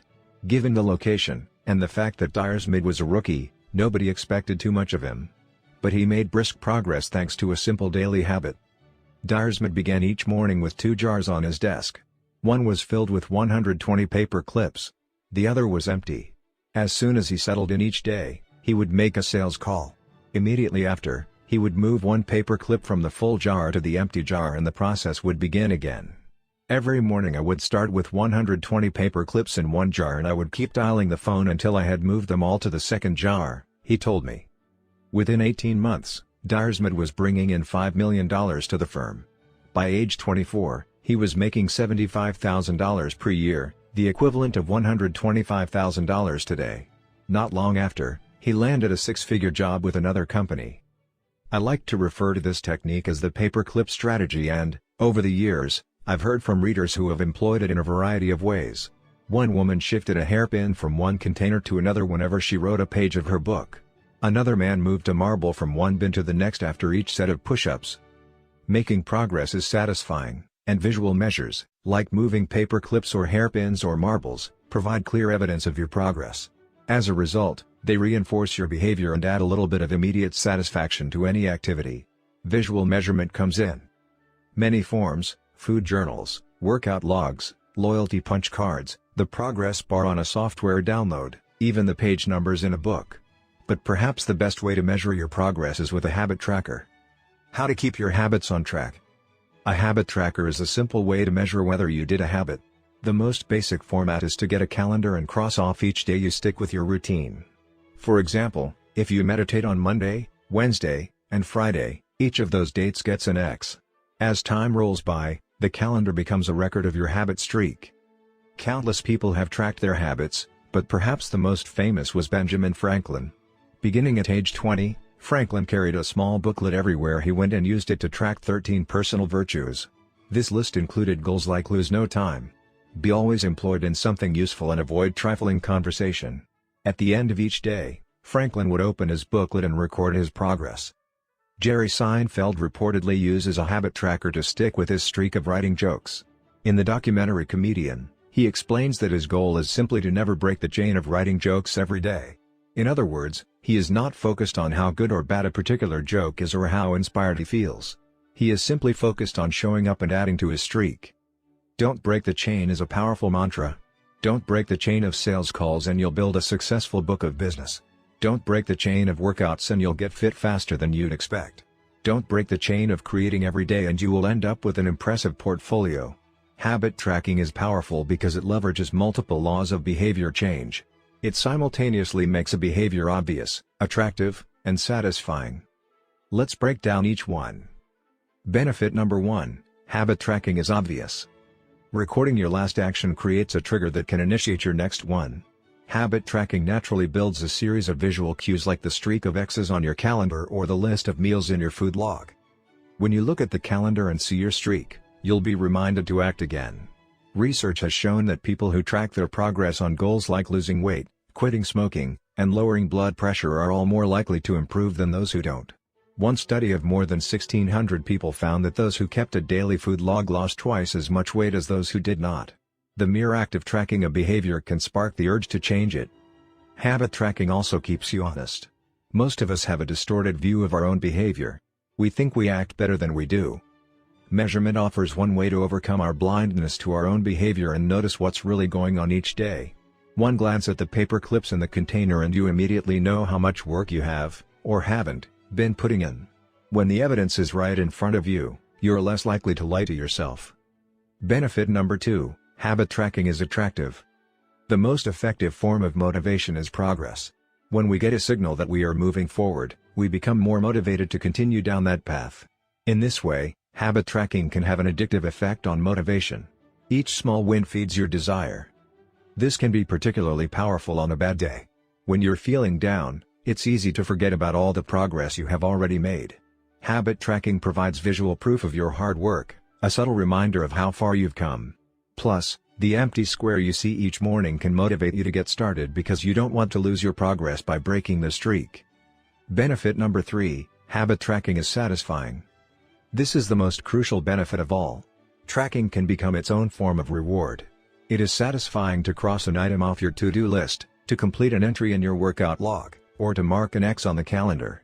It feels good to watch your results grow, the size of your investment portfolio, the length of your book manuscript, and if it feels good, then you're more likely to endure.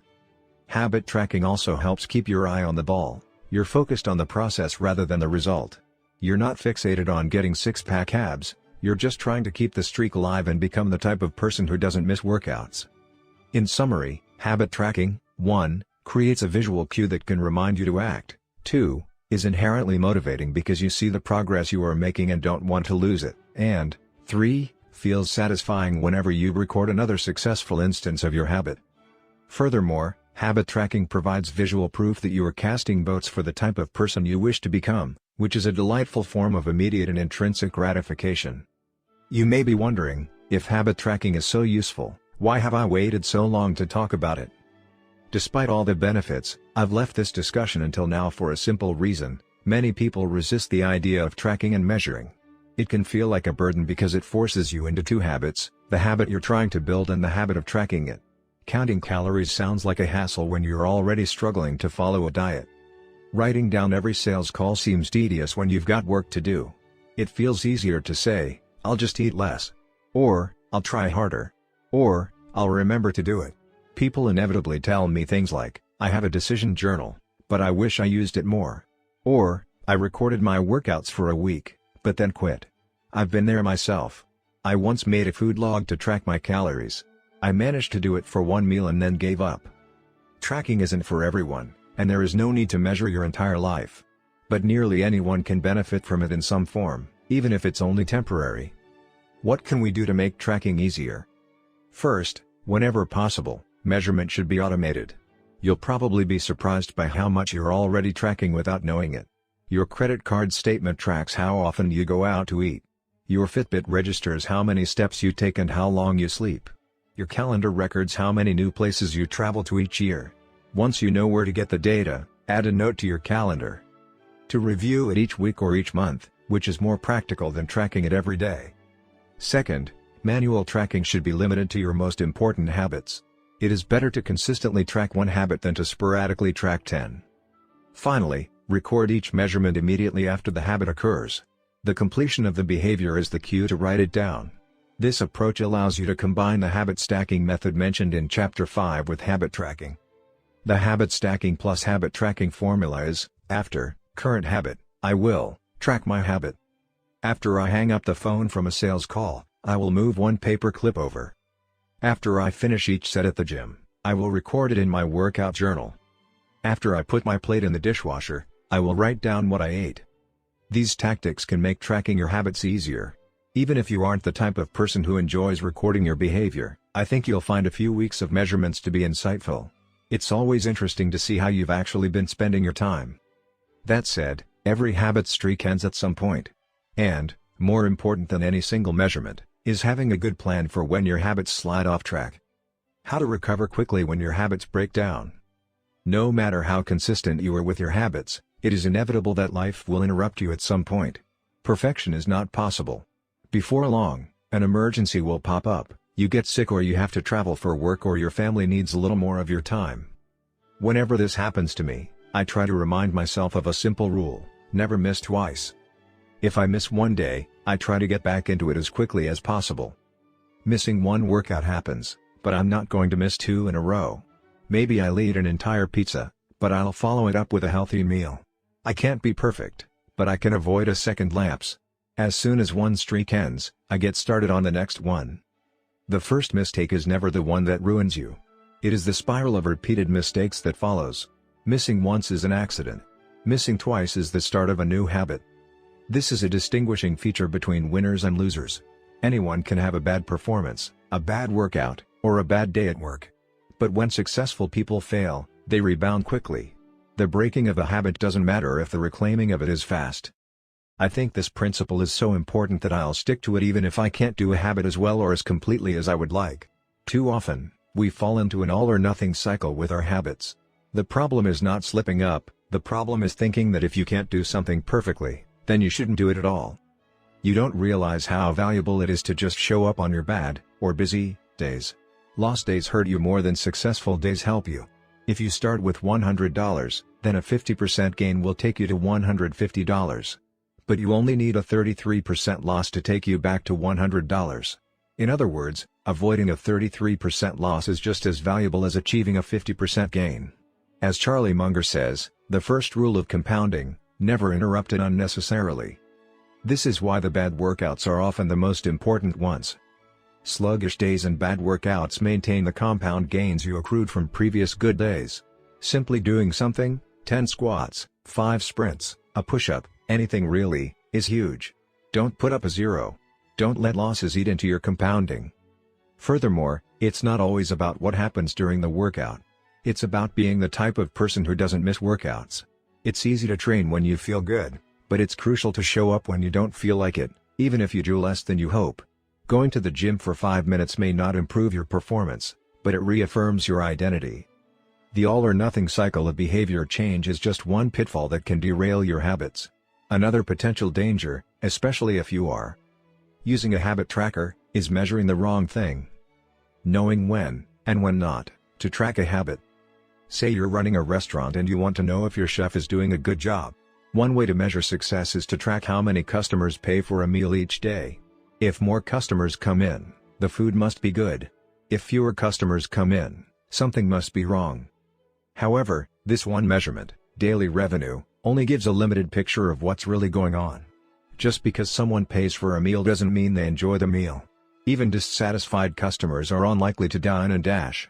In fact, if you're only measuring revenue, the food might be getting worse but you're making up for it with marketing or discounts or some other method. Instead, it may be more effective to track how many customers finish their meal or perhaps the percentage of customers who leave a generous tip. The dark side of tracking a particular behavior is that we become driven by the number rather than the purpose behind it. If your success is measured by quarterly earnings, you will optimize sales, revenue, and accounting for quarterly earnings. If your success is measured by a lower number on the scale, you will optimize for a lower number on the scale, even if that means embracing crash diets, juice cleanses, and fat loss pills. The human mind wants to win whatever game is being played. This pitfall is evident in many areas of life. We focus on working long hours instead of getting meaningful work done. We care more about getting 10,000 steps than we do about being healthy. We teach for standardized tests instead of emphasizing learning, curiosity, and critical thinking. In short, we optimize for what we measure. When we choose the wrong measurement, we get the wrong behavior. This is sometimes referred to as Goodhart's Law. Named after the economist Charles Goodhart, the principle states, when a measure becomes a target, it ceases to be a good measure. Measurement is only useful when it guides you and adds context to a larger picture, not when it consumes you. Each number is simply one piece of feedback in the overall system. In our data-driven world, we tend to overvalue numbers and undervalue anything ephemeral, soft, and difficult to quantify. We mistakenly think the factors we can measure are the only factors that exist. But just because you can measure something doesn't mean it's the most important thing. And just because you can't measure something doesn't mean it's not important at all. All of this to say, it's crucial to keep habit tracking in its proper place. It can feel satisfying to record a habit and track your progress, but the measurement is not the only thing that matters. Furthermore, there are many ways to measure progress, and sometimes it helps to shift your focus to something entirely different. This is why non-scale victories can be effective for weight loss. The number on the scale may be stubborn, so if you focus solely on that number, your motivation will sag. But you may notice that your skin looks better, or you wake up earlier, or your sex drive got a boost. All of these are valid ways to track your improvement. If you're not feeling motivated by the number on the scale, perhaps it's time to focus on a different measurement, one that gives you more signals of progress. No matter how you measure your improvement, habit tracking offers a simple way to make your habits more satisfying. Each measurement provides a little bit of evidence that you're moving in the right direction and a brief moment of immediate pleasure for a job well done. Chapter Summary. One of the most satisfying feelings is the feeling of making progress. A habit tracker is a simple way to measure whether you did a habit, like marking an X on a calendar. Habit trackers and other visual forms of measurement can make your habits satisfying by providing clear evidence of your progress. Don't break the chain. Try to keep your habit streak alive. Never miss twice. If you miss one day, try to get back on track as quickly as possible. Just because you can measure something doesn't mean it's the most important thing. 17. How an accountability partner can change everything. After serving as a pilot in World War II, Roger Fisher attended Harvard Law School and spent 34 years specializing in negotiation and conflict management. He founded the Harvard Negotiation Project and worked with numerous countries and world leaders on peace resolutions, hostage crises, and diplomatic compromises. But it was in the 1970s and 1980s, as the threat of nuclear war escalated, that Fisher developed perhaps his most interesting idea. At the time, Fisher was focused on designing strategies that could prevent nuclear war, and he had noticed a troubling fact. Any sitting president would have access to launch codes that could kill millions of people but would never actually see anyone die because he would always be thousands of miles away. My suggestion was quite simple, he wrote in 1981. Put that nuclear code number in a little capsule, and then implant that capsule right next to the heart of a volunteer. The volunteer would carry with him a big, heavy butcher knife as he accompanied the president. If ever the president wanted to fire nuclear weapons, the only way he could do so would be for him first, with his own hands, to kill one human being. The president says, "George, I'm sorry but tens of millions must die." He has to look at someone and realize what death is, what an innocent death is. Blood on the White House carpet. It's reality brought home. When I suggested this to friends in the Pentagon, they said, "My God, that's terrible. Having to kill someone would distort the president's judgment. He might never push the button." Throughout our discussion of the fourth law of behavior change, we have covered the importance of making good habits immediately satisfying. Fisher's proposal is an inversion of the fourth law: make it immediately unsatisfying. Just as we are more likely to repeat an experience when the ending is satisfying, we are also more likely to avoid an experience when the ending is painful. Pain is an effective teacher. If a failure is painful, it gets fixed. If a failure is relatively painless, it gets ignored. The more immediate and more costly a mistake is, the faster you will learn from it. The threat of a bad review forces a plumber to be good at his job. The possibility of a customer never returning makes restaurants create good food. The cost of cutting the wrong blood vessel makes a surgeon master human anatomy and cut carefully. When the consequences are severe, people learn quickly. The more immediate the pain, the less likely the behavior. If you want to prevent bad habits and eliminate unhealthy behaviors, then adding an instant cost to the action is a great way to reduce their odds. We repeat bad habits because they serve us in some way, and that makes them hard to abandon. The best way I know to overcome this predicament is to increase the speed of the punishment associated with the behavior. There can't be a gap between the action and the consequences. As soon as actions incur an immediate consequence, behavior begins to change. Customers pay their bills on time when they are charged a late fee. Students show up to class when their grade is linked to attendance. We'll jump through a lot of hoops to avoid a little bit of immediate pain. There is, of course, a limit to this. If you're going to rely on punishment to change behavior, then the strength of the punishment must match the relative strength of the behavior it is trying to correct. To be productive, the cost of procrastination must be greater than the cost of action. To be healthy, the cost of laziness must be greater than the cost of exercise. Getting fined for smoking in a restaurant or failing to recycle adds consequence to an action. Behavior only shifts if the punishment is painful enough and reliably enforced. In general, the more local, tangible, concrete, and immediate the consequence, the more likely it is to influence individual behavior. The more global, intangible, vague, and delayed the consequence, the less likely it is to influence individual behavior. Thankfully, there is a straightforward way to add an immediate cost to any bad habit: create a habit contract. The habit contract. The first seatbelt law was passed in New York on December 1, 1984. At the time, just 14% of people in the United States regularly wore a seatbelt, but that was all about to change. Within 5 years, over half of the nation had seatbelt laws. Today, wearing a seatbelt is enforceable by law in 49 of the 50 states. And it's not just the legislation, the number of people wearing seatbelts has changed dramatically as well. In 2016, over 88% of Americans buckled up each time they got in a car. In just over 30 years, there was a complete reversal in the habits of millions of people. Laws and regulations are an example of how government can change our habits by creating a social contract. As a society, we collectively agree to abide by certain rules and then enforce them as a group. Whenever a new piece of legislation impacts behavior, seatbelt laws, banning smoking inside restaurants, mandatory recycling, it is an example of a social contract shaping our habits. The group agrees to act in a certain way, and if you don't follow along, you'll be punished. Just as governments use laws to hold citizens accountable, you can create a habit contract to hold yourself accountable. A habit contract is a verbal or written agreement in which you state your commitment to a particular habit and the punishment that will occur if you don't follow through. Then you find 1 or 2 people to act as your accountability partners and sign off on the contract with you. Brian Harris, an entrepreneur from Nashville, Tennessee, was the first person I saw put this strategy into action. Shortly after the birth of his son, Harris realized he wanted to shed a few pounds. He wrote up a habit contract between himself, his wife, and his personal trainer.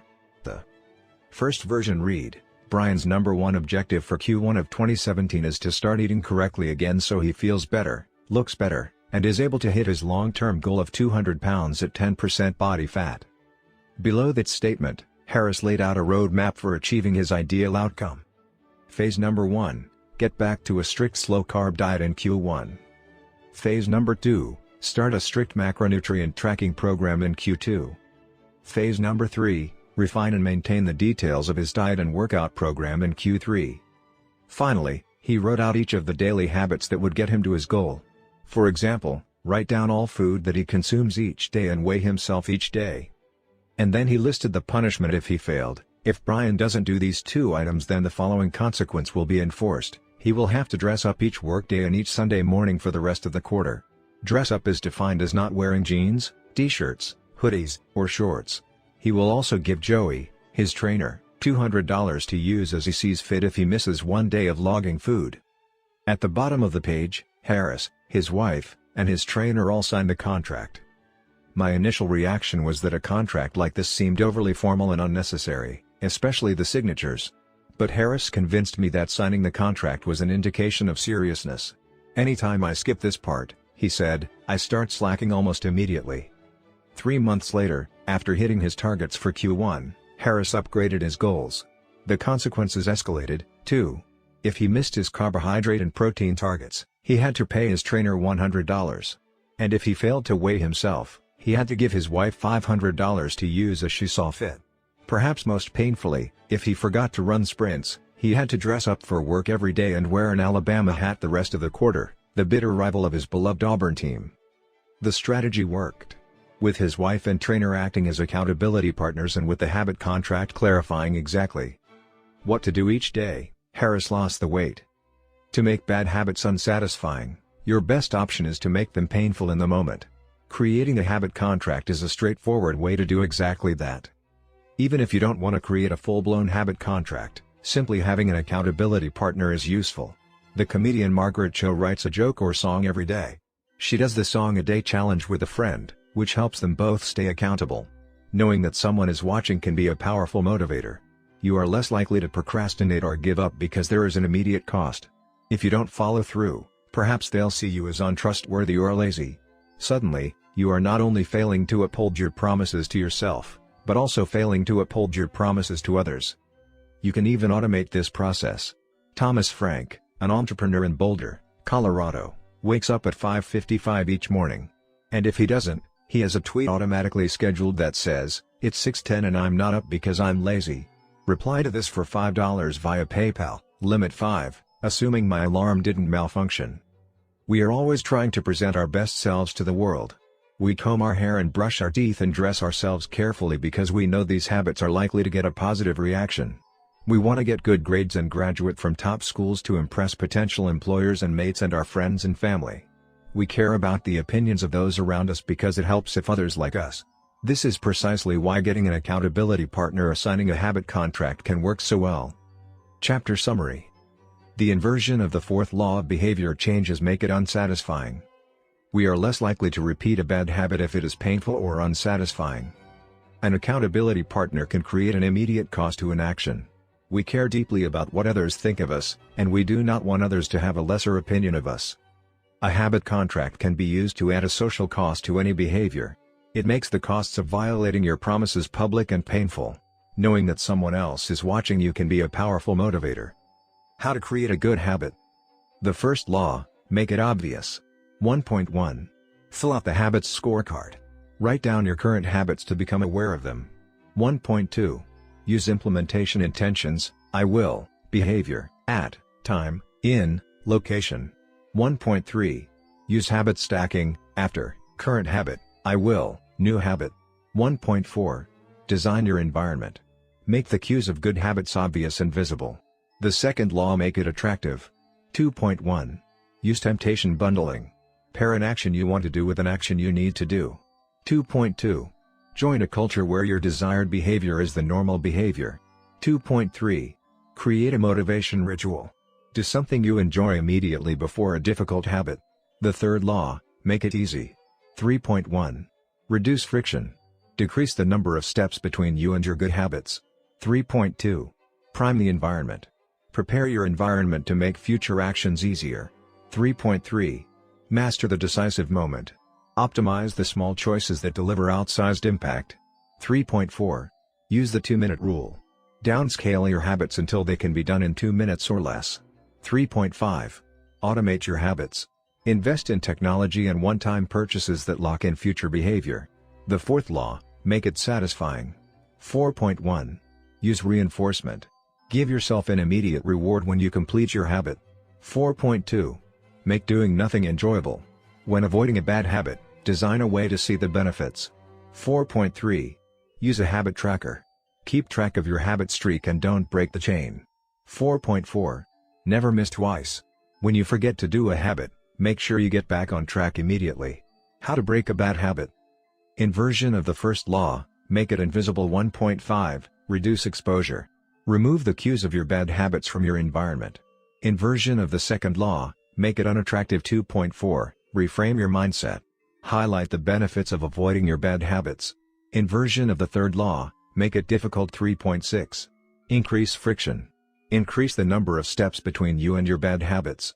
3.7. Use a commitment device. Restrict your future choices to the ones that benefit you.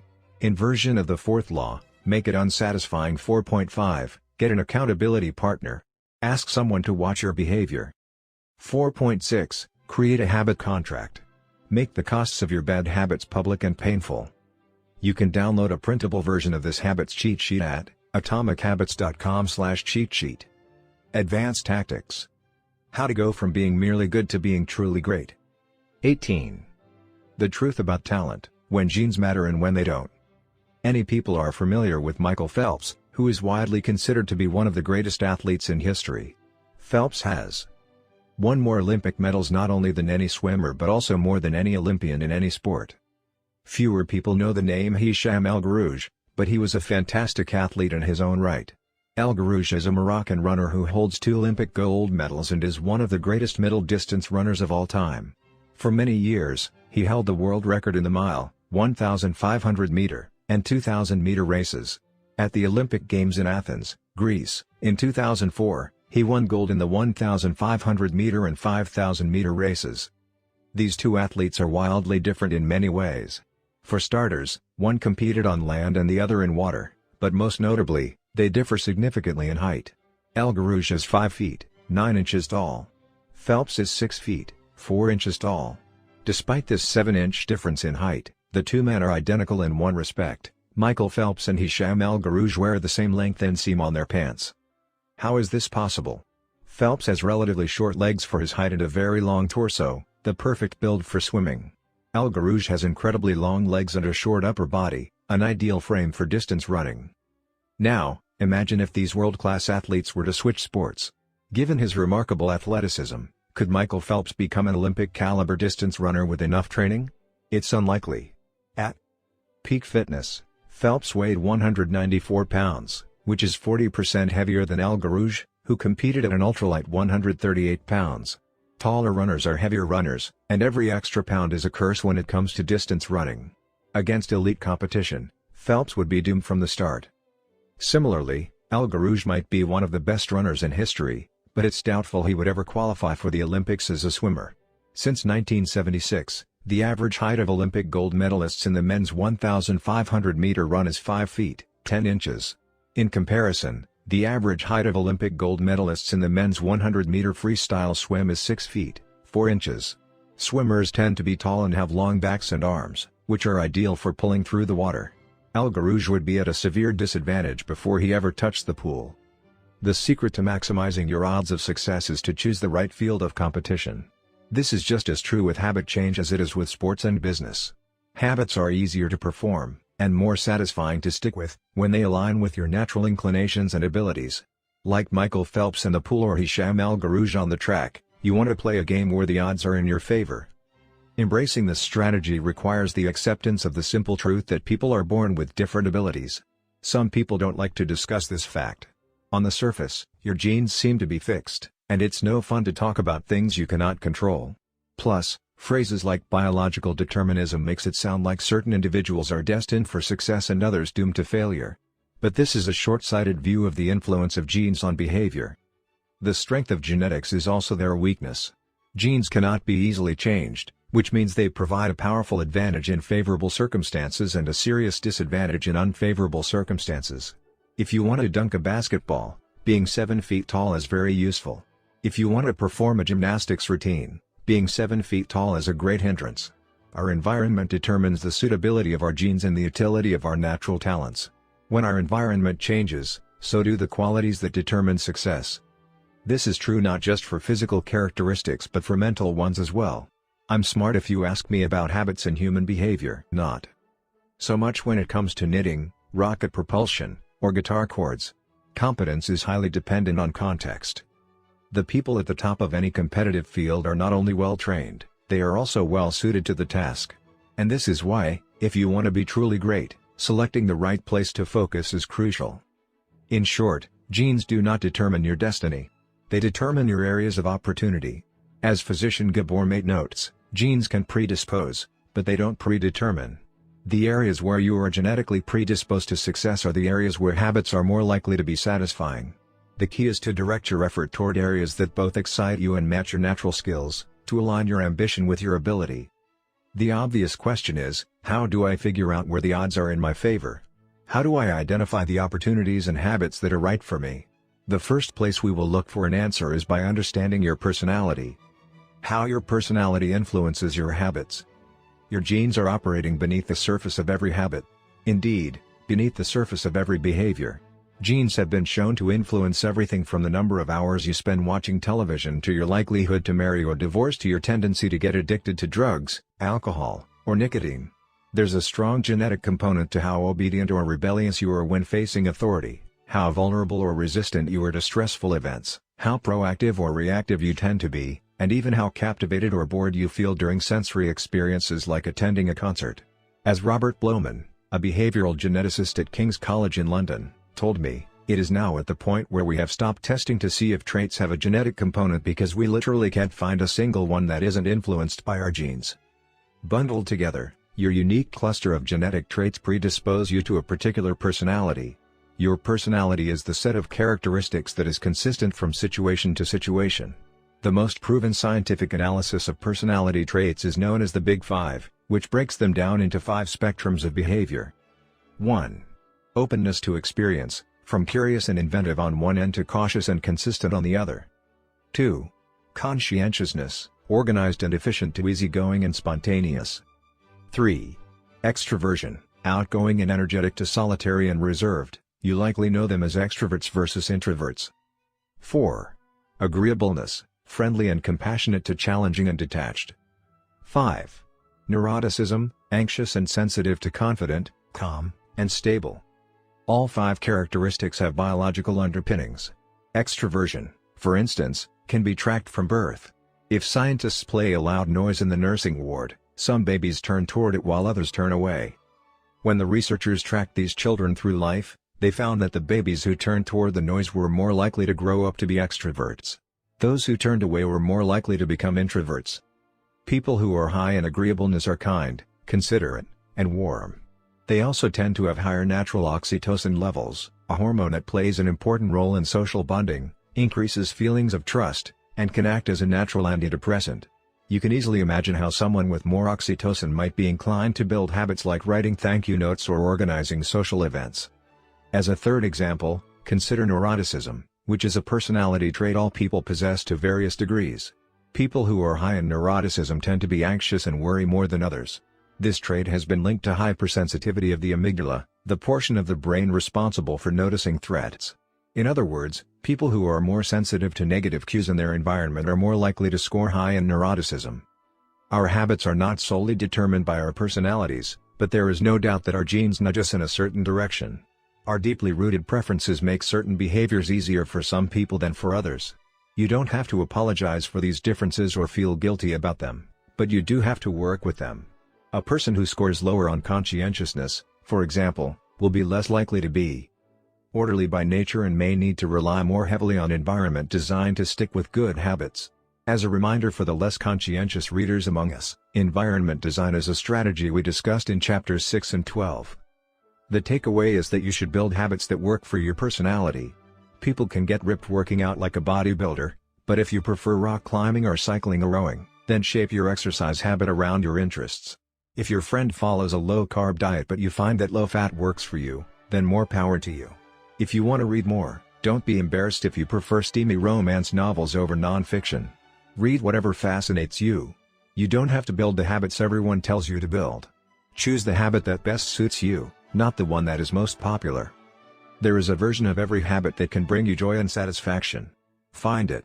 Habits need to be enjoyable if they are going to stick. This is the core idea behind the 4th law.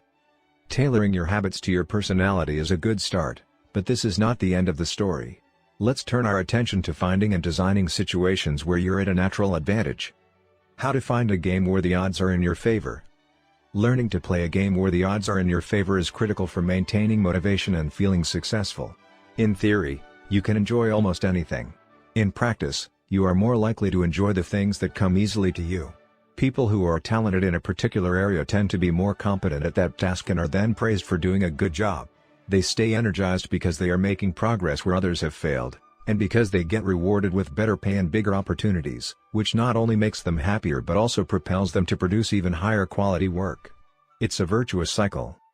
Pick the right habit and progress is easy. Pick the wrong habit and life is a struggle. How do you pick the right habit? The first step is something we covered in the 3rd law: make it easy. In many cases, when people pick the wrong habit, it simply means they picked a habit that was too difficult. When a habit is easy, you are more likely to be successful. When you are successful, you are more likely to feel satisfied. However, there is another level to consider. In the long run, if you continue to advance and improve, any area can become challenging. At some point, you need to make sure you're playing the right game for your skill set. How do you figure that out? The most common approach is trial and error. Of course, there's a problem with this strategy: life is short. You don't have time to try every career, date every eligible bachelor, or play every musical instrument. Thankfully, there is an effective way to manage this conundrum, and it is known as the explore/exploit trade-off. In the beginning of a new activity, there should be a period of exploration. In relationships, it's called dating. In college, it's called the liberal arts.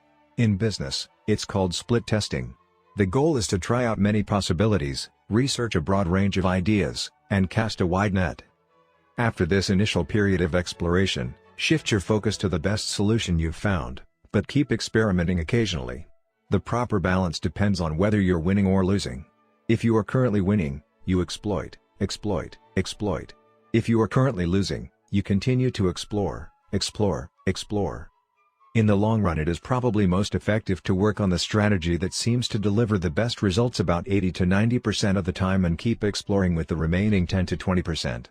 Google famously asks employees to spend 80% of the workweek on their official job and 20% on projects of their choice, which has led to the creation of blockbuster products like AdWords and Gmail.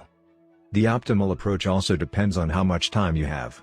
If you have a lot of time, like someone at the beginning of their career, it makes more sense to explore because once you find the right thing, you still have a good amount of time to exploit it. If you're pressed for time, say, as you come up on the deadline for a project, you should implement the best solution you've found so far and get some results. As you explore different options, there are a series of questions you can ask yourself to continually narrow in on the habits and areas that will be most satisfying to you. What feels like fun to me, but work to others? The mark of whether you are made for a task is not whether you love it but whether you can handle the pain of the task easier than most people. When are you enjoying yourself while other people are complaining? The work that hurts you less than it hurts others is the work you were made to do. What makes me lose track of time? Flow is the mental state you enter when you are so focused on the task at hand that the rest of the world fades away. This blend of happiness and peak performance is what athletes and performers experience when they are in the zone. It is nearly impossible to experience a flow state and not find the task satisfying at least to some degree. Where do I get greater returns than the average person? We are continually comparing ourselves to those around us, and a behavior is more likely to be satisfying when the comparison is in our favor. When I started writing at jamesclear.com, my email list grew very quickly. I wasn't quite sure what I was doing well, but I knew that results seemed to be coming faster for me than for some of my colleagues, which motivated me to keep writing. What comes naturally to me? For just a moment, ignore what you have been taught. Ignore what society has told you. Ignore what others expect of you. Look inside yourself and ask, what feels natural to me? When have I felt alive? When have I felt like the real me? No internal judgments or people-pleasing. No second-guessing or self-criticism. Just feelings of engagement and enjoyment. Whenever you feel authentic and genuine, you are headed in the right direction. To be honest, some of this process is just luck. Michael Phelps and Hisham El Garouj were lucky to be born with a rare set of abilities that are highly valued by society and to be placed in the ideal environment for those abilities. We all have limited time on this planet, and the truly great among us are the ones who not only work hard but also have the good fortune to be exposed to opportunities that favor us. But what if you don't want to leave it up to luck? If you can't find a game where the odds are stacked in your favor, create one. Scott Adams, the cartoonist behind Dilbert, says, everyone has at least a few areas in which they could be in the top 25% with some effort. In my case, I can draw better than most people, but I'm hardly an artist. And I'm not any funnier than the average stand-up comedian who never makes it big, but I'm funnier than most people. The magic is that few people can draw well and write jokes. It's the combination of the two that makes what I do so rare. And when you add in my business background, suddenly I had a topic that few cartoonists could hope to understand without living it. When you can't win by being better, you can win by being different. By combining your skills, you reduce the level of competition, which makes it easier to stand out. You can shortcut the need for a genetic advantage, or for years of practice, by rewriting the rules. A good player works hard to win the game everyone else is playing. A great player creates a new game that favors their strengths and avoids their weaknesses. In college, I designed my own major, biomechanics, which was a combination of physics, chemistry, biology, and anatomy. I wasn't smart enough to stand out among the top physics or biology majors, so I created my own game. And because it suited me, I was only taking the courses I was interested in. Studying felt like less of a chore. It was also easier to avoid the trap of comparing myself to everyone else. After all, nobody else was taking the same combination of classes, so who could say if they were better or worse? Specialization is a powerful way to overcome the accident of bad genetics. The more you master a specific skill, the harder it becomes for others to compete with you. Many bodybuilders are stronger than the average arm wrestler, but even a massive bodybuilder may lose at arm wrestling because the arm wrestling champ has very specific strength. Even if you're not the most naturally gifted, you can often win by being the best in a very narrow category. Boiling water will soften a potato but harden an egg. You can't control whether you're a potato or an egg, but you can decide to play a game where it's better to be hard or soft. If you can find a more favorable environment, you can transform the situation from one where the odds are against you to one where they're in your favor. How to get the most out of your genes. Our genes do not eliminate the need for hard work. They clarify it. They tell us what to work hard on. Once we realize our strengths, we know where to spend our time and energy. We know which types of opportunities to look for and which types of challenges to avoid. The better we understand our nature, the better our strategy can be. Biological differences matter. Even so, it's more productive to focus on whether you are fulfilling your own potential than comparing yourself to someone else. The fact that you have a natural limit to any specific ability has nothing to do with whether you are reaching the ceiling of your capabilities. People get so caught up in the fact that they have limits that they rarely exert the effort required to get close to them. Furthermore, genes can't make you successful if you're not doing the work. Yes, it's possible that the ripped trainer at the gym has better genes, but if you haven't put in the same reps, it's impossible to say if you have been dealt a better or worse genetic hand. Until you work as hard as those you admire, don't explain away their success as luck. In summary, one of the best ways to ensure your habits remain satisfying over the long run is to pick behaviors that align with your personality and skills. Work hard on the things that come easy. Chapter Summary. The secret to maximizing your odds of success is to choose the right field of competition. Pick the right habit and progress is easy. Pick the wrong habit and life is a struggle. Genes cannot be easily changed, which means they provide a powerful advantage in favorable circumstances and a serious disadvantage in unfavorable circumstances. Habits are easier when they align with your natural abilities. Choose the habits that best suit you. Play a game that favors your strengths. If you can't find a game that favors you, create one. Genes do not eliminate the need for hard work. They clarify it. They tell us what to work hard on. 19. The Goldilocks Rule: How to Stay Motivated in Life and Work. In 1955, Disneyland had just opened in Anaheim, California, when a 10-year-old boy walked in and asked for a job. Labor laws were loose back then and the boy managed to land a position selling guidebooks for 50 cents apiece. Within a year, he had transitioned to Disney's Magic Shop, where he learned tricks from the older employees. He experimented with jokes and tried out simple routines on visitors. Soon he discovered that what he loved was not performing magic but performing in general. He set his sights on becoming a comedian. Beginning in his teenage years, he started performing in little clubs around Los Angeles. The crowds were small and his act was short. He was rarely on stage for more than 5 minutes. Most of the people in the crowd were too busy drinking or talking with friends to pay attention. One night, he literally delivered his stand-up routine to an empty club. It wasn't glamorous work, but there was no doubt he was getting better. His first routines would only last 1 or 2 minutes. By high school, his material had expanded to include a 5-minute act and, a few years later, a 10-minute show. At 19, he was performing weekly for 20 minutes at a time. He had to read 3 poems during the show just to make the routine long enough, but his skills continued to progress. He spent another decade experimenting, adjusting, and practicing. He took a job as a television writer and, gradually, he was able to land his own appearances on talk shows. By the mid-1970s, he had worked his way into being a regular guest on The Tonight Show and Saturday Night Live. Finally, after nearly 15 years of work, the young man rose to fame. He toured 60 cities in 63 days. Then 72 cities in 80 days. Then 85 cities in 90 days. He had 18,695 people attend one show in Ohio. Another 45,000 tickets were sold for his 3-day show in New York. He catapulted to the top of his genre and became one of the most successful comedians of his time. His name is Steve Martin. Martin's story offers a fascinating perspective on what it takes to stick with habits for the long run. Comedy is not for the timid. It is hard to imagine a situation that would strike fear into the hearts of more people than performing alone on stage and failing to get a single laugh. And yet Steve Martin faced this fear every week for 18 years. In his words, 10 years spent learning, 4 years spent refining, and 4 years is a wild success. Why is it that some people, like Martin, stick with their habits, whether practicing jokes or drawing cartoons or playing guitar, while most of us struggle to stay motivated? How do we design habits that pull us in rather than ones that fade away? Scientists have been studying this question for many years. While there is still much to learn, one of the most consistent findings is that the way to maintain motivation and achieve peak levels of desire is to work on tasks of just manageable difficulty. The human brain loves a challenge, but only if it is within an optimal zone of difficulty.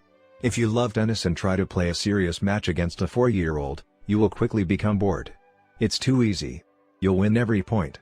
In contrast, if you play a professional tennis player like Roger Federer or Serena Williams, you will quickly lose motivation because the match is too difficult. Now consider playing tennis against someone who is your equal. As the game progresses, you win a few points and you lose a few. You have a good chance of winning, but only if you really try. Your focus narrows, distractions fade away, and you find yourself fully invested in the task at hand.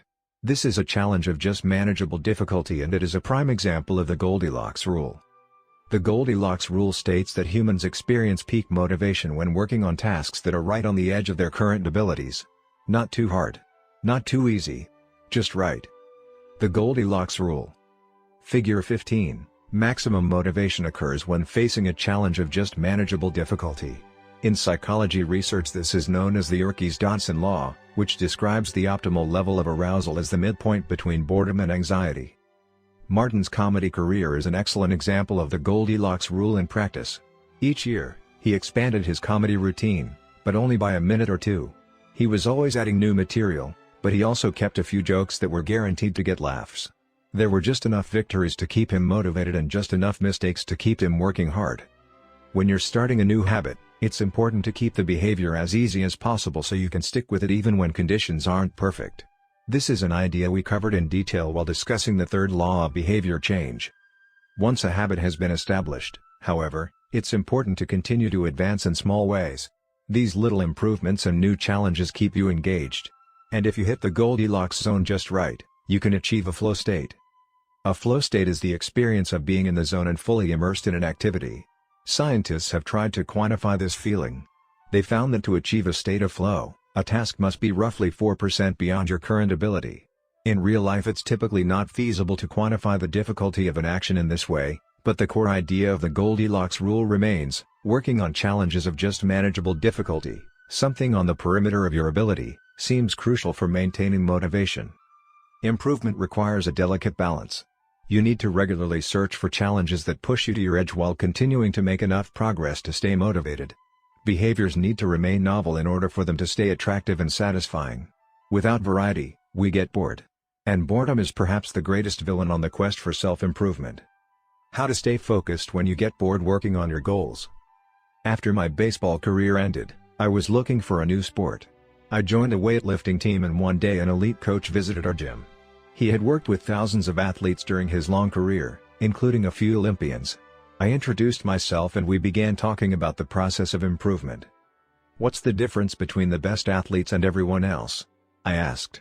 "What do the really successful people do that most don't?"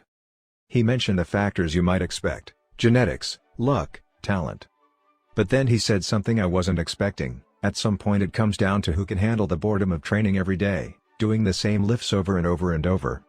His answer surprised me because it's a different way of thinking about work ethic. People talk about getting amped up to work on their goals. Whether it's business or sports or art, you hear people say things like, "It all comes down to passion," or, "You have to really want it." As a result, many of us get depressed when we lose focus or motivation because we think that successful people have some bottomless reserve of passion. But this coach was saying that really successful people feel the same lack of motivation as everyone else. The difference is that they still find a way to show up despite the feelings of boredom. Mastery requires practice. But the more you practice something, the more boring and routine it becomes. Once the beginner gains have been made and we learn what to expect, our interest starts to fade. Sometimes it happens even faster than that. All you have to do is hit the gym a few days in a row or publish a couple of blog posts on time, and letting one day slip doesn't feel like much. Things are going well. It's easy to rationalize taking a day off because you're in a good place. The greatest threat to success is not failure but boredom. We get bored with habits because they stop delighting us. the outcome becomes expected. And as our habits become ordinary, we start derailing our progress to seek novelty. Perhaps this is why we get caught up in a never-ending cycle, jumping from one workout to the next, one diet to the next, one business idea to the next. As soon as we experience the slightest dip in motivation, we begin seeking a new strategy, even if the old one was still working. As Machiavelli noted, men desire novelty to such an extent that those who are doing well wish for a change as much as those who are doing badly. Perhaps this is why many of the most habit-forming products are those that provide continuous forms of novelty. Video games provide visual novelty. Porn provides sexual novelty. Junk foods provide culinary novelty. Each of these experiences offer continual elements of surprise. In psychology, this is known as a variable reward. Slot machines are the most common real-world example. A gambler hits the jackpot every now and then, but not at any predictable interval. The pace of rewards varies. This variance leads to the greatest spike of dopamine, enhances memory recall, and accelerates habit formation. Variable rewards won't create a craving, that is, you can't take a reward people are uninterested in, give it to them at a variable interval, and hope it will change their mind, but they are a powerful way to amplify the cravings we already experience because they reduce boredom. The sweet spot of desire occurs at a 50-50 split between success and failure. Half of the time you get what you want. Half of the time you don't. You need just enough winning to experience satisfaction and just enough wanting to experience desire. This is one of the benefits of following the Goldilocks rule.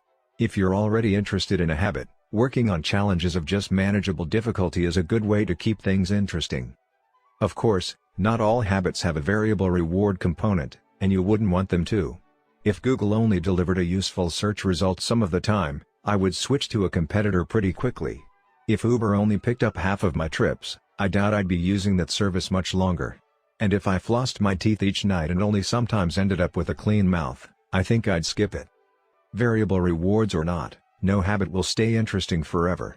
At some point, everyone faces the same challenge on the journey of self-improvement: you have to fall in love with boredom.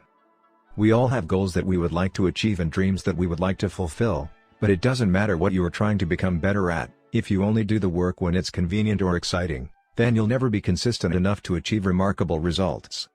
I can guarantee that if you manage to start a habit and keep sticking to it, there will be days when you feel like quitting. When you start a business, there will be days when you don't feel like showing up. When you're at the gym, there will be sets that you don't feel like finishing. When it's time to write, there will be days that you don't feel like typing. But stepping up when it's annoying or painful or draining to do so, that's what makes the difference between a professional and an amateur. Professionals stick to the schedule, amateurs let life get in the way. Professionals know what is important to them and work toward it with purpose, amateurs get pulled off course by the urgencies of life. David Kane, an author and meditation teacher, encourages his students to avoid being fair-weather meditators. Similarly, you don't want to be a fair-weather athlete or a fair-weather writer or a fair-weather anything. When a habit is truly important to you, you have to be willing to stick to it in any mood. Professionals take action even when the mood isn't right. They might not enjoy it, but they find a way to put the reps in. There have been a lot of sets that I haven't felt like finishing, but I've never regretted doing the workout. There have been a lot of articles I haven't felt like writing, but I've never regretted publishing on schedule. There have been a lot of days I've felt like relaxing, but I've never regretted showing up and working on something that was important to me. The only way to become excellent is to be endlessly fascinated by doing the same thing over and over. You have to fall in love with boredom. Chapter Summary. The Goldilocks rule states that humans experience peak motivation when working on tasks that are right on the edge of their current abilities. The greatest threat to success is not failure but boredom. As habits become routine, they become less interesting and less satisfying. We get bored. Anyone can work hard when they feel motivated. It's the ability to keep going when work isn't exciting that makes the difference. Professionals stick to the schedule, amateurs let life get in the way. 20. The downside of creating good habits. Habits create the foundation for mastery. In chess, it is only after the basic movements of the pieces have become automatic that a player can focus on the next level of the game. Each chunk of information that is memorized opens up the mental space for more effortful thinking. This is true for any endeavor. When you know the simple movements so well that you can perform them without thinking, you are free to pay attention to more advanced details. In this way, habits are the backbone of any pursuit of excellence. However, the benefits of habits come at a cost. At first, Each repetition develops fluency, speed, and skill. But then, as a habit becomes automatic, you become less sensitive to feedback. You fall into mindless repetition. It becomes easier to let mistakes slide. When you can do it good enough on autopilot, you stop thinking about how to do it better. The upside of habits is that we can do things without thinking. The downside of habits is that you get used to doing things a certain way and stop paying attention to little errors. You assume you're getting better because you're gaining experience. In reality, you are merely reinforcing your current habits, not improving them. In fact, some research has shown that once a skill has been mastered, there is usually a slight decline in performance over time. Usually, this minor dip in performance is no cause for worry. You don't need a system to continuously improve how well you brush your teeth or tie your shoes or make your morning cup of tea. With habits like these, good enough is usually good enough. The less energy you spend on trivial choices, the more you can spend it on what really matters.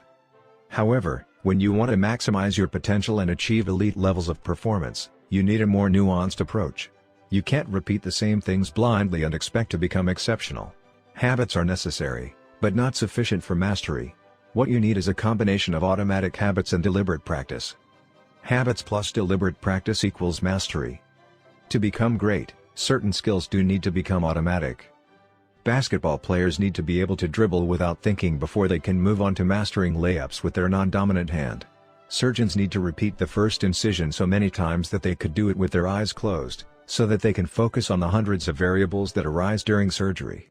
But after one habit has been mastered, you have to return to the effortful part of the work and begin building the next habit.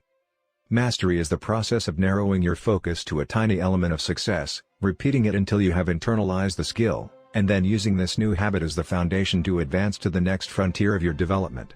Old tasks become easier the second time around, but it doesn't get easier overall because now you're pouring your energy into the next challenge. Each habit unlocks the next level of performance. It's an endless cycle. Mastering one habit. Mastering a field. Figure 16. The process of mastery requires that you progressively layer improvements on top of one another, each habit building upon the last until a new level of performance has been reached and a higher range of skills has been internalized. Although habits are powerful, what you need is a way to remain conscious of your performance over time, so you can continue to refine and improve. It is precisely at the moment when you begin to feel like you have mastered a skill, right when things are starting to feel automatic and you are becoming comfortable, that you must avoid slipping into the trap of complacency. The solution? Establish a system for reflection and review. How to review your habits and make adjustments. In 1986, the Los Angeles Lakers had one of the most talented basketball teams ever assembled, but they are rarely remembered that way. The team started the 1985-1986 NBA season with an astounding 29-5 record. The pundits were saying that we might be the best team in the history of basketball, head coach Pat Riley said after the season. Surprisingly, the Lakers stumbled in the 1986 playoffs and suffered a season-ending defeat in the Western Conference Finals. The best team in the history of basketball didn't even play for the NBA championship. After that blow, Riley was tired of hearing about how much talent his players had and about how much promise his team held. He didn't want to see flashes of brilliance followed by a gradual fade in performance. He wanted the Lakers to play up to their potential, night after night. In the summer of 1986, he created a plan to do exactly that, a system that he called the Career Best Effort Program or CBE. When players first joined the Lakers, Riley explained, we tracked their basketball statistics all the way back to high school. I call this taking their number. We look for an accurate gauge of what a player can do, then build him into our plan for the team, based on the notion that he will maintain and then improve upon his averages. After determining a player's baseline level of performance, Riley added a key step. He asked each player to improve their output by at least 1% over the course of the season. If they succeeded, it would be a CBE, or Career Best Effort. Similar to the British cycling team that we discussed in Chapter 1, the Lakers sought peak performance by getting slightly better each day. Riley was careful to point out that CBE was not merely about points or statistics but about giving your best effort spiritually and mentally and physically. Players got credit for allowing an opponent to run into you when you know that a foul will be called against him, diving for loose balls, going after rebounds whether you are likely to get them or not, helping a teammate when the player he's guarding has surged past him, and other unsung hero deeds. As an example, let's say that Magic Johnson, the Lakers' star player at the time, had 11 points, 8 rebounds, 12 assists, 2 steals, and 5 turnovers in a game. Magic also got credit for an unsung hero deed by diving after a loose ball, +1. Finally, he played a total of 33 minutes in this imaginary game. The positive numbers, 11 plus 8 plus 12 plus 2 plus 1, add up to 34. Then, we subtract the 5 turnovers, 34 to 5, to get 29. Finally, we divide 29 by 33 minutes played. 2933 equals 0.879. Magic's CBE number here would be 879. This number was calculated for all of a player's games, and it was the average CBE that a player was asked to improve by 1% over the season. Riley compared each player's current CBE to not only their past performances but also those of other players in the league. As Riley put it, we rank team members alongside league opponents who play the same position and have similar role definitions. Sports writer Jackie McMullen noted, Riley trumpeted the top performers in the league in bold lettering on the blackboard each week and measured them against the corresponding players on his own roster. Solid, reliable players generally rated a score in the 600s, while elite players scored at least 800. Magic Johnson, who submitted 138 triple-doubles in his career, often scored over 1,000. The Lakers also emphasized year-over-year progress by making historical comparisons of CBE data. Riley said, "We stacked the month of November 1986, next to November 1985, and showed the players whether they were doing better or worse than at the same point last season. Then we showed them how their performance figures for December 1986, stacked up against November's." The Lakers rolled out CBE in October 1986. 8 months later, they were NBA champions. The following year, Pat Riley led his team to another title as the Lakers became the first team in 20 years to win back-to-back NBA championships. Afterward, he said, "Sustaining an effort is the most important thing for any enterprise. The way to be successful is to learn how to do things right, then do them the same way every time." The CBE program is a prime example of the power of reflection and review. The Lakers were already talented. CBE helped them get the most out of what they had, and made sure their habits improved rather than declined. Reflection and review enables the long-term improvement of all habits because it makes you aware of your mistakes and helps you consider possible paths for improvement. Without reflection, we can make excuses, create rationalizations, and lie to ourselves. We have no process for determining whether we are performing better or worse compared to yesterday. Top performers in all fields engage in various types of reflection and review, and the process doesn't have to be complex. Kenyan runner Eliud Kipchoge is one of the greatest marathoners of all time and an Olympic gold medalist. He still takes notes after every practice in which he reviews his training for the day and searches for areas that can be improved. Similarly, gold medal swimmer Katie Ledecky records her wellness on a scale of 1 to 10 and includes notes on her nutrition and how well she slept. She also records the times posted by other swimmers. At the end of each week, her coach goes over her notes and adds his thoughts. It's not just athletes, either.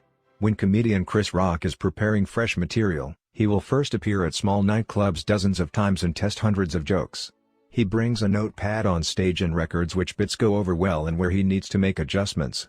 The few killer lines that survive will form the backbone of his new show. I know of executives and investors who keep a decision journal in which they record the major decisions they make each week, why they made them, and what they expect the outcome to be. They review their choices at the end of each month or year to see where they were correct and where they went wrong. Improvement is not just about learning habits, it's also about fine-tuning them. Reflection and review ensures that you spend your time on the right things and make course corrections whenever necessary, like Pat Riley adjusting the effort of his players on a nightly basis. You don't want to keep practicing a habit if it becomes ineffective. Personally, I employ 2 primary modes of reflection and review. Each December, I perform an annual review, in which I reflect on the previous year. I tally my habits for the year by counting up how many articles I published, how many workouts I put in, how many new places I visited, and more. Then, I reflect on my progress, or lack thereof, by answering 3 questions. 1. What went well this year? 2. What didn't go so well this year? 3. What did I learn? 6 months later, when summer rolls around, I conduct an integrity report. Like everyone, I make a lot of mistakes. My integrity report helps me realize where I went wrong and motivates me to get back on course. I use it as a time to revisit my core values and consider whether I have been living in accordance with them. This is when I reflect on my identity and how I can work toward being the type of person I wish to become. My yearly integrity report answers 3 questions. 1. What are the core values that drive my life and work? 2. How am I living and working with integrity right now? 3. How can I set a higher standard in the future? These 2 reports don't take very long, just a few hours per year, but they are crucial periods of refinement. They prevent the gradual slide that happens when I don't pay close attention.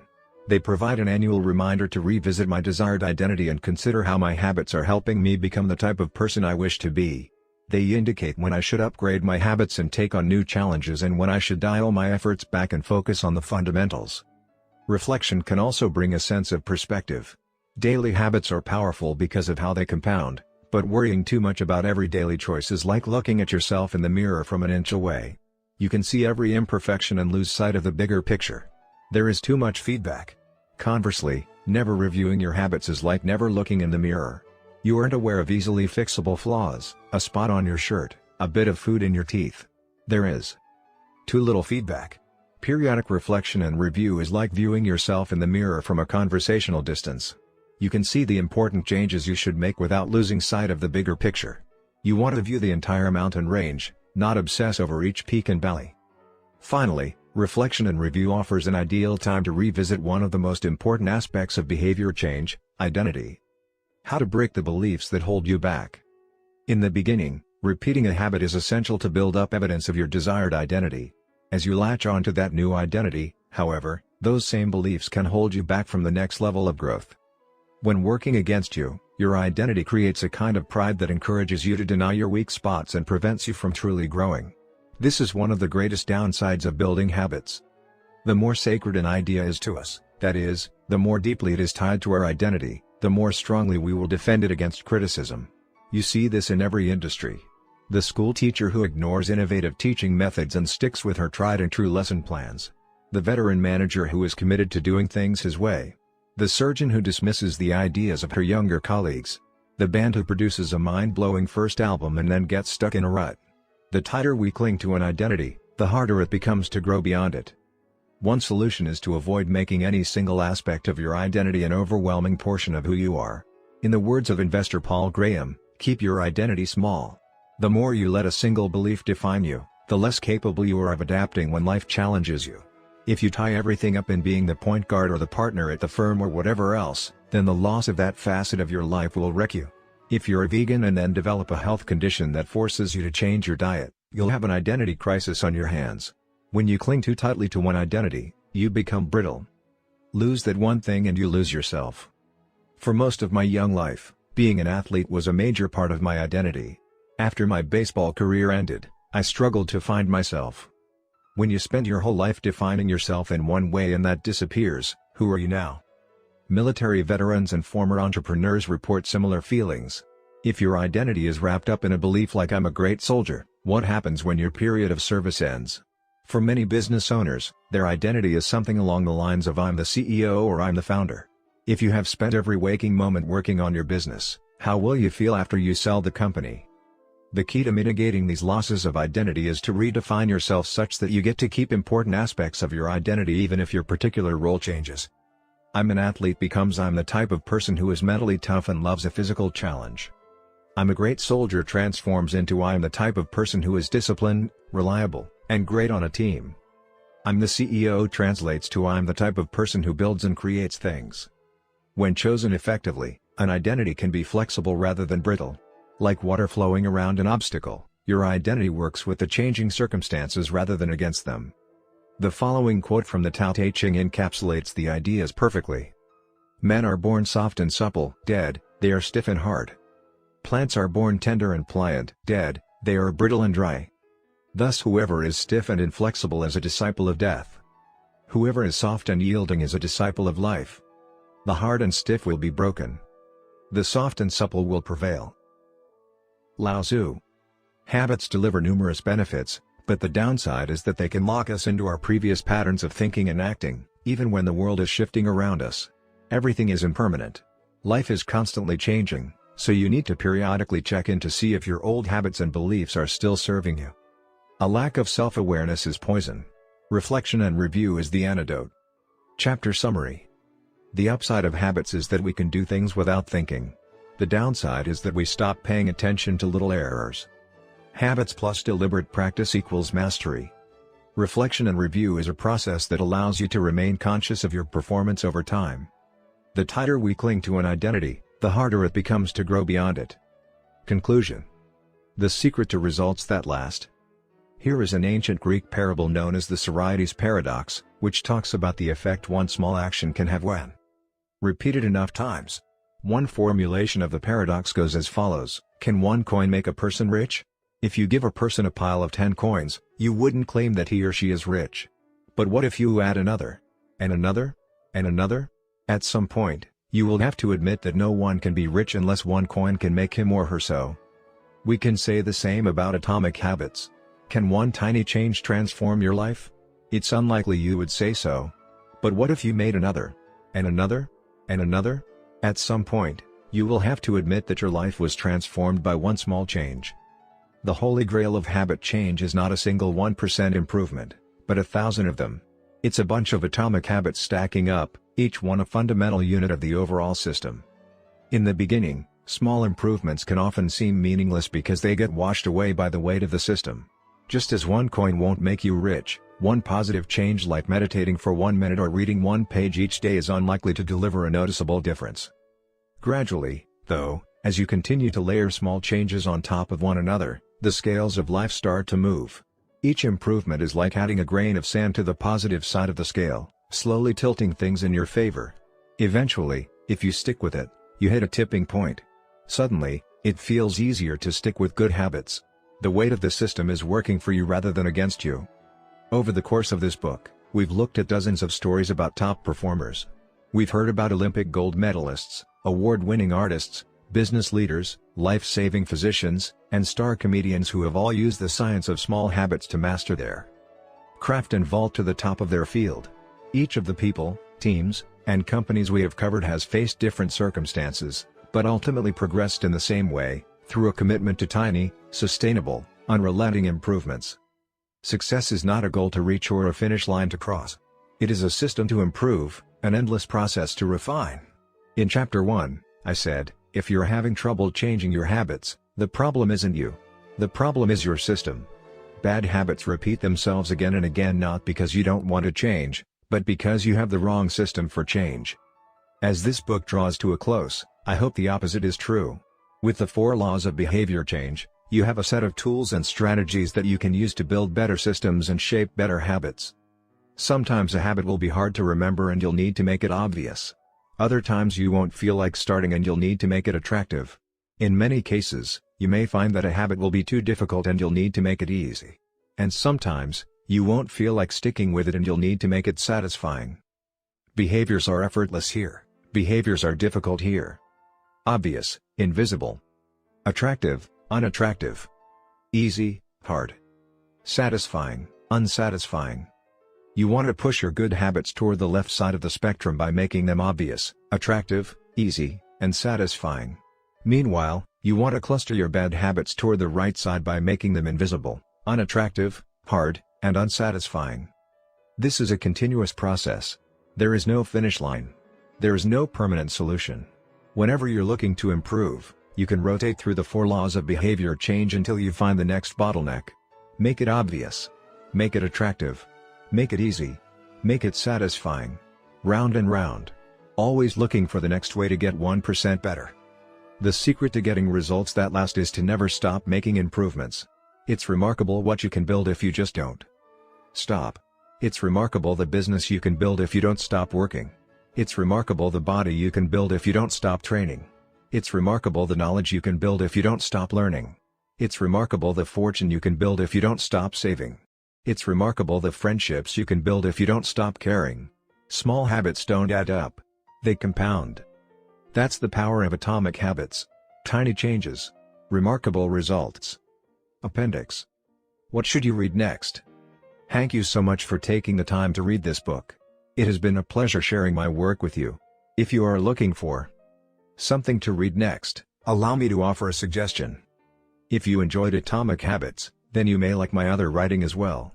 My latest articles are sent out in my free weekly newsletter.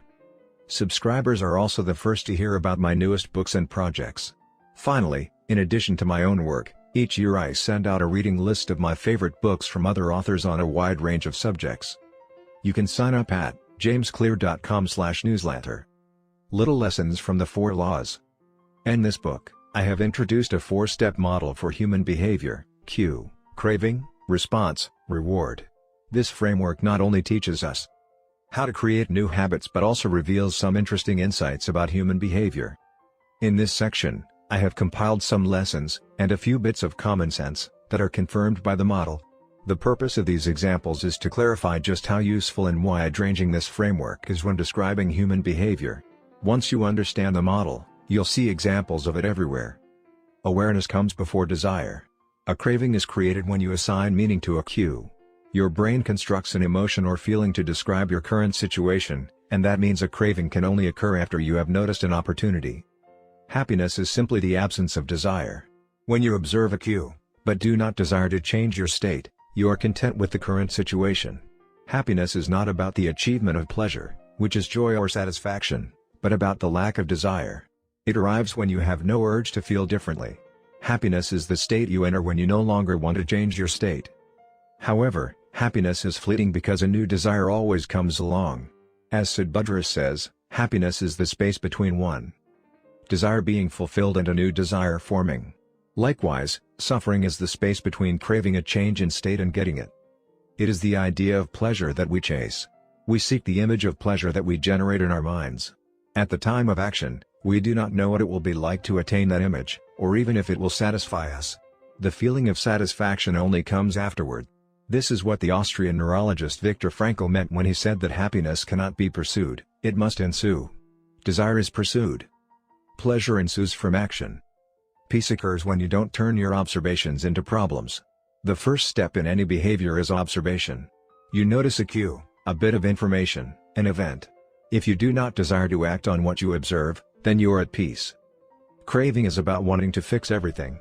Observation without craving is the realization that you do not need to fix anything. Your desires are not running rampant. You do not crave a change in state. Your mind does not generate a problem for you to solve. You're simply observing and existing. With a big enough why you can overcome any how.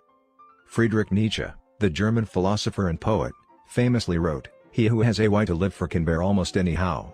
This phrase harbors an important truth about human behavior. If your motivation and desire are great enough, that is, why you are acting, you'll take action even when it is quite difficult. Great craving can power great action, even when friction is high. Being curious is better than being smart. Being motivated and curious counts for more than being smart because it leads to action. Being smart will never deliver results on its own because it doesn't get you to act. It is desire, not intelligence, that prompts behavior. As Naval Ravikant says, the trick to doing anything is first cultivating a desire for it. Emotions drive behavior. Every decision is an emotional decision at some level. Whatever your logical reasons are for taking action, you only feel compelled to act on them because of emotion. In fact, people with damage to emotional centers of the brain can list many reasons for taking action but still will not act because they do not have emotions to drive them. This is why craving comes before response. The feeling comes first, and then the behavior. We can only be rational and logical after we have been emotional. The primary mode of the brain is to feel, the secondary mode is to think. Our first response, the fast, non-conscious portion of the brain, is optimized for feeling and anticipating. Our second response, the slow, conscious portion of the brain, is the part that does the thinking. Psychologists refer to this as System 1, feelings and rapid judgments, versus System 2, rational analysis. The feeling comes first, System 1, the rationality only intervenes later, System 2. This works great when the two are aligned, but it results in illogical and emotional thinking when they are not. Your response tends to follow your emotions. Our thoughts and actions are rooted in what we find attractive, not necessarily in what is logical. Two people can notice the same set of facts and respond very differently because they run those facts through their unique emotional filter. This is one reason why appealing to emotion is typically more powerful than appealing to reason. If a topic makes someone feel emotional, they will rarely be interested in the data. This is why emotions can be such a threat to wise decision-making. Put another way, most people believe that the reasonable response is the one that benefits them, the one that satisfies their desires. To approach a situation from a more neutral emotional position allows you to base your response on the data rather than the emotion. Suffering drives progress. The source of all suffering is the desire for a change in state. This is also the source of all progress. The desire to change your state is what powers you to take action. It is wanting more that pushes humanity to seek improvements, develop new technologies, and reach for a higher level. With craving, we are dissatisfied but driven. Without craving, we are satisfied but lack ambition. Your actions reveal how badly you want something. If you keep saying something is a priority but you never act on it, then you don't really want it. It's time to have an honest conversation with yourself. Your actions reveal your true motivations.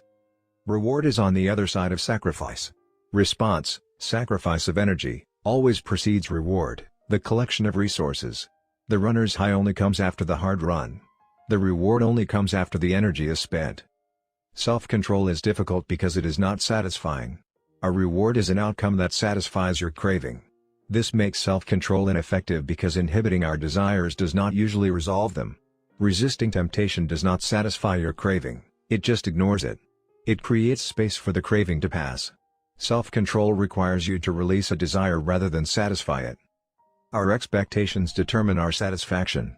The gap between our cravings and our rewards determines how satisfied we feel after taking action. If the mismatch between expectations and outcomes is positive, surprise and delight, then we are more likely to repeat a behavior in the future. If the mismatch is negative, disappointment and frustration, then we are less likely to do so. For example, if you expect to get $10 and get $100, you feel great. If you expect to get $100 and get $10, you feel disappointed. Your expectation changes your satisfaction. An average experience preceded by high expectations is a disappointment. An average experience preceded by low expectations is a delight. When liking and wanting are approximately the same, you feel satisfied. Satisfaction equals liking, wanting. This is the wisdom behind Seneca's famous quote, "Being poor is not having too little, it is wanting more." If your wants outpace your likes, you'll always be unsatisfied. You're perpetually putting more weight on the problem than the solution. Happiness is relative.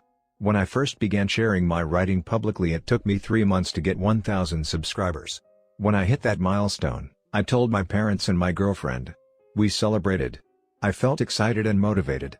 A few years later, I realized that 1,000 people were signing up each day. And yet I didn't even think to tell anyone. It felt normal. I was getting results 90 times faster than before but experiencing little pleasure over it. It wasn't until a few days later that I realized how absurd it was that I wasn't celebrating something that would have seemed like a pipe dream just a few years before. The pain of failure correlates to the height of expectation. When desire is high, it hurts to not like the outcome. Failing to attain something you want hurts more than failing to attain something you didn't think much about in the first place. This is why people say, "I don't want to get my hopes up." Feelings come both before and after the behavior. Before acting, there is a feeling that motivates you to act, the craving. After acting, there is a feeling that teaches you to repeat the action in the future, the reward. Q greater than craving, feeling, greater than response greater than reward, feeling. How we feel influences how we act, and how we act influences how we feel. Desire initiates. Pleasure sustains. Wanting and liking are the two drivers of behavior. If it's not desirable, you have no reason to do it. Desire and craving are what initiate a behavior. But if it's not enjoyable, you have no reason to repeat it. Pleasure and satisfaction are what sustain a behavior. Feeling motivated gets you to act. Feeling successful gets you to repeat. Hope declines with experience and is replaced by acceptance.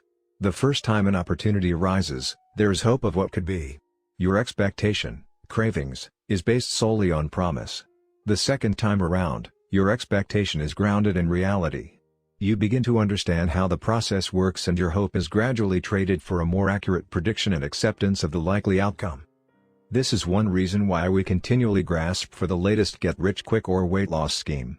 New plans offer hope because we don't have any experiences to ground our expectations. New strategies seem more appealing than old ones because they can have unbounded hope. As Aristotle noted, youth is easily deceived because it is quick to hope. Perhaps this can be revised to youth is easily deceived because it only hopes. There is no experience to root the expectation in. In the beginning, hope is all you have. How to apply these ideas to business. Vary the years, I've spoken at Fortune 500 companies and growing startups about how to apply the science of small habits to run more effective businesses and build better products.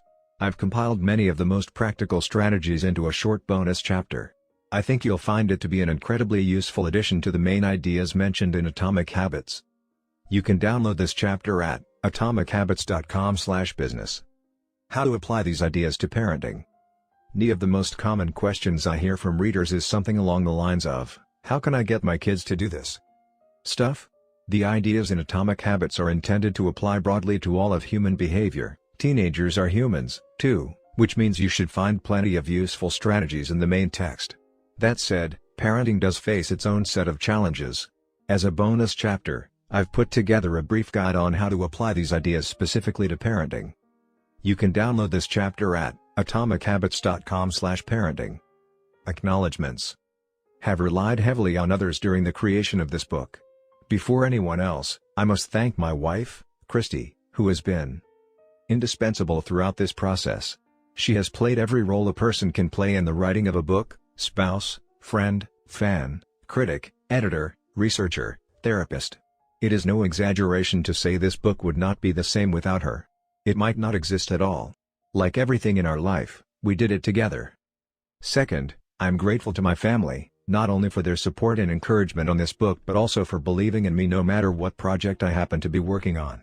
I have benefited from many years of support from my parents, grandparents, and siblings. In particular, I want my mom and dad to know that I love them. It is a special feeling to know that your parents are your greatest fans. Third, to my assistant, Lindsay Knuckles. At this point, her job defies description as she has been asked to do nearly everything one could imagine for a small business. Thankfully, her skills and talents are more powerful than my questionable management style. Some sections of this book are as much hers as they are mine. I am deeply grateful for her help. As for the content and writing of the book, I have a long list of people to thank. To start, there are a few people from whom I have learned so much that it would be a crime to not mention them by name. Leo Babauta, Charles Duhigg, Nir Eyal, and B.J. Fogg have each influenced my thoughts on habits in meaningful ways. Their work and ideas can be found sprinkled throughout this text. If you enjoyed this book, I'd encourage you to read their writing as well. At various stages of writing, I benefited from the guidance of many fine editors. Thanks to Peter Gazzardi for walking me through the early stages of the writing process and for a kick in the pants when I really needed it. I am indebted to Blake Atwood and Robin Delabow for transforming my ugly and insanely long first drafts into a tight, readable manuscript. And I am thankful to Anne Barngrover for her ability to add a little class and poetic style to my writing.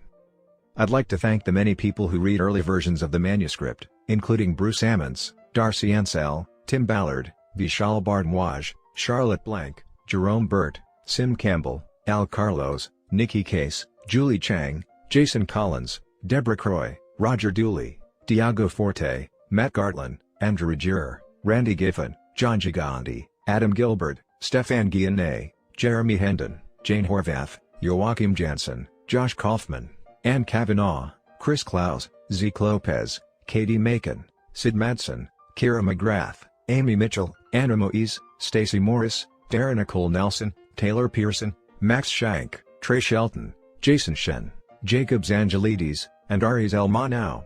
The book benefited greatly from your feedback. To the team at Avery and Penguin Random House who made this book a reality, thank you. I owe a debt of special thanks to my publisher, Megan Newman, for her endless patience as I continually pushed back deadlines. She gave me the space I needed to create a book I was proud of and championed my ideas at every step. To Nina, for her ability to transform my writing while still retaining my original message. To Lindsay, Farron, Casey, and the rest of the PRH team for spreading the message of this book to more people than I could ever reach on my own. To Pete Garceau, for designing a beautiful cover for this book. And to my agent, Lisa DeMona, for her guidance and insight at every step of the publishing process. To the many friends and family members who asked how's the book going? And offered a word of encouragement when I inevitably replied slowly thank you. Every author faces a few dark moments when writing a book, and one kind word can be enough to get you to show up again the next day. I am sure there are people I have forgotten, but I keep an updated list of anyone who has influenced my thinking in meaningful ways at jamesclear.com/thanks. And finally, to you. Life is short and you have shared some of your precious time with me by reading this book. Thank you. May 2018.